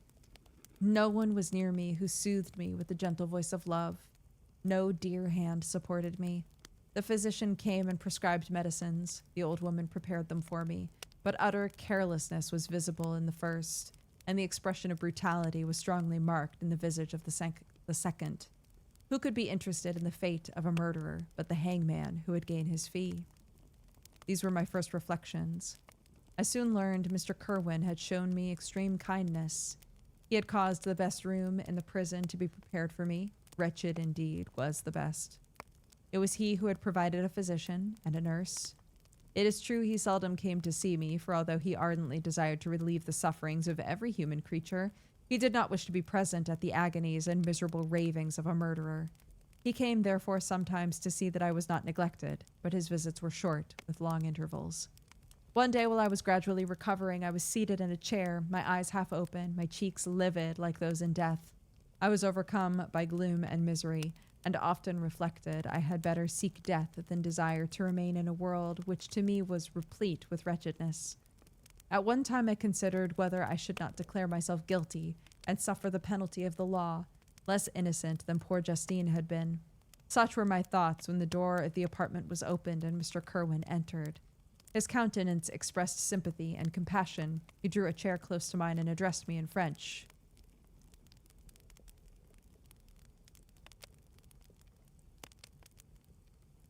I swear to God, what? I swear to God, what?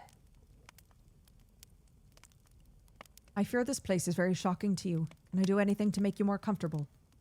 I thank you, but all that you mention is nothing to me. On the whole earth, there's no comfort which I am capable of receiving.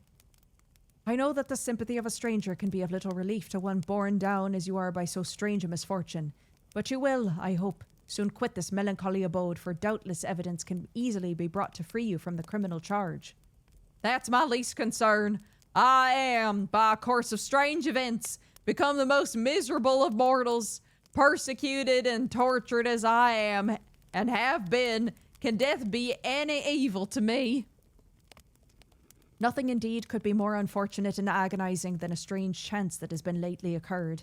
You were thrown by some surprising accident on this shore, renowned for its hospitality, seized immediately and charged with murder.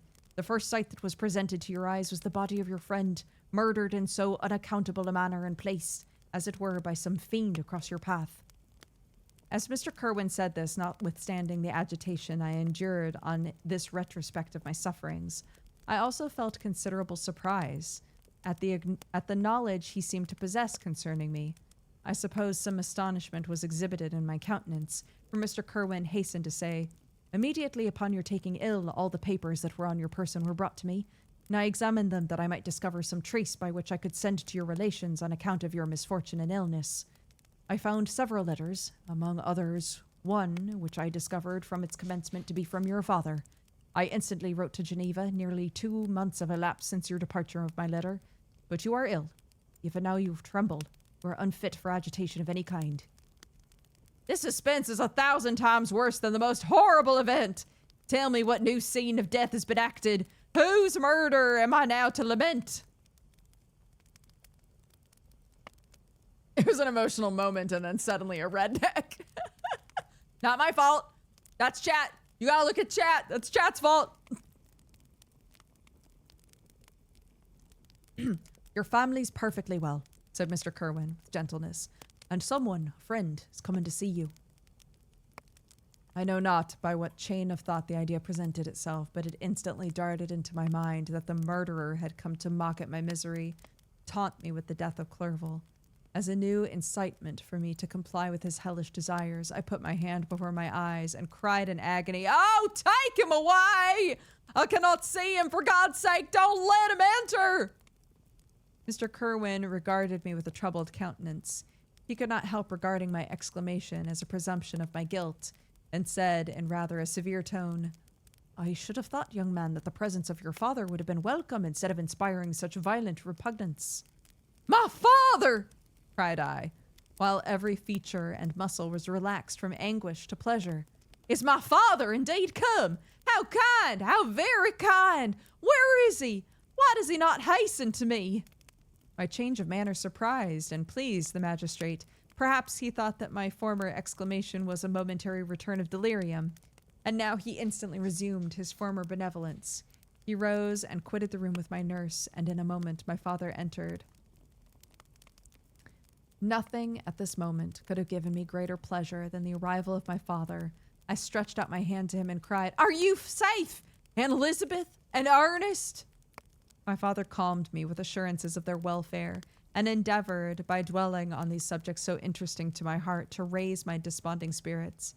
He soon felt a prison cannot be the abode of cheerfulness. What a place is this that you inhabit, my son? Said he, looking mournfully at the barred windows and wretched appearance of the room.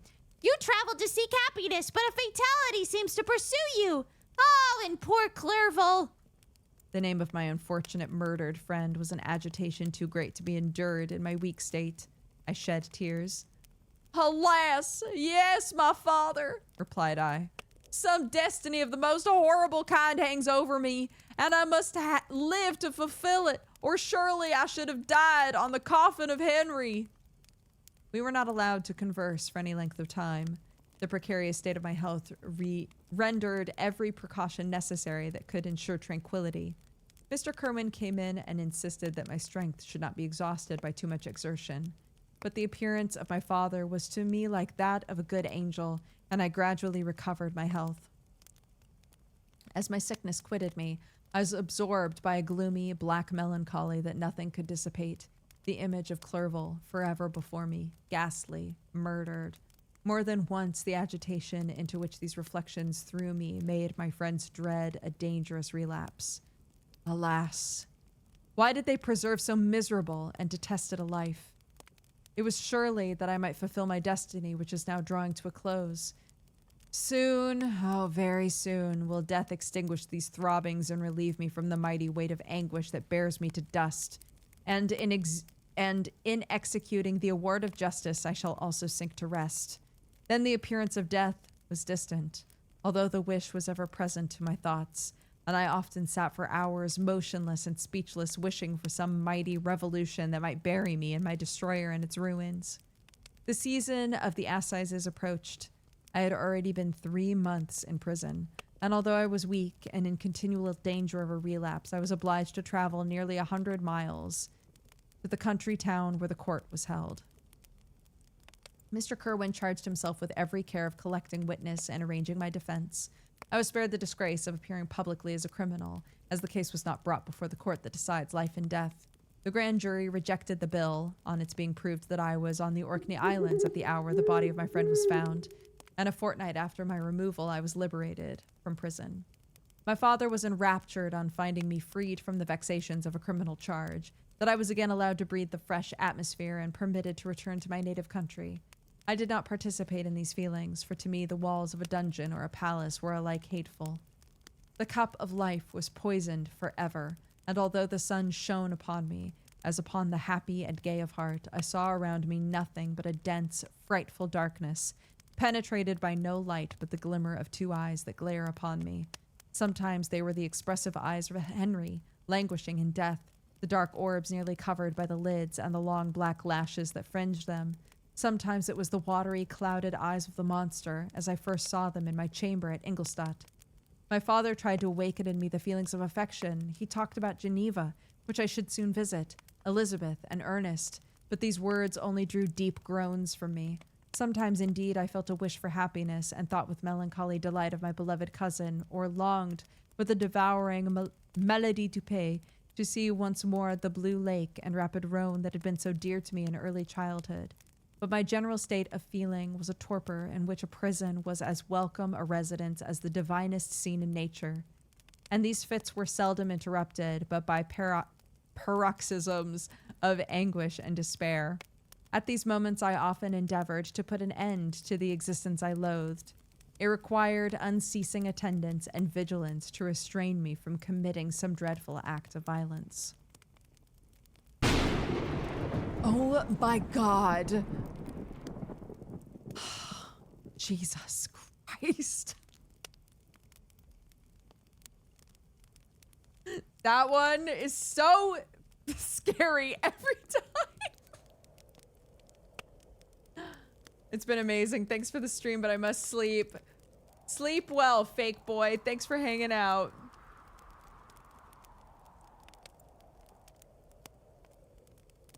Oh my God. Oh.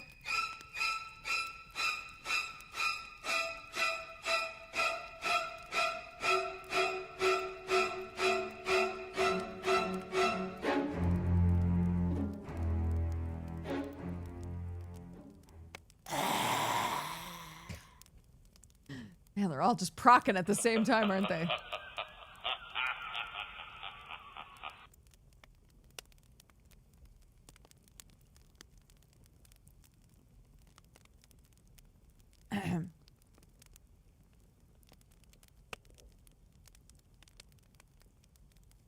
Watching you.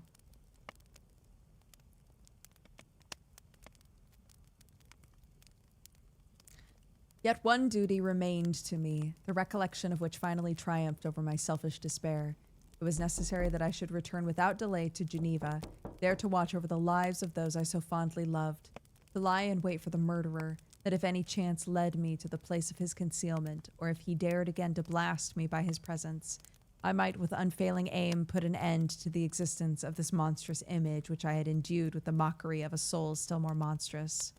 My father still desired to delay our departure, fearful that I could not sustain the fatigues of a journey, for I was a shattered wreck, the shadow of a human being.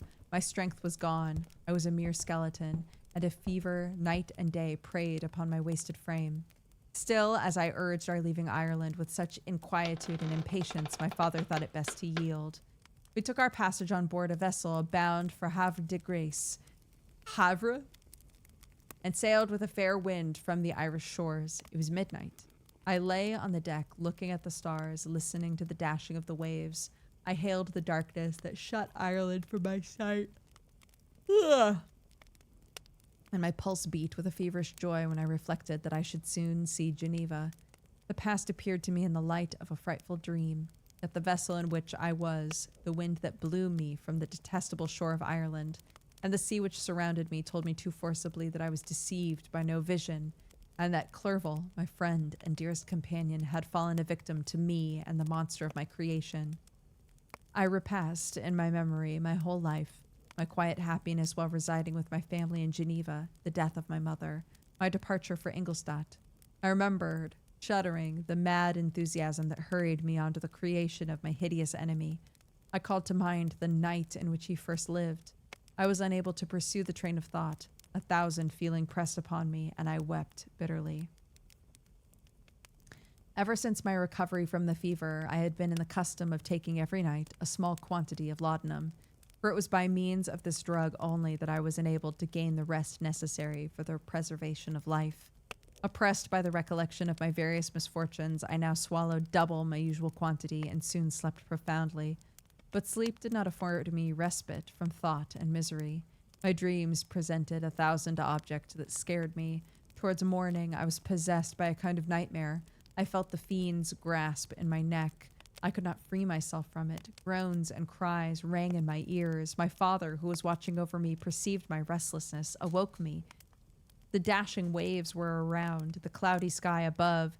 The fiend was not here.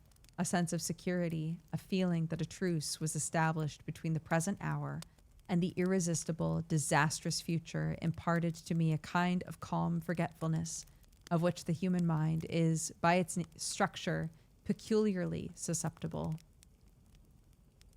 Chapter 22.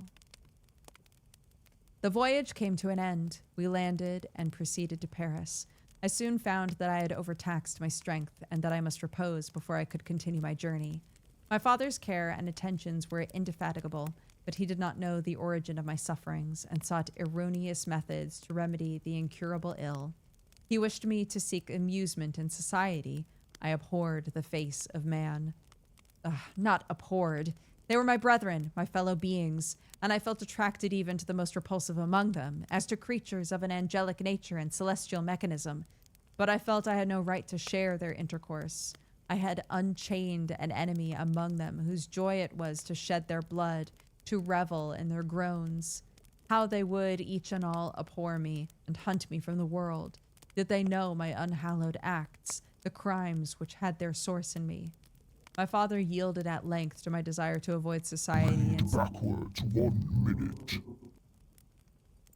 society avoid to desire my to length at yielded father my me in source there which had crimes thee and acts unhallowed my know they did world thee from me hunt and me abhor all and each would they how groans there in revel to and blood there shed to was it joy whose them among enemy and unchained had I intercourse their share to right no had I that felt I but mechanism celestial and nature angelic and of creatures to as them among repulsive most thee to even attracted felt I and beings fellow my brethren my were they abhorred not man of face the abhorred I society and amusement seek to me wished he ill incurable the remedy to methods erroneous sought and sufferings my of origin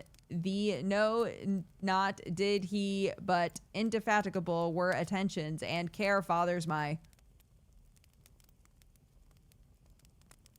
brain.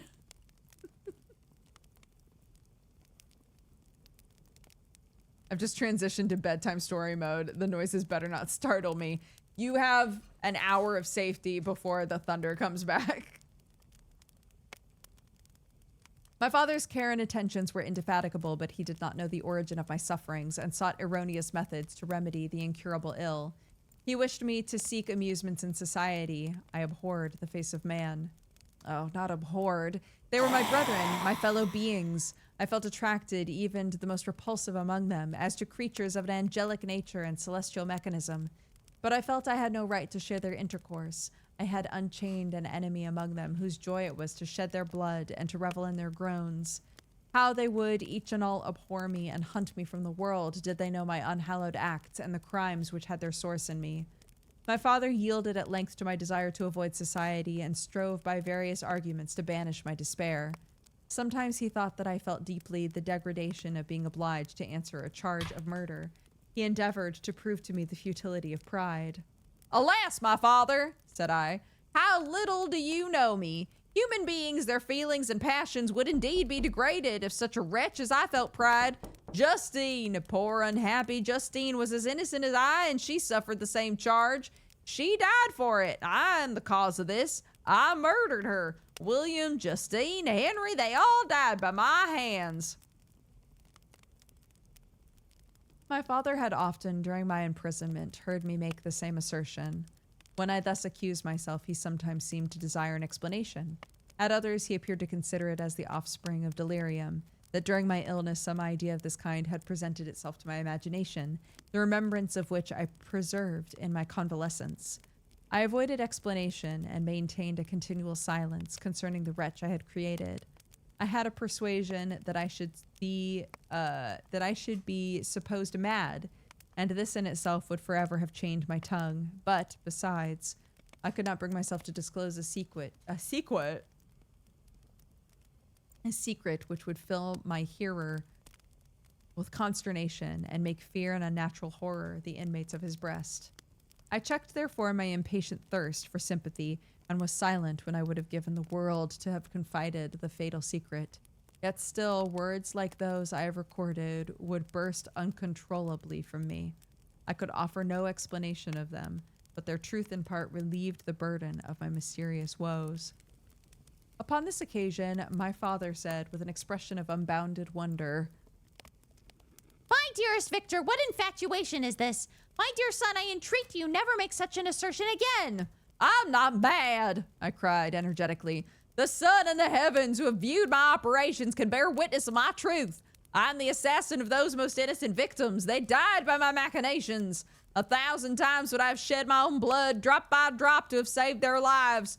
But I could not, my father. Indeed, I could not sacrifice the whole human race. The conclusion of this speech convinced my father that my ideas were deranged.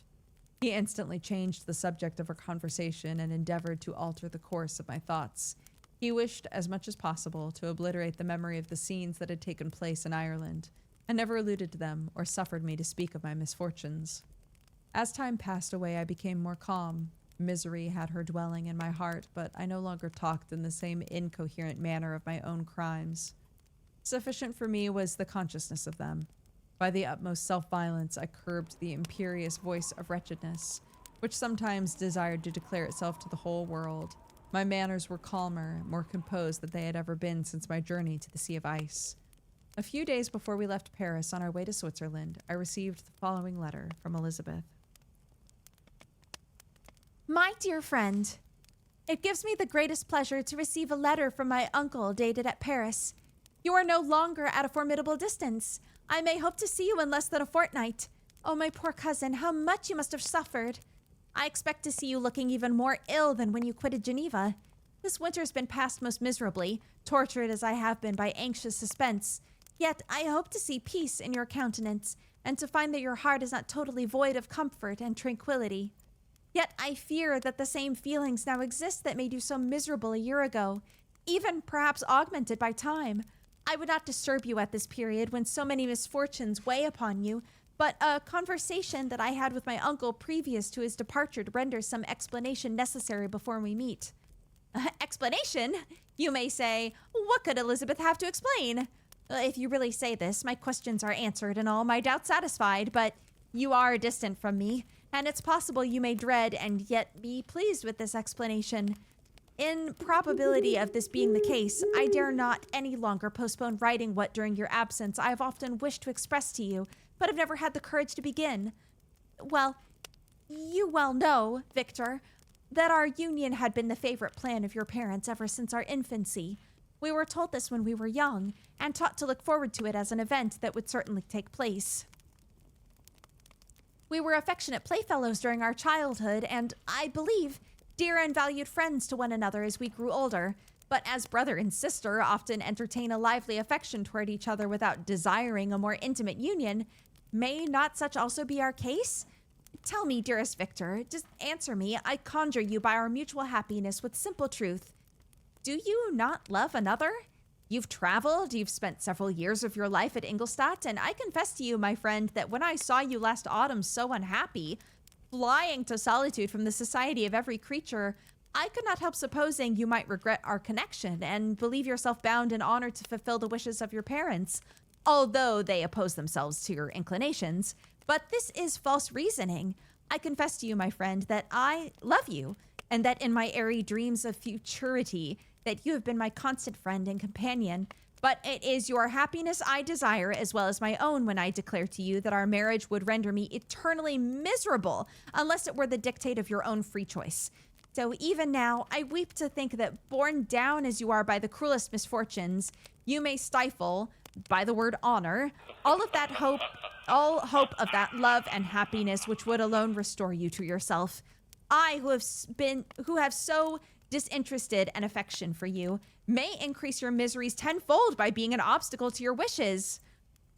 Victor, be assured your cousin and playmate has too sincere a love for you not to be made miserable by this supposition. Be happy, my friend, if you obey me in this one request. Remain satisfied that nothing on earth will have the power to interrupt my tranquility. Do not let this letter disturb you. Don't answer tomorrow, or the next day, or even until you come home, if it would give you pain, because my uncle will send me news of your health. And if I see but one smile on your lips when we meet, occasioned by this or any other exertion of mine, I shall need no other happiness. Love, Elizabeth.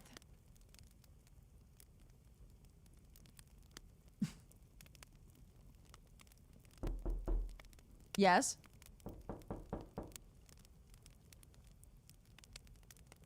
Is this another one from Elizabeth?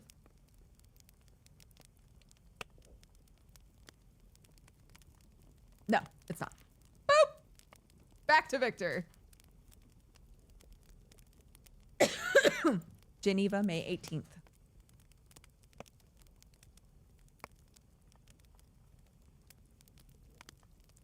This letter revived in my memory what I had forgotten. The threat of the fiend. I will be with you on your wedding night. Such was my sentence, and on that night would the demon employ every art to destroy me and tear me from the glimpse of happiness which promised partly to console my sufferings. On that night he had determined to consummate his crimes by my death.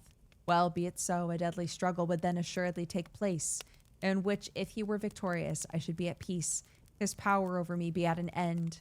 If he were vanquished, I should be a free man. Alas, what freedom!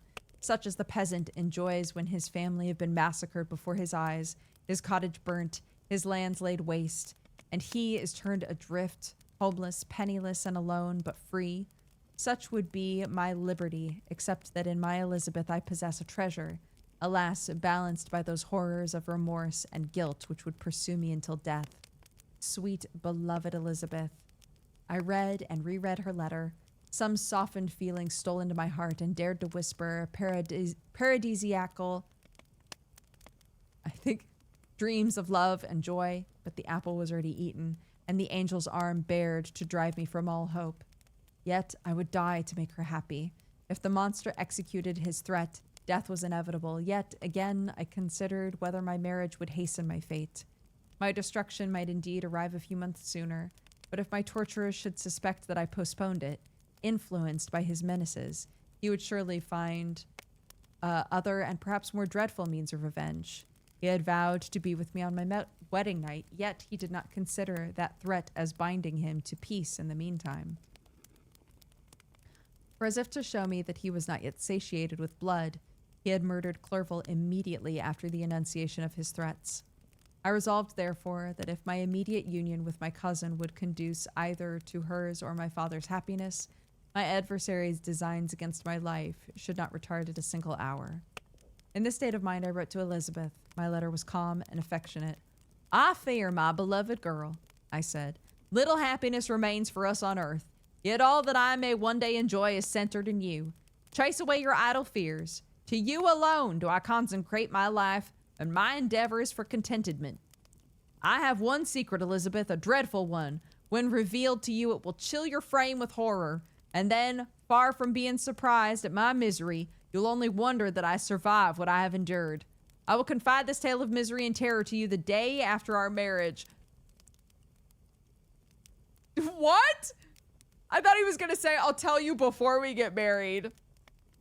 Victor, you have to tell her before you get married. What are you doing? All right. For my sweet cousin, there must be a perfect confidence between us. But until then, I conjure you, do not mention or allude to it. This I most earnestly entreat, and I know you will comply. Oh, he's saying, like, I can't tell you unless you're my wife, and you're, like, lawfully bound to me. Okay, sure. You could have come at it from the point of view of, like, we should get married with no horrific secrets between us.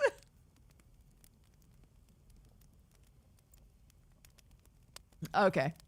In about a week after the arrival of Elizabeth's letter, we returned to Geneva. The sweet girl welcomed me with warm affection. Tears were in her eyes as she beheld my emaciated frame and feverish cheeks. I saw a change in her also. She was thinner, had lost much of that heavenly vivacity that had before charmed me, but her gentleness and soft looks of compassion made her a more fit companion for one blasted and miserable. The use of the word blasted is so funny in this book. For one blasted and miserable as I was. The tranquility which I now enjoyed did not endure. Memory brought madness with it, and when I thought of what had passed, a real insanity possessed me. Sometimes I was furious and burnt with rage, sometimes low and despondent. I neither spoke nor looked at anyone, but sat motionless, bewildered by the multitude of miseries that overcame me. Elizabeth alone had the power to draw me from these fits. Her gentle voice would soothe me when transported by passion, and inspire me with human feelings when sunk in torpor. She wept with me and for me, When reason returned, she would remonstrate and endeavor to inspire me with resignation. It is well for the unfortunate to be resigned, but for the guilty there is no peace. The agonies of remorse poison the luxury there is otherwise sometimes found in indulging the excess of grief. Soon after my arrival, my father spoke of my immediate marriage with Elizabeth. I remained silent. Have you then some other attachment? Button? There we go. None on earth. I love Elizabeth. I look forward to our union with delight. Let the day therefore be fixed, and on it I will consecrate myself in life or death to the happiness of my cousin. My dear Victor, do not speak thus. Heavy misfortunes have befallen us. Let us only cling closer to what remains and transfer our love for those whom we have lost to those who yet live. Our circle will be small, but bound close by the ties of affection and mutual misfortune. And when time shall have softened your despair, new and dear objects of care will be born to replace those of whom we have been so cruelly deprived. Such were the lessons of my father, but to me the remembrance of the threat returned. Nor can you wonder that, omnipotent as the fiend had yet been in his deeds of blood, I should almost regard him as invincible, and that when he had pronounced the words, "I shall be with you on your wedding night," I should regard the threatened fate as unavoidable. But death was no evil to me if the loss of Elizabeth were balanced with it, and I therefore, with a contented and even cheerful countenance, agreed with my father that if my cousin would consent, the ceremony should take place in 10 days, and thus put, as I imagined, the seal to my fate. Great God, if for one instant I had thought what might be the hellish intention of my fiendish adversary, I would rather have banished myself forever from my native country, wandered a friendless outcast over the earth, than have consented to this miserable marriage. But, as if possessed of magic powers, the monster had blinded me to his real intentions, and when I thought I had prepared only my own death, I hastened that of a far dearer victim. As the period fixed for our marriage drew nearer, whether from cowardice or a prophetic feeling, I felt my heart sink within me. I concealed my feelings by an appearance of hilarity that brought smiles and joy to the countenance of my father, but hardly deceived the ever-watchful, nicer eye of Elizabeth. She looked forward to our union with placid contentment, not unmingled with a little fear, which past misfortunes had impressed, that what now appeared certain and tangible happiness might soon dissipate into an airy dream and leave no trace but deep, everlasting regret. Preparations were made for the event, congratulatory visits were received, and all wore a smiling appearance. I shut up, as well as I could, in my own heart the anxiety that preyed there, and entered with seeming earnestness into the plans of my father, although they might only serve as the decorations of my tragedy. Through my father's exertions, a part of the inheritance of Elizabeth had been restored to her by the Austrian government. A small possession on the shores of Como belonged to her. It was agreed that immediately after our union we should proceed to Villa Lavenza and spend our first days of happiness beside the beautiful lake near which it stood. In the meantime, I took every precaution to defend my person in case the fiend should openly attack me. I carried pistols and a dagger constantly about me, and was ever on the watch to prevent artifice, and by these means gained a greater degree of tranquillity.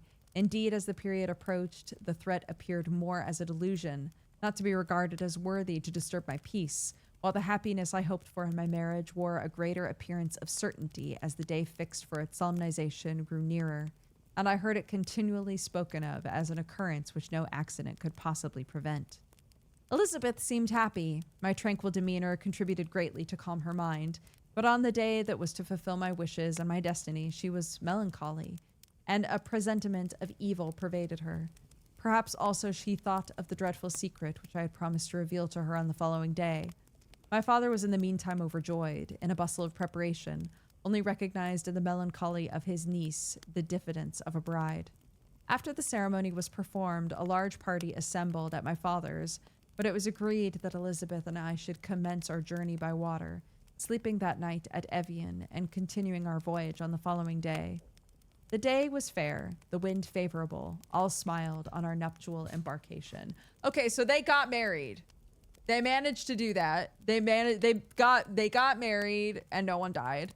So now they're going to their new house in Como, I guess. Those were the last moments of my life during which I enjoyed the feeling of happiness. We passed rapidly along. The sun was hot. We were sheltered from its rays by a kind of canopy while we enjoyed the beauty of the scene. Sometimes on one side of the lake where we saw Mont Salève, the pleasant banks of Montalegre, and at a distance, surmounting all, the beautiful Mont Blanc, and the assemblage of snowy mountains that in vain endeavor to emulate her. Sometimes coasting the opposite banks, we saw the mighty Jura opposing its dark side to the ambition that would quit its native country, and an almost insurmountable barrier to the invader who should wish to enslave it. I took the hand of Elizabeth. "You're sorrowful, my love. Oh, if you knew what I've suffered, what I may yet endure, you would endeavor to let me taste the quiet and freedom from despair that this one day at least permits me to enjoy." "Oh, be happy, my dear Victor," replied Elizabeth. "There is, I hope, nothing to distress you. And be assured that if a lively joy is not painted in my face, my heart is contented.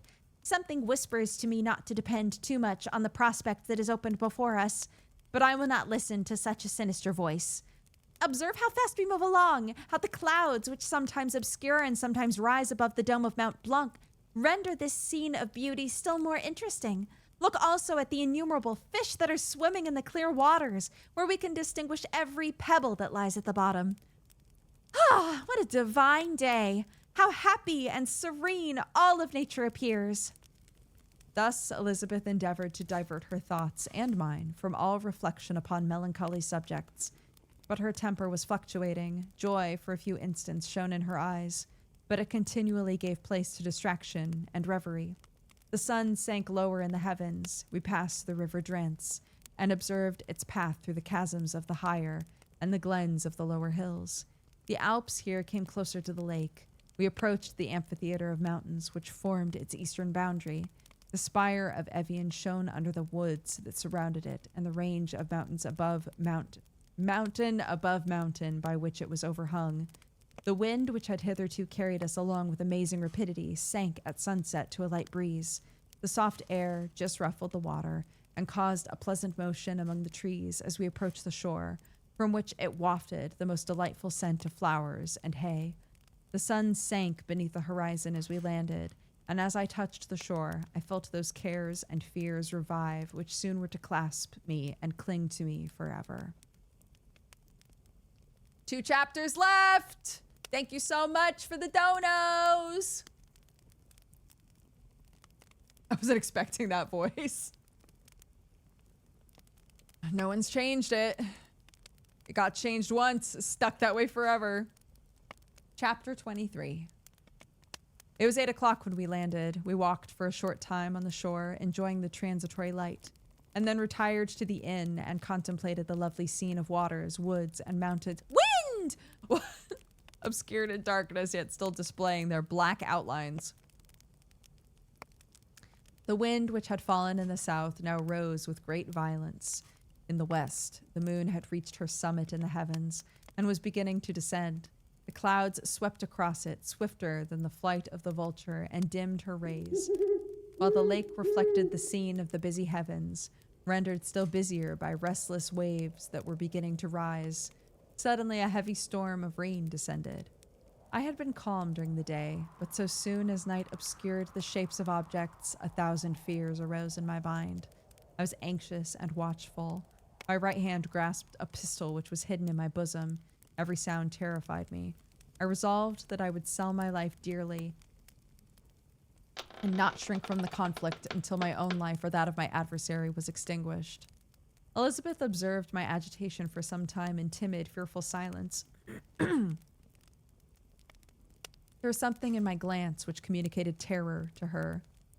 Trembling, she asked, "What is it that agitates you, my dear Victor? What is it you fear?" "Oh, peace, peace, my love," replied I. "This night and all will be safe, but this night is dreadful, very dreadful." I passed an hour in this state of mind when suddenly I reflected how fearful the combat which I momentarily expected would be to my wife. I earnestly entreated her to retire, resolving not to join her until I had obtained some knowledge as to the situation of my enemy. She left me, and I continued some time walking up and down the passages of the house, inspecting every corner that might afford a retreat to my adversary, but I discovered no trace of him and was beginning to conjecture that some fortunate chance had intervened. Something prevented the execution of his menaces, when suddenly I heard a shrill, dreadful scream. It came from the room into which Elizabeth had retired. As I heard it, the whole truth rushed to my mind. My arms dropped. The motion of every muscle and fiber was suspended. I could feel the blood trickling in my veins, tingling in the extremities of my limbs. This state lasted but for an instant. The scream repeated, and I rushed into the room. Great God, why did I not then expire? Why am I here to relate the destruction of the best hope, the purest creature on earth? She was there, lifeless, inanimate, thrown across the bed, her head hanging down, her pale, distorted features half covered by her hair. Everywhere I turn, I see the same figure, her bloodless arms, relaxed form, flung by the murderer on its bridal bier. Could I behold this and live? Alas, life is obstinate and clings closest where it is most hated. For a moment only did I lose recollection, and I fell senseless to the ground. A moment of silence for Elizabeth.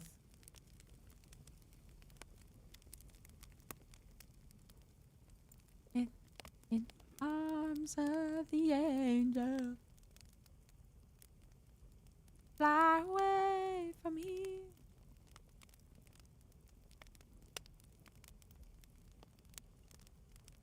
That's Elizabeth, this buddy, and this buddy. Team Dedge. We mourn another goofy Dodger voice. So currently the only ones alive are Bobby in the future. Bobby in the future writing all of this down. Victor, Victor's dad, and this guy.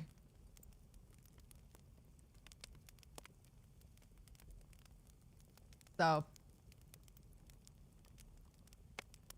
Rip to the best sister cousin wife. God. When I recovered, I found myself surrounded by the people of the inn. Their countenances expressed a breathless terror. The horror of others appeared only as a mockery, a shadow of the feelings that oppressed me. I escaped from them to the room where lay the body of Elizabeth, my love, my wife, so lately living, so dear, so worthy. She had been moved from the posture in which I had first beheld her, and now as she lay, her head upon her arm, a handkerchief thrown across her face and neck, I might have supposed her asleep. I rushed towards her and embraced her with ardor, but the deadly languor and coldness of the limbs told me that what I now held in my arms had ceased to be Elizabeth, whom I loved and cherished. The murderous mark of the fiend's grasp was on her neck, and the breath had ceased to issue from her lips.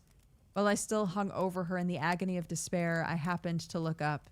The windows of the room had before been darkened. I felt a kind of panic, seeing the pale yellow light of the moon illuminate the chamber. The shutters had been thrown back. With a sensation of horror not to be described, I saw at the open window a figure the most hideous and abhorred. A grin was on the face of the monster. He seemed to jeer, as with his fiendish finger he pointed toward the corpse of my wife. I rushed to the window, drawing a pistol from my bosom, and fired, but he eluded me, leapt from his station, and running with swiftness of lightning, plunged into the lake. The report of the pistol brought a crowd into the room. I pointed to the spot where he had disappeared, and we followed the track with boats, nets cast, but in vain. After passing several hours, we returned hopeless, most of my companions believing it to have been a form conjured up by my fancy. After having landed, they proceeded to search the country, parties going in different directions among the woods and vines. I attempted to accompany them and proceeded a short distance from the house, but my head whirled around. My steps were like those of a drunken man. I fell at last in a state of exhaustion. A film covered my eyes, and my skin was parched with the heat of a fever. In this state, I was carried back and placed on a bed. God, Victor gets a fever so often. This man was not built for stress. Oh. Add jail.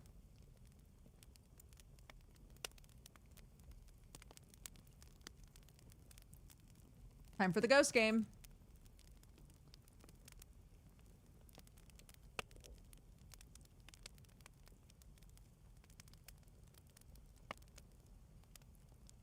Oh, my kid left a fruit snack. Ba ba ba ba ba ba ba ba. Ba ba ba ba ba ba ba ba.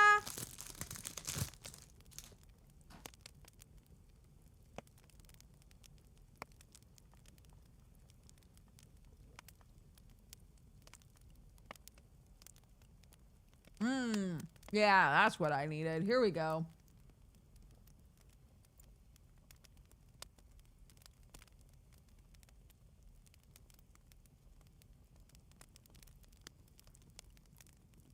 How's the leaderboard look? Let's find out.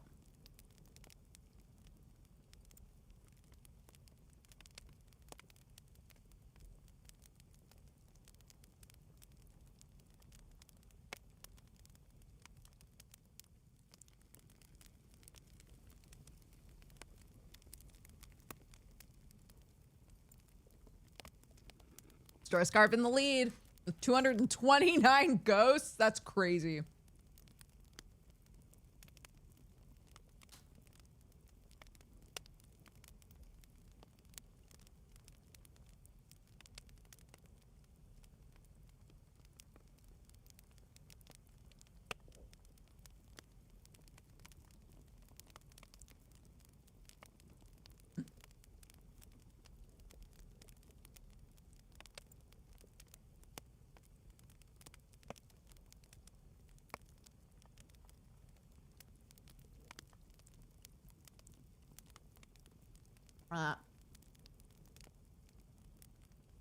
That's better.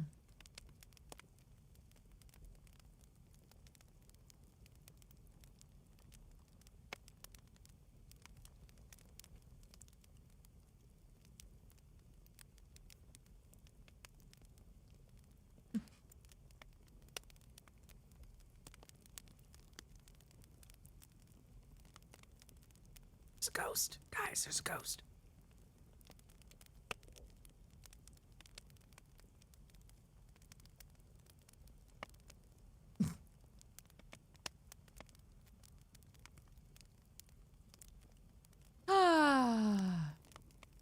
Are we all back?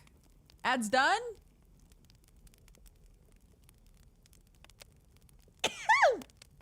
Oh my god. Okay. Back. Oh, okay.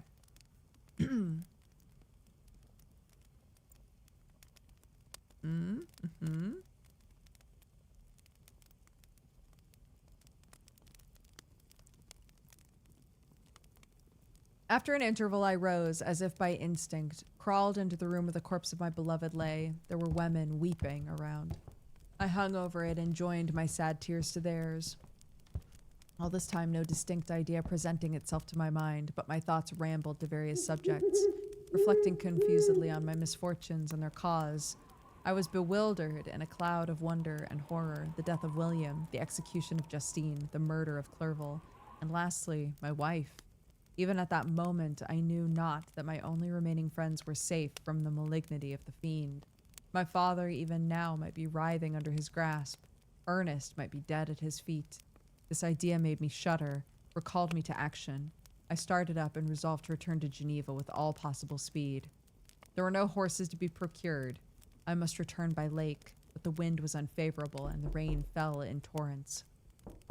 However, it was hardly morning, and I might reasonably hope to arrive by night. I hired men to row and took an oar myself, for I'd always experienced relief from mental torment in bodily exercise. But the overflowing misery I now felt and the excess of agitation that I endured rendered me incapable of any exertion. I threw down the oar. Yeah! And leaning my head upon my hands, gave way to every gloomy idea that rose. If I looked up, I saw scenes which were familiar to me in my happier times, which I had contemplated but the day before in the company of her who is now but a shadow and a recollection. Tears streamed from my eyes. The rain had ceased for a moment. and I saw the fish play in the waters as they had done a few hours before. They had then been observed by Elizabeth. Nothing is so painful to the human mind as a great sudden change. The sun might shine or the clouds might lower, but nothing could appear to me as it had done the day before. A fiend had snatched from me every hope of future happiness. No creature had ever been so miserable as I was. So frightful an event is single in the history of man. But why should I dwell upon the incidents that followed this last overwhelming event? Mine has been a tale of horrors. I have reached their acme, and what I must now relate can be but tedious to you. Know that one by one my friends were snatched away. I was left desolate. My own strength is exhausted, and I must tell in a few words what remains of my hideous narration. Well, I arrived at Geneva. My father and Ernest yet lived, but the former sunk under the tidings I bore. I see him now, excellent and venerable old man. His eyes wandered in vacancy. They had lost their charm and their delight. His Elizabeth, his more than a daughter, whom he doted on with all the affection which a man feels, who in the decline of life, having few affections, clings more earnestly to those that remain. Cursed be the fiend that brought misery on his gray hair and doomed him to waste and wretchedness. He could not live under the horrors that were accumulated around him. The springs of existence suddenly gave way, and he was unable to rise from his bed. In a few days, he died in my arms. So what then became of me? I know not. I lost sensation, and chains and darkness were the only objects that pressed upon me. Sometimes, indeed, I dreamt that I wandered in flowery meadows and pleasant vales with the friends of my youth, but I awoke and found myself in a dungeon. Melancholy followed, but by degrees I gained a clearer conception of my miseries and situation, and was then released from my prison, for they had called me mad, and during many months, as I understood, a solitary cell had been my habitation. Liberty, however, had been a useless gift to me, had I not, as I awakened to reason, at the same time awakened to revenge. As the memory of past misfortunes pressed upon me, I began to reflect on their cause, the monster whom I had created, the miserable demon whom I had sent abroad into the world for my destruction. I was possessed by a maddening rage when I thought of him, and desired and ardently prayed that I might have him within my grasp, to wreak a great single revenge on his cursed head. Nor did my hate long confine itself to useless wishes. I began to reflect on the best means of securing him, and for this purpose, about a month after my release, I repaired to a criminal judge in the town, and told him that I had an accusation to make, that I knew the destroyer of my family, that I required him to exert his whole authority for the apprehension of the murderer. The magistrate listened to me with attention and kindness. "Be assured, sir," he said, "no pains or exertions on my part shall be spared to discover the villain." "I thank you," replied I. "Listen, therefore, to the deposition I have to make. It is indeed a tale so strange I should fear you would not credit it were there not something in truth which, however wonderful, forces conviction. The story is too connected to be mistaken for a dream, and I have no motive for falsehood." My manner as I thus addressed him was impressive but calm. I thought I sounded impressive and calm too. I had formed in my own heart a resolution to pursue my destroyer to death. This purpose quieted my agony, and for an interval reconciled me to life. I now related my history briefly, but with firmness and precision, marking the dates with accuracy, never deviating into invective or exclamation. The magistrate appeared at first perfectly incredulous, but as I continued, he became more attentive and interested. I saw him sometimes shudder with horror, at others a lively surprise, unmingled with disbelief, was painted on his countenance. When I had concluded my narration, I said, "This is the being who I accuse, and for whose seizure and punishment I call upon you to exert your whole power. It's your duty as a magistrate, and I believe and hope that your feelings as a man will not revolt from the execution of those functions on this occasion." This address caused a considerable change in the physiognomy of my own auditor. He heard my story with a half kind of belief that is given to a tale of spirits and supernatural events, but when he was called upon to act officially in consequence, the whole tide of his incredulity returned. He, however, answered mildly, I would willingly afford you every aid in your pursuit, but the creature of whom you speak appears to have powers which would put all my exertions to defiance. Who can follow an animal which can traverse the sea of ice, inhabit caves and dens where no man would venture to intrude? Besides, some months have elapsed since the commission of his crimes, and no one can conjecture to what place he has wandered or what region he may now inhabit. I do not doubt he hovers near the spot which I inhabit. And if he has indeed taken refuge in the Alps, he may be hunted like the chamois and and destroyed as a beast of prey. But I perceive your thoughts. You do not credit my narrative, and do not intend to pursue my enemy with the punishment which is his desert. As I spoke, rage sparkled in my eyes. The magistrate was intimidated. You are mistaken, said he. I will exert myself. If it is in my power to seize the monster, be assured he shall suffer punishment proportionate to his crimes. But I fear from what you have yourself described to be his properties, it will prove impracticable. And thus, while every proper measure is pursued, you should make up your mind to disappointment. That cannot be, but all that I can say will be of little avail. My revenge is of no moment to you, yet while I allow it to be a vice, I confess it is the devouring and only passion of my soul. My rage is unspeakable when I reflect on that murderer whom I've turned loose upon society still exists. You refuse my just demand. I have but one resource, and I devote myself either in life or death to his destruction. I trembled with excess of agitation as I said this. There was a frenzy in my manner, and something, I doubt not, of that haughty fierceness which the martyrs of old are said to have possessed. But to a Genevan magistrate, whose mind was occupied by far other ideas than those of devotion and heroism, this elevation of mind had much the appearance of madness. He endeavored to soothe me as a nurse does a child, reverted to my tale as the effects of delirium. Man, I cried, how ignorant art thou in pride of wisdom! Cease! You know not what it is you say! I broke from the house angry and disturbed and retired to meditate on some other mode of action. Our final chapter, I believe! Chapter 24. My present situation was one in which all voluntary thought was swallowed up and lost. I was hurried away by fury. Revenge alone endowed me with strength and composure. It molded my feelings and allowed me to be calculating and calm at periods when otherwise delirium or death would have been my portion. My first resolution was to quit Geneva forever. My country, which when I was happy and beloved was dear to me, now in my adversity became hateful. I provided myself with a sum of money, together with a few jewels which belonged to my mother, and departed. And now my wanderings began, which are to cease but with life. I've traversed a vast portion of the earth. I've endured all the hardships which travelers in deserts and barbarous countries are wont to meet. How I have lived, I hardly know. Many times have I stretched my failing limbs upon the sandy plain and prayed for death, but revenge kept me alive. I dared not die and leave my adversary in being.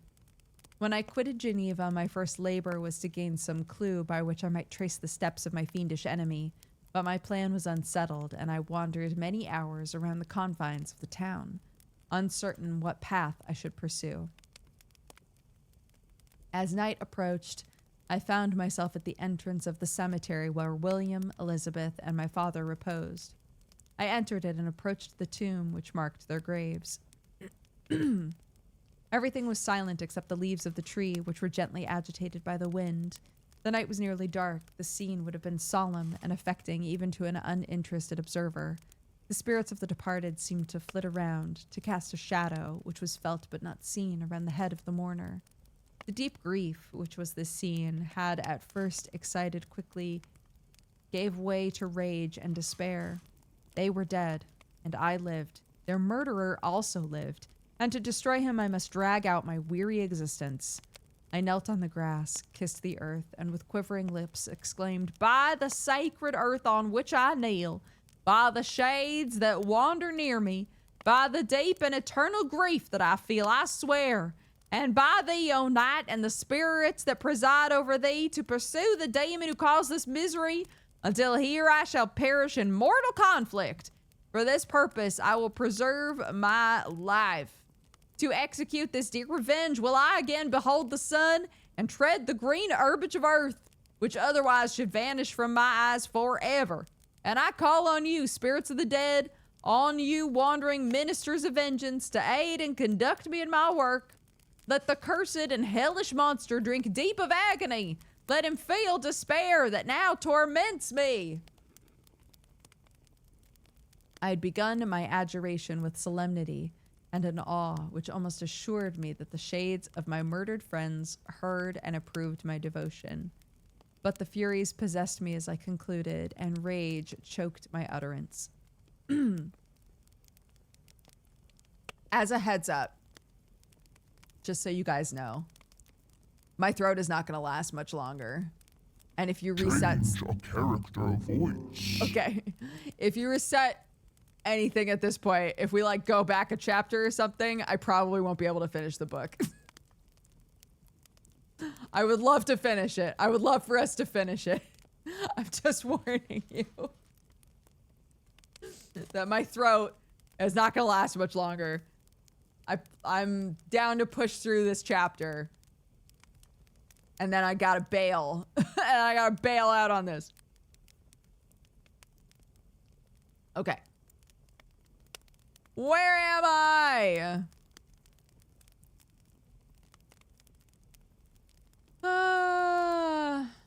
I was answered through the stillness of night by a loud, fiendish laugh. It rang in my ears, long and heavily. The mountains re-echoed it, and I felt as if all hell surrounded me with mockery and laughter. Surely in that moment, I should have been possessed by frenzy and destroyed my miserable existence, but that my vow was heard, that I was reserved for vengeance. The laughter died away when a well-known, abhorred voice, apparently close to my ear, addressed me in an audible whisper. It's gonna be this guy. What haven't we done?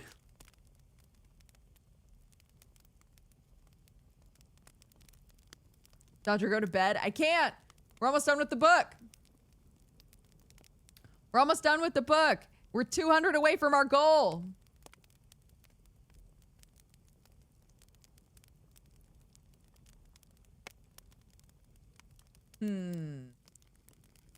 What's one of our voices that we haven't done?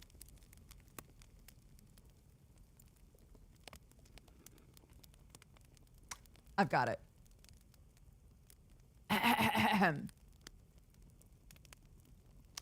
It addressed me in an audible whisper. Oh, I am satisfied, miserable wretch. You've determined to live, and I am satisfied. I darted toward the spot from which the sound proceeded, but the devil eluded my grasp. Suddenly, the broad disk of the moon arose and shone full upon his ghastly, distorted shape as he fled with more than mortal speed. I pursued him, and for many months, this has been my task, guided by a slight clue. I followed the windings of the Rhone, but vainly. The blue Mediterranean appeared, and by strange chance, I saw the fiend enter by night and hide himself in a vessel bound for the Black Sea. I took my passage in the same ship, but he escaped, I know not how. Amidst the wilds of Tartary and Russia, although he still evaded me, I have ever followed in his track. Sometimes the peasants, scared by this horrid apparition, informed me of his path. Sometimes he himself, who feared that if I lost all trace of him, I should despair and die, left some mark to guide me. The snows descended on my head, and I saw the print of his huge step on the white plain. To you first entering on life, to whom care There he is! Huge dono! There he is! Huge dono! And we hit our goal! Yay!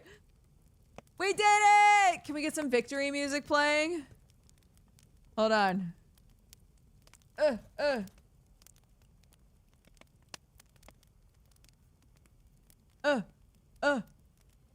Is this what I'm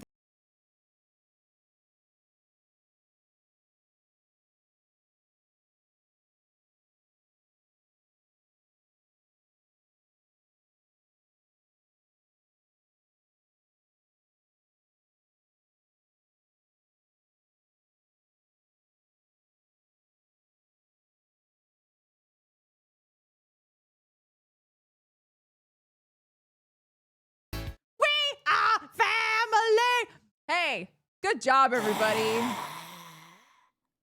Well done. 5,000. That's 5,000 babies that are going to learn to read. Or something. Thank you all so much for your amazing generosity at Negapol. Thank you for taking us to the finish line. What a delight. Worth the scratchy throat, 100%. We don't need the rest of the book. And anyway, all done. No, we gotta see how it ends. We gotta see how it ends. So many babies learning to read. I'm so proud. We gotta see how it ends. You guys ready? We crossed the finish line on our room to read goal. You ready to cross the finish line of Frankenstein by Mary Shelley with me? Hold my hand. Let's do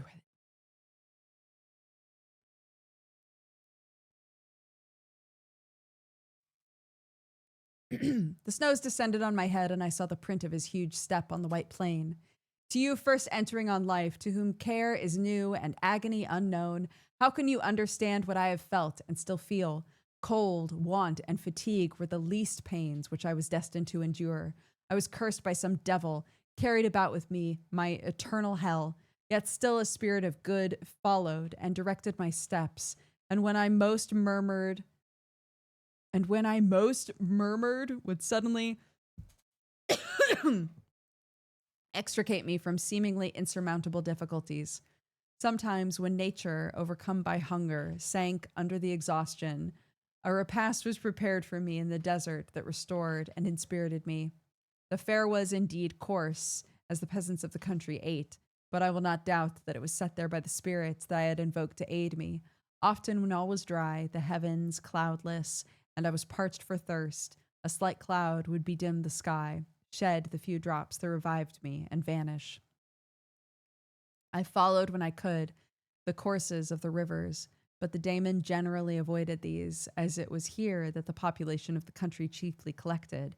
In other places human beings were seldom seen, and I generally subsisted on the wild animals that crossed my path.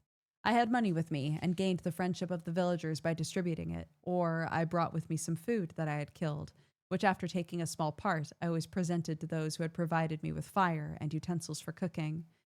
My life, as it passed thus, was indeed hateful to me, and it was during sleep alone that I could taste joy. Oh, blessed sleep. Amen. Snaps.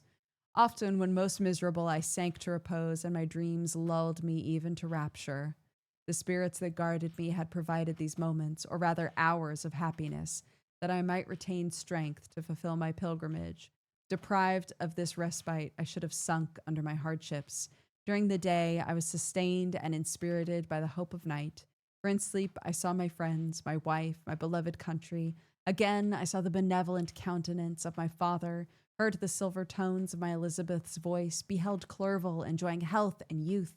Often, when wearied by a toilsome march, I persuaded myself that I was dreaming until night should come, and that I should then enjoy reality in the arms of my dearest friends. What agonizing fondness did I feel for them? How did I cling to their dear forms, as sometimes they haunted even my waking hours, and persuade myself that they still lived? At such moments, vengeance that burned within me died in my heart, and I pursued my path toward the destruction of the daemon more as a task enjoined by heaven, as the mechanical impulse of some power of which I was unconscious, than as the ardent desire of my soul. What his feelings were whom I pursued, I cannot know. Sometimes, indeed, he left marks and writings on the barks of the trees or cut in stone that guided me and instigated my fury. My reign is not yet over. These words were legible in one of the inscriptions. You live, and my power is complete. Follow me. I seek the everlasting ices of the north, where you will feel the misery of cold and frost to which I am impassive.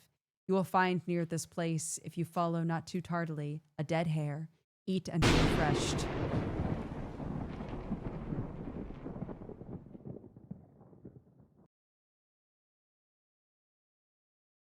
That was mean. I croak. That was mean.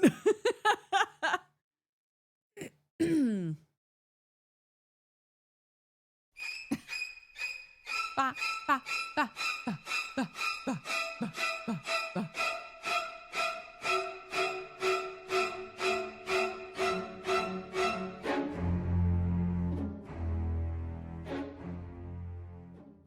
Shout out to that one person who was like, I'm going to try to sleep this.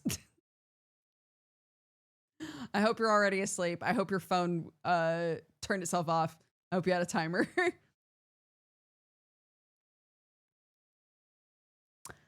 Eat and be refreshed. Come on, my enemy. We have yet to wrestle for our lives, but many hard and miserable hours must you endure until that period shall arrive. Scoffing devil. Again do I vow vengeance. Again do I devote thee, miserable fiend, to torture and death. Never will I give up my search until he or I perish. And then with what ecstasy shall I join my Elizabeth and my departed friends, who even now prepare for me the reward of my tedious toil and horrible pilgrimage. As I still pursue my journey to the northward, the snows thickened, the cold increased in a degree almost too severe to support. The peasants were shut up in their hovels, and only a few of the most hardy ventured forth to seize the animals whom starvation had forced from their hiding places to seek for prey. The rivers were covered with ice, no fish could be procured, and thus I was cut off from my chief article of maintenance. The triumph of my enemy increased with the difficulty of my labors. One inscription he left was in these words: "Prepare, your toils only begin, wrap yourself in furs and provide food, for we shall soon enter upon a journey where your sufferings will satisfy my everlasting hatred." My courage and perseverance were invigorated by these scoffing words.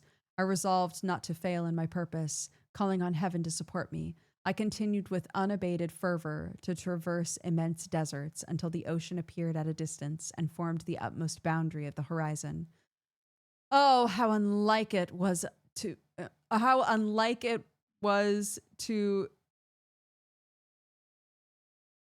I was reading getting hard. How unlike it was to the blue. How unlike it. How unlike?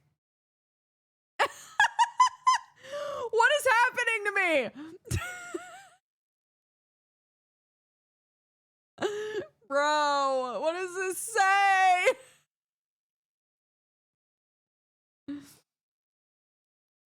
I think it's how unlike it was to the blue seasons of the South, but that is not a sentence that we would ever say. So it's written so weird. Covered with ice, it was only to be distinguished from land by its superior wildness and ruggedness.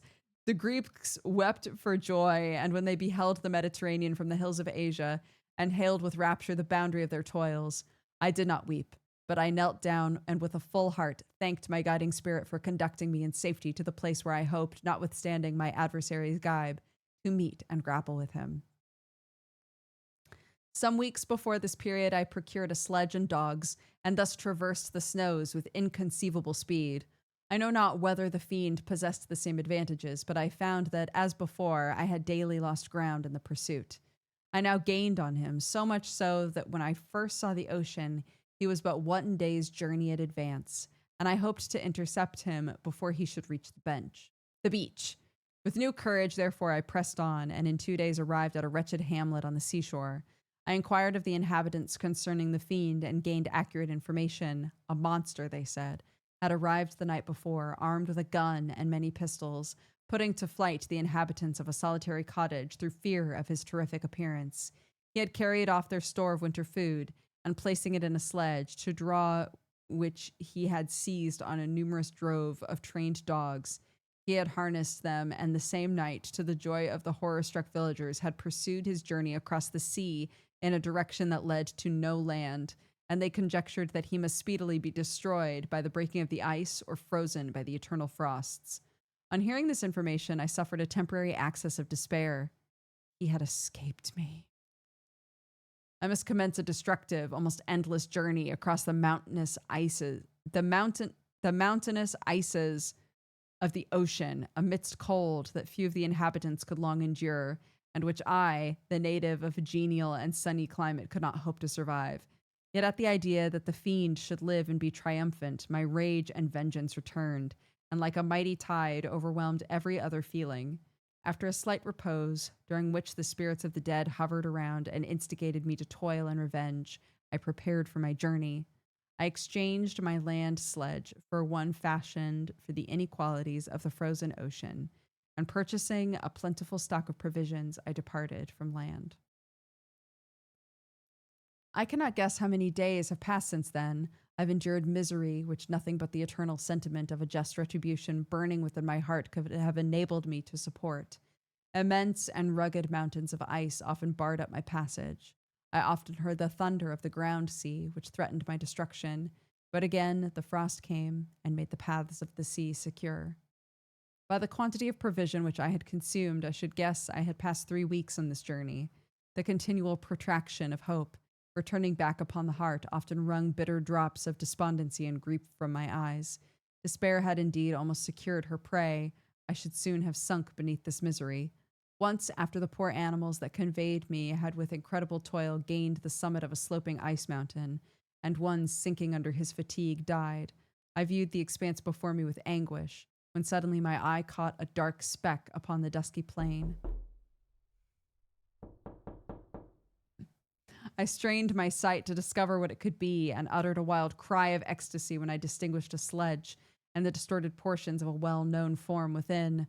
Oh, with what a burning gush did hope revisit my heart.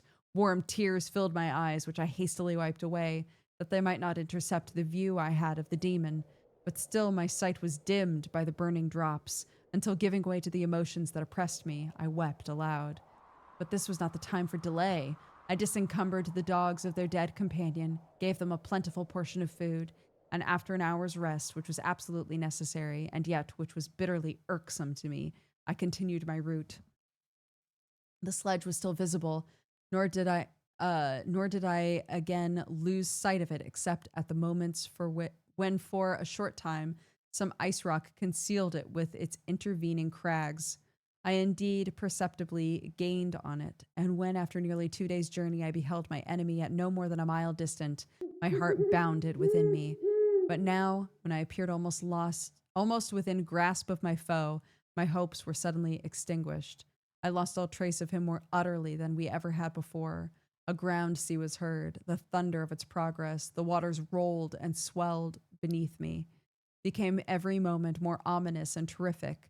I pressed on, but in vain. The wind rose, the sea roared, and as with the mighty shock of an earthquake, it split and cracked with a tremendous, overwhelming sound. The work was soon finished.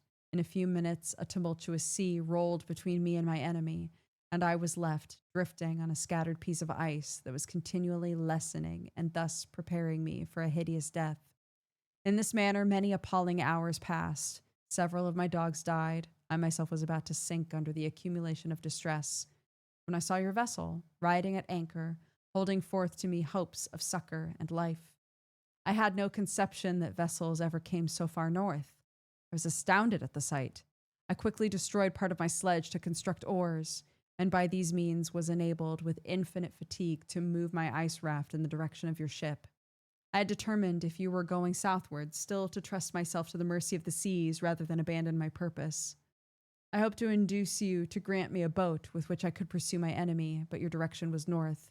You took me on board when my vigor was exhausted, and I should soon have sunk under my multiplied hardships into a death which I still dread, for my task is unfulfilled. Oh, when will my guiding spirit, in conducting me to the demon, allow me the rest I so much desire? Or must I die, and he yet live? If I do, swear to me, Walton, that he shall not escape, that you will seek him and satisfy my vengeance in his death. Do I dare ask of you to undertake my pilgrimage, to endure the hardships that I have undergone? No, I am not so selfish. And yet, when I am dead, if he should appear, if the ministers of vengeance should conduct him to you, swear that he shall not live. Swear that he shall not triumph over my accumulated woes and survive to add to the list of his dark crimes. He is eloquent and persuasive, and once his words had even power over my heart, but trust him not. His soul is as hellish as his form, full of treachery and fiend-like malice. Hear him not. Call on the names of William, Justine, Clerval, Elizabeth, my father, of the wretched victor, and thrust your sword to his heart. I will hover near and direct the steel aright. Walton, in continuation, August 26th. Well, you've read this strange and terrific story, Margaret. How do you not feel your blood congeal with horror, like that which even now curdles mine? Sometimes seized with sudden agony, he could not continue his tale. At others, his voice broken, yet piercing, uttered with difficulty the words so replete with anguish. His fine, lovely eyes... Settle down, Bob! His fine, lovely eyes were now lit up with indignation, now subdued to downcast sorrow and quenched in infinite wretchedness. Sometimes he commanded his countenance and tones and related the most horrible incidents with a tranquil voice, suppressing every mark of agitation. And then, like a volcano bursting forth, his face would suddenly change to an expression of the wildest rage as he shrieked out imprecations of his persecutor. His tale is connected and told with an appearance of the simplest truth, yet I own to you that the letters of Felix and Safie, which he showed me, and the apparition of the monster seen from our ship, brought to me a greater conviction of the truth of his narrative than his asseverations, however earnest and connected. Such a monster has then really existence. I cannot doubt it, yet I am lost in surprise and admiration. Sometimes I endeavored to gain from Frankenstein the particulars of his creature's formation, but on this point he was impenetrable. "Are you mad, my friend?" said he. "Or whither does your senseless curiosity lead you? Would you also create for yourself and the world a demoniacal enemy? Peace! Peace! Learn my miseries. Do not seek to increase your own." Frankenstein discovered that I made notes concerning his history. He asked to see them and then himself corrected and augmented them in many places, but principally in giving the life and spirit to the conversations he held with his enemy. "Since you've preserved my narration," said he, "I would not that a mutilated one should go down to posterity." So thus has a week passed away. While I have listened to the strangest tale that ever imagination formed, my thoughts and every feeling of my soul have been drunk up by the interest for my guest, which this tale and his own elevated and gentle manners have created. I wish to soothe him, yet can I counsel one so infinitely miserable, so destitute of every hope of consolation to live? Whew, no. The only joy that he can now know will be when he composes his shattered spirit to peace and death. Yet he enjoys one comfort. Pause. Hello, my darling.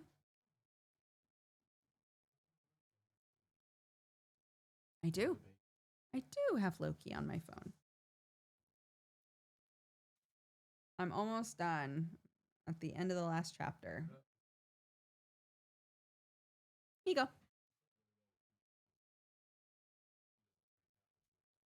Yeah. Okay. Yeah, okay. Everybody say hi, Sam.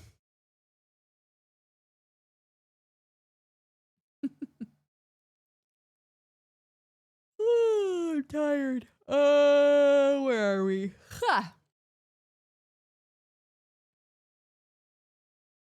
Yet he enjoys one comfort, the offspring of solitude and delirium. He believes that when in dreams he holds converse with his friends and derives from that communion consolation for his miseries or excitements to his vengeance, that they are not the creations of his fancy, but the beings themselves who visit him from the regions of a remote world. This faith gives a solemnity to his reveries that render them to me almost as imposing and interesting as truth. Our conversations are not always confined to his own history and misfortunes.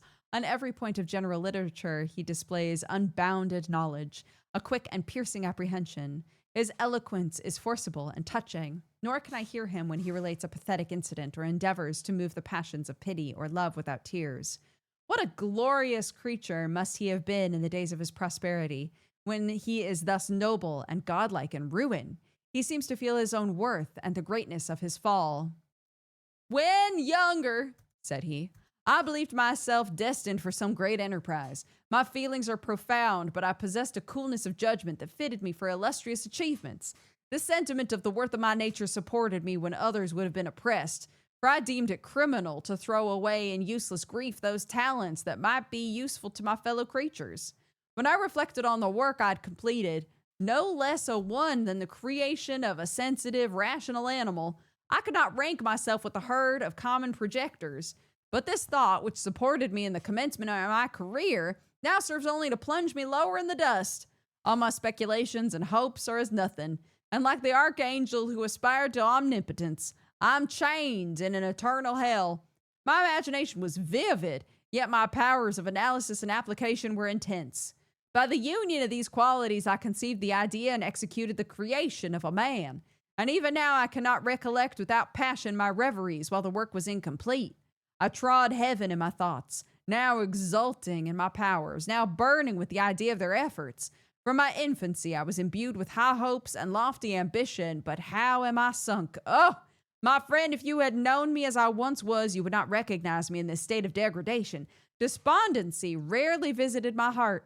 A high destiny seemed to bear me on until I fell, never, never again to rise. Must I then lose this admirable being? I've longed for a friend. I've sought one who would sympathize with and love me. Behold, on these desert seas I've found such a one, but I fear I've gained him only to know his value and lose him. I would reconcile him to life, but he repulses the idea. I thank you, Walton, he said, for your kind intentions toward so miserable a wretch. But when you speak of new ties and fresh affections, think you that any can replace those who were gone? Can any man be to me as Clerval was, any woman another Elizabeth? Even where the affections are not strongly moved by any superior excellence, the companions of our childhood always possess a certain power over our minds, which hardly any later friend can obtain. They know our infantine dispositions, which, however they may be afterward modified, are never eradicated. They can judge of our actions with more certain conclusions as to the integrity of our motives. A sister or a brother can never, unless indeed such symptoms have been shown early, suspect the other of fraud or false dealing, when another friend, however strongly he may be attached, may, in spite of himself, be contemplated with suspicion. That was me, not you, you're fine. But I enjoyed friends, dear not only through habit and association, but from their own merits, and wherever I am the soothing voice of my Elizabeth, the conversations of Clerval will be ever whispered in my ear. They are dead, and but one feeling in such solitude can persuade me to preserve my life. If I were engaged in any high undertaking or design, fraught with extensive utility to my fellow creatures, then could I live to fulfill it. But such is not my destiny. I must pursue and destroy the being to whom I gave existence. Then my lot on earth will be fulfilled, and I may die. My beloved sister, I write to you encompassed by peril and ignorant whether I am ever doomed to see again dear England and the dearer friends that inhabit it. I'm surrounded by mountains of ice which admit of no escape and threaten every moment to crush my vessel. The brave fellows whom I have persuaded to be my companions look toward me for aid, but I've none to bestow. There's something terribly appalling in our situation, yet my courage and hopes do not desert me. It is terrible to reflect that the lives of all these men are endangered through me. If we are lost, my mad schemes are the cause. And what, Margaret, will be the state of your mind? You will not hear of my destruction. You will anxiously await my return. Years will pass. You'll have visitings of despair and yet be tortured by hope. Oh, my beloved sister, the sickening feeling of your heartfelt expectations is in prospect more terrible to me than my own death. But you have a husband and lovely children. You might be happy. Heaven bless you, and make you so. My unfortunate guest regards me with the tenderest compassion. He endeavors to fill me with hope, and talks as if life were a possession which he valued. He reminds me how often the same accidents have happened to other navigators who have attempted this sea, and in spite of myself he fills me with cheerful auguries. Even the sailors feel the power of his eloquence. When he speaks, they no longer despair. He rouses their energies, and while they hear his voice, they believe these vast mountains of ice are molehills which will vanish before the resolution of man. These feelings are transitory, and each day of expectation delayed fills them with fear, and I almost dread a mutiny caused by the despair. A scene has just passed of such uncommon interest that although it is highly probable that these papers may never reach you, I cannot forbear recording it. We are still surrounded by mountains of ice, still in imminent danger of being crushed in their conflict. The cold is excessive, and many of my unfortunate comrades have already found a grave amidst the scene of desolation. Frankenstein has daily declined in health. A feverish fire still glimmers in his eyes, but he's exhausted. And when suddenly roused to any exertion, he speedily sinks again into apparent lifelessness. I mentioned in my last letter the fears I entertained of a mutiny. This morning, as I sat watching the wan countenance of my friend, his eyes half closed, his limbs hanging listlessly, I was roused by half a dozen of the sailors who demanded admission into the cabin. They entered, and their leader addressed me. He told me he and his companions had been chosen by the other sailors to come in deputation to me to make me a requisition, which, in justice, I could not refuse. We were immersed in ice and should probably never escape, but they feared that if, as was possible, the ice should dissipate and a free passage be opened, I should be rash enough to continue my voyage and lead them into fresh danger after they might happily have surmounted this.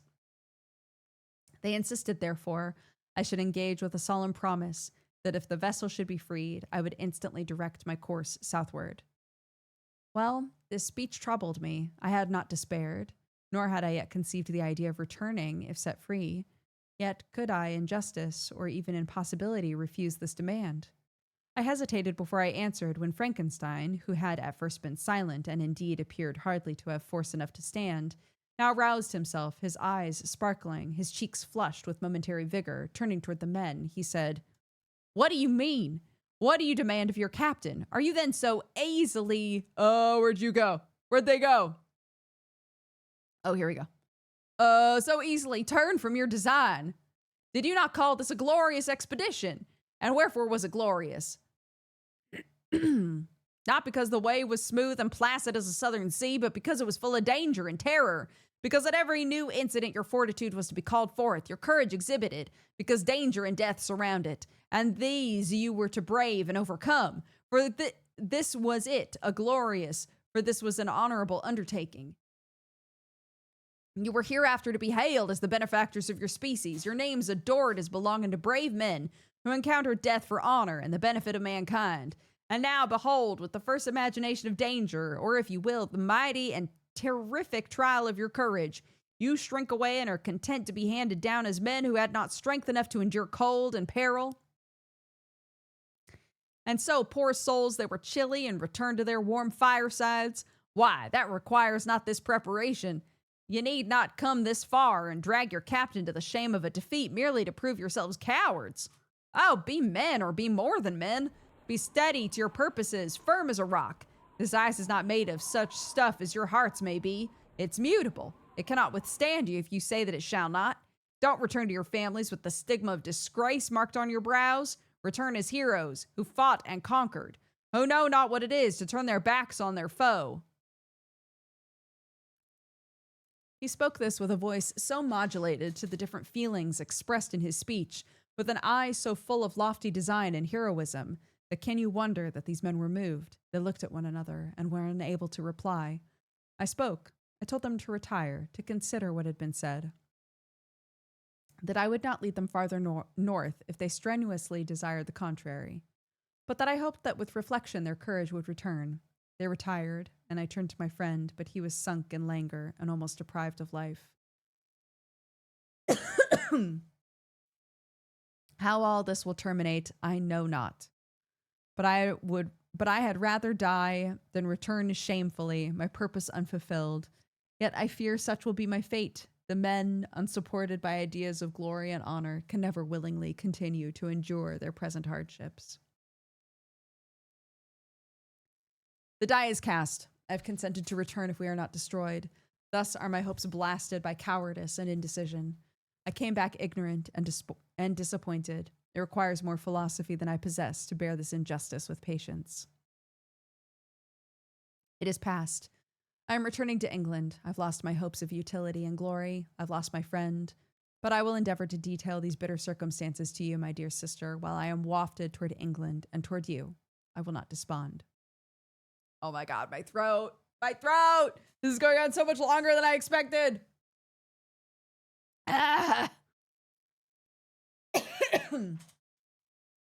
September 9th. The ice began to move, and roarings like thunder were heard at a distance as the island split and cracked in every direction. We were the most imminent peril.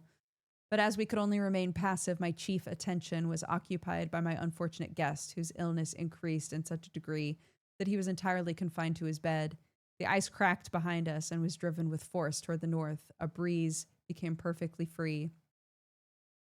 A breeze sprang from the west, and on the 11th, the passage toward the south became perfectly free. When the sailors saw this, and that their return to their... God!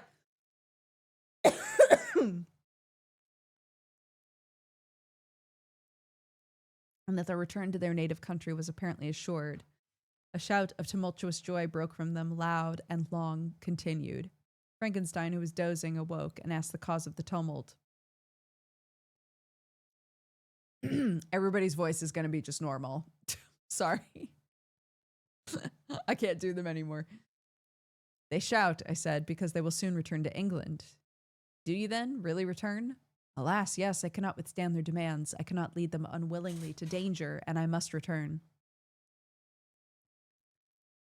Do so if you will, but I will not. You may give up your purpose, but mine is assigned to me by heaven, and I dare not. I'm weak, but surely the spirits who assist my vengeance will endow me with sufficient strength. Saying this, he endeavored to spring from bed, but the exertion was too great, and he fell back and fainted. It was long before he was restored, and I often thought that life was entirely extinct.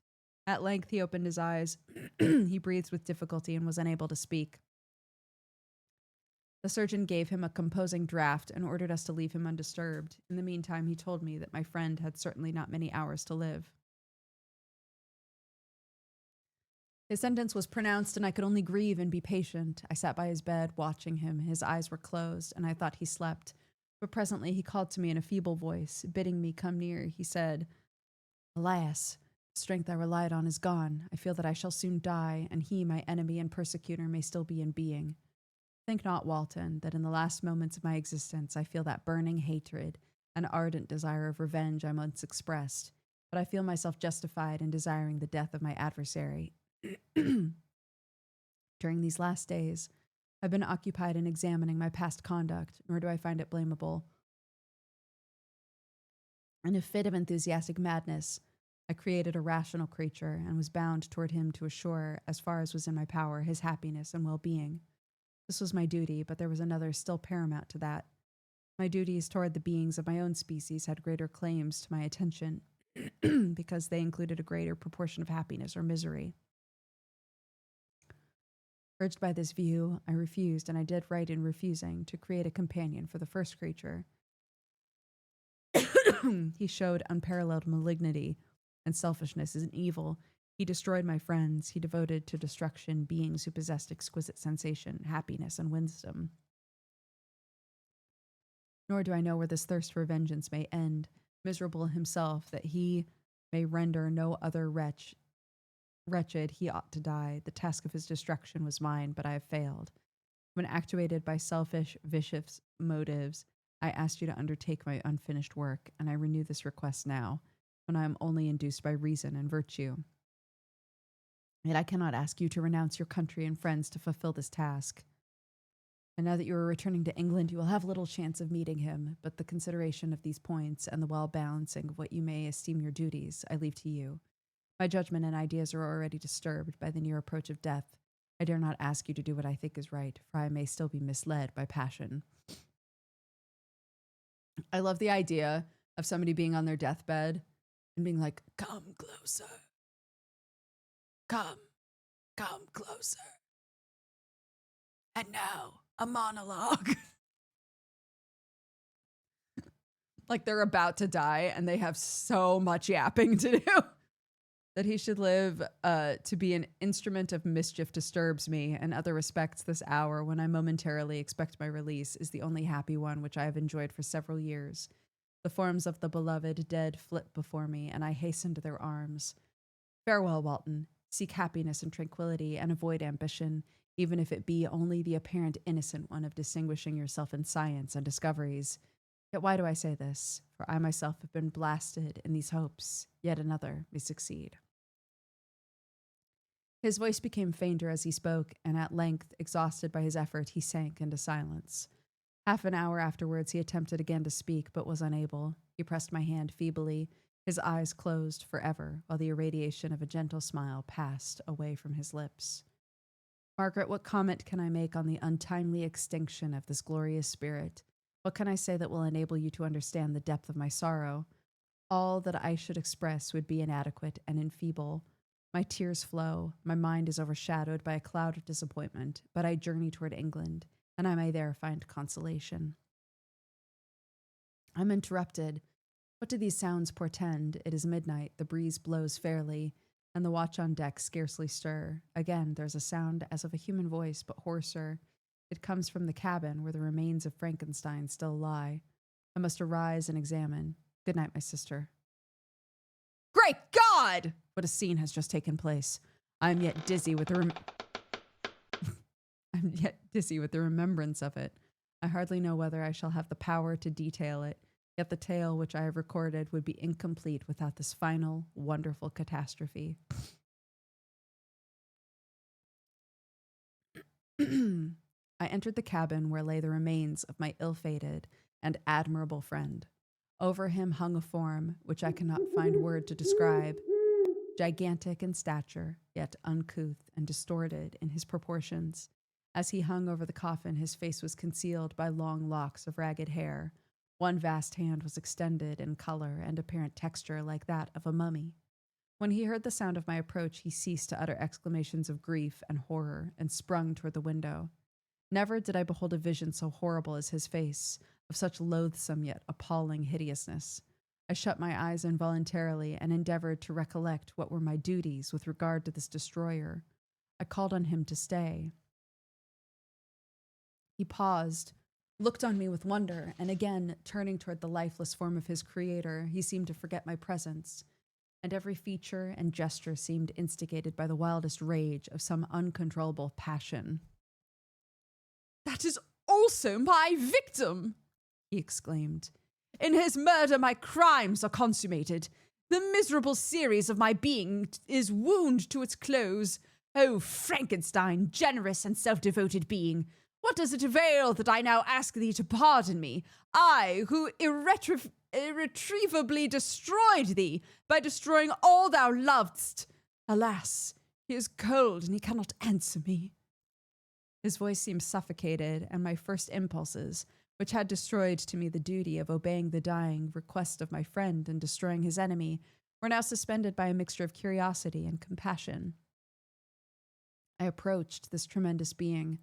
I dared not again raise my eyes to his face. There was something so scarring and unearthly in his ugliness. I attempted to speak, but the words died on my lips. The monster continued to utter wild and incoherent self-reproaches. At length I gathered resolution to address him in a pause of the tempest of his passion. "Your repentance," I said, "is now superfluous. If you had listened to the voice of conscience and heeded the stings of remorse before you had urged your diabolical vengeance to this extremity, Frankenstein would yet have lived." "And do you dream?" said the demon. "Do you think that I was then dead to agony and remorse?" "Wind!"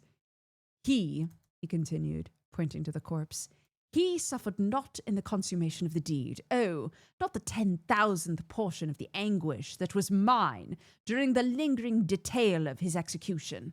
A frightful selfishness hurried me on while my heart was poisoned with remorse. Think you that the groans of Clerval were music to my ears? My heart was fashioned to be susceptible of love and sympathy, and when wrenched by misery to vice and hatred, it did not endure the violence of the change without torture such as you cannot even imagine. After the murder of Clerval, I returned to Switzerland heartbroken and overcome. I pitied Frankenstein. My pity amounted to horror. I abhorred myself. But when I discovered that he, the author at once of my existence and of its unspeakable torments, dared to hope for happiness, that while he accumulated wretchedness and despair upon me, he sought his own enjoyment in feelings and passions from the indulgence of which I was ever barred, then impotent envy and bitter indignation filled me with an insatiable thirst for vengeance. I recollected my threat and resolved that it should be accomplished. I knew that I was preparing for myself a deadly torture, but I was the slave, not the master, of an impulse which I detested, yet could not disobey. Yet when she died, nay, then I was not miserable.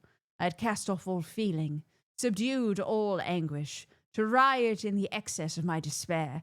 Evil thenceforth became my good. Urged thus far, I had no choice but to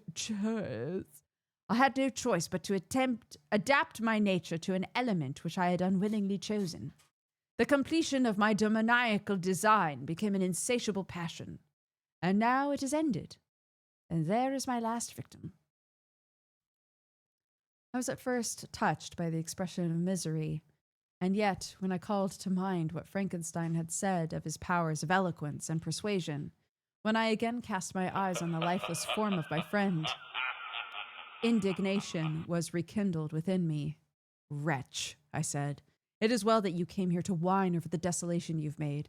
You throw a torch into the pile of buildings, and when they are consumed, you sit among the ruins and lament the fall. Hypocritical fiend! If he whom you mourn still lived, still would he be the object. Again, would he become the prey of your accursed vengeance? It is not pity you feel. You lament only because the victim of your malignity is withdrawn from your power. Oh, it is not thus, interrupted the being. Yet such must be the impression conveyed to you by what appears to be the purport of my actions. Yet I seek not a fellow feeling in my misery. No sympathy may I ever find. When I first sought it, it was the love of virtue, the feelings of happiness and affection, with which my whole being was overflowed, that I wished to be participated.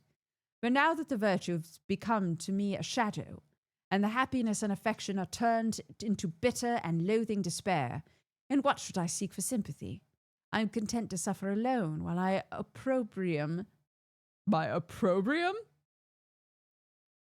should load my memory. Once my fancy was soothed with dreams of virtue, of fame and enjoyment. Once I falsely hoped to meet with beings who, pardoning my outward form, would love me for the excellent qualities for which I was capable of unfolding. I was nourished with high thoughts of honor and devotion, but now crime has degraded me beneath the meanest animal. No guilt, no mischief, no malignity, no misery can be found comparable to mine. When I run over the frightful catalogue of my sins, I cannot believe that I am the same creature whose thoughts were once filled with sublime, transcendent visions of beauty and the majesty of goodness. But it is even so. The fallen angel becomes a malignant devil. Yet even that enemy of God and man has friends and associates in his desolation. I am alone. You, who call Frankenstein your friend, seem to have a knowledge of my crimes and his misfortunes. But in the detail which he gave you of them, he could not sum up the hours and months of misery which I endured, wasting in impotent passions. While I destroyed his hopes, I did not satisfy my own desires. They were forever ardent and craving, and still I desired love and fellowship, and I was still spurned. Was there no injustice in this? Am I to be thought the only criminal when all humankind sinned against me? Why do you not hate Felix, who drove his friend from his door with contumely? Why do you not execrate the rustic who sought to destroy the saviour of his child? Nay, these are virtuous and immaculate beings. I, the miserable and the abandoned, am an abortion to be spurned at and kicked and trampled on. Even now my blood boils at the recollection of this injustice. But it is true that I am a wretch. I have murdered the lovely and the helpless. I've strangled the innocent as they slept, grasped to death his throat who never injured me nor any living thing. I have devoted my creator, the select specimen of all that is worthy of love and admiration among men, to misery. I pursued him even to the irremediable ruin. There he lies, white and cold in death. You hate me, but your abhorrence cannot equal that with which I regard myself. I look on hands which executed the deed. I think on the heart in which the imagination of it was conceived, and long for the moment when these hands will meet my eyes, when that imagination will haunt my thoughts no more. Fear not that I shall be the instrument of future mischief. My work is nearly complete. Neither yours nor any man's death is needed to consummate the series of my own being, and accomplish that which must be done. It requires my own. Do not think I shall be slow to perform this sacrifice. I shall quit your vessel on the ice raft, which brought me thither, and shall seek the most northern extremity of the globe. I shall collect my funeral pyre, and consume to ashes this miserable frame, that its remains may afford no light to any curious and unhallowed wretch who would create such another as I have been. I shall die. I shall no longer feel the agonies which now consume me, or be prey of feelings unsatisfied yet unquenched. He is dead who called me into being, and when I shall be no more, the very remembrance of us both will speedily vanish. I shall no longer see the sun or stars or feel the winds play on my cheeks. Light, feeling, and sense will pass away, and in this condition must I find my happiness. Some years ago, when the images which this world affords first opened to me, when I felt the cheering warmth of summer, and heard the rustling of the leaves and the warbling of the birds, and these were all to me, I should have wept to die. Now it is my only consolation, polluted by crimes, torn by the bitterest remorse. Where can I find rest but in death? So, farewell. I leave you, and in you the last of humankind whom these eyes will ever behold. Farewell, Frankenstein. Thou wert yet alive, and yet cherished a desire of revenge against me. It would be better satiated in my life than in my destruction. But it was not so. Thou didst seek my extinction, that I might not cause greater wretchedness. And if yet in some mode unknown to me thou hadst not ceased to think and feel, thou wouldst not desire against me a vengeance greater than that which I feel. Blasted as thou wert, my agony was still superior to thine, for the bitter sting of remorse will not cease to rankle my wounds until death shall close them forever. But soon, he cried, with sad and solemn enthusiasm, I shall die, and what I now feel be no longer felt. Soon these burning miseries will be extinct. I shall ascend my funeral pile triumphantly, and exult in the agony of the torturing flames. The light of that conflagration will fade away. My ashes will be swept into the sea by the winds. My spirit will sleep in peace, or if it thinks, it will surely think thus. Farewell. He sprang from the cabin window as he said this upon the ice raft which lay close to the vessel. He was soon borne away by the waves and lost in darkness and distance. The end! We did it! We finished it. I'm so proud. I gotta be honest. When I was getting ready for this stream, I was like, well, I'm not gonna finish this book, but I'm gonna do my best. We did it! And we reached our goal!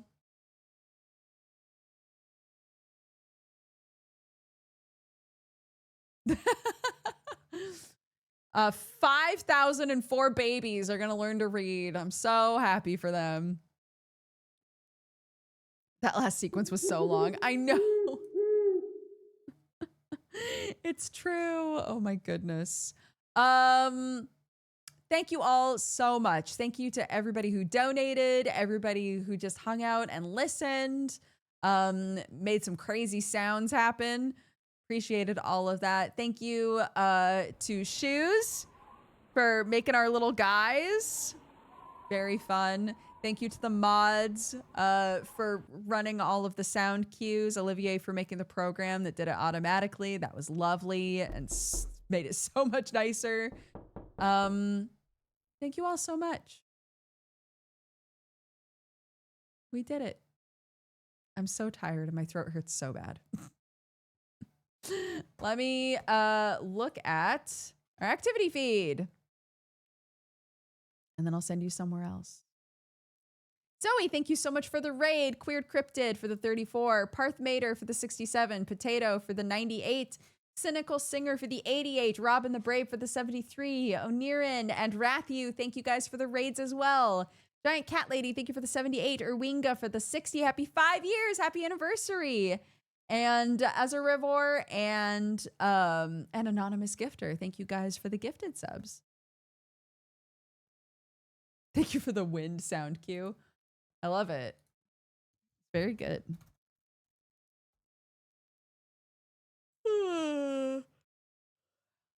Let's see.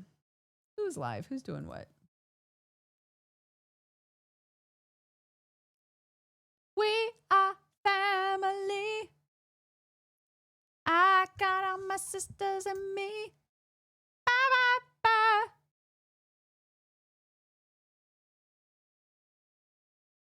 ba. Yeah, let's say hi to Octo. There he is! Huge dono! Whoa! Beep, beep, beep, beep, beep, beep, beep. Whoa! 500! Zingatorix, thank you so much! Oh my god, last minute dono! Huge dono! Beep, beep, beep, beep, beep, beep, beep, beep, beep, beep, beep, beep, beep, beep, beep, beep. Thank you so much. Congrats on finishing the book. Thank you. Thank you so much. Oh my gosh, 500 more babies get to read. Woo!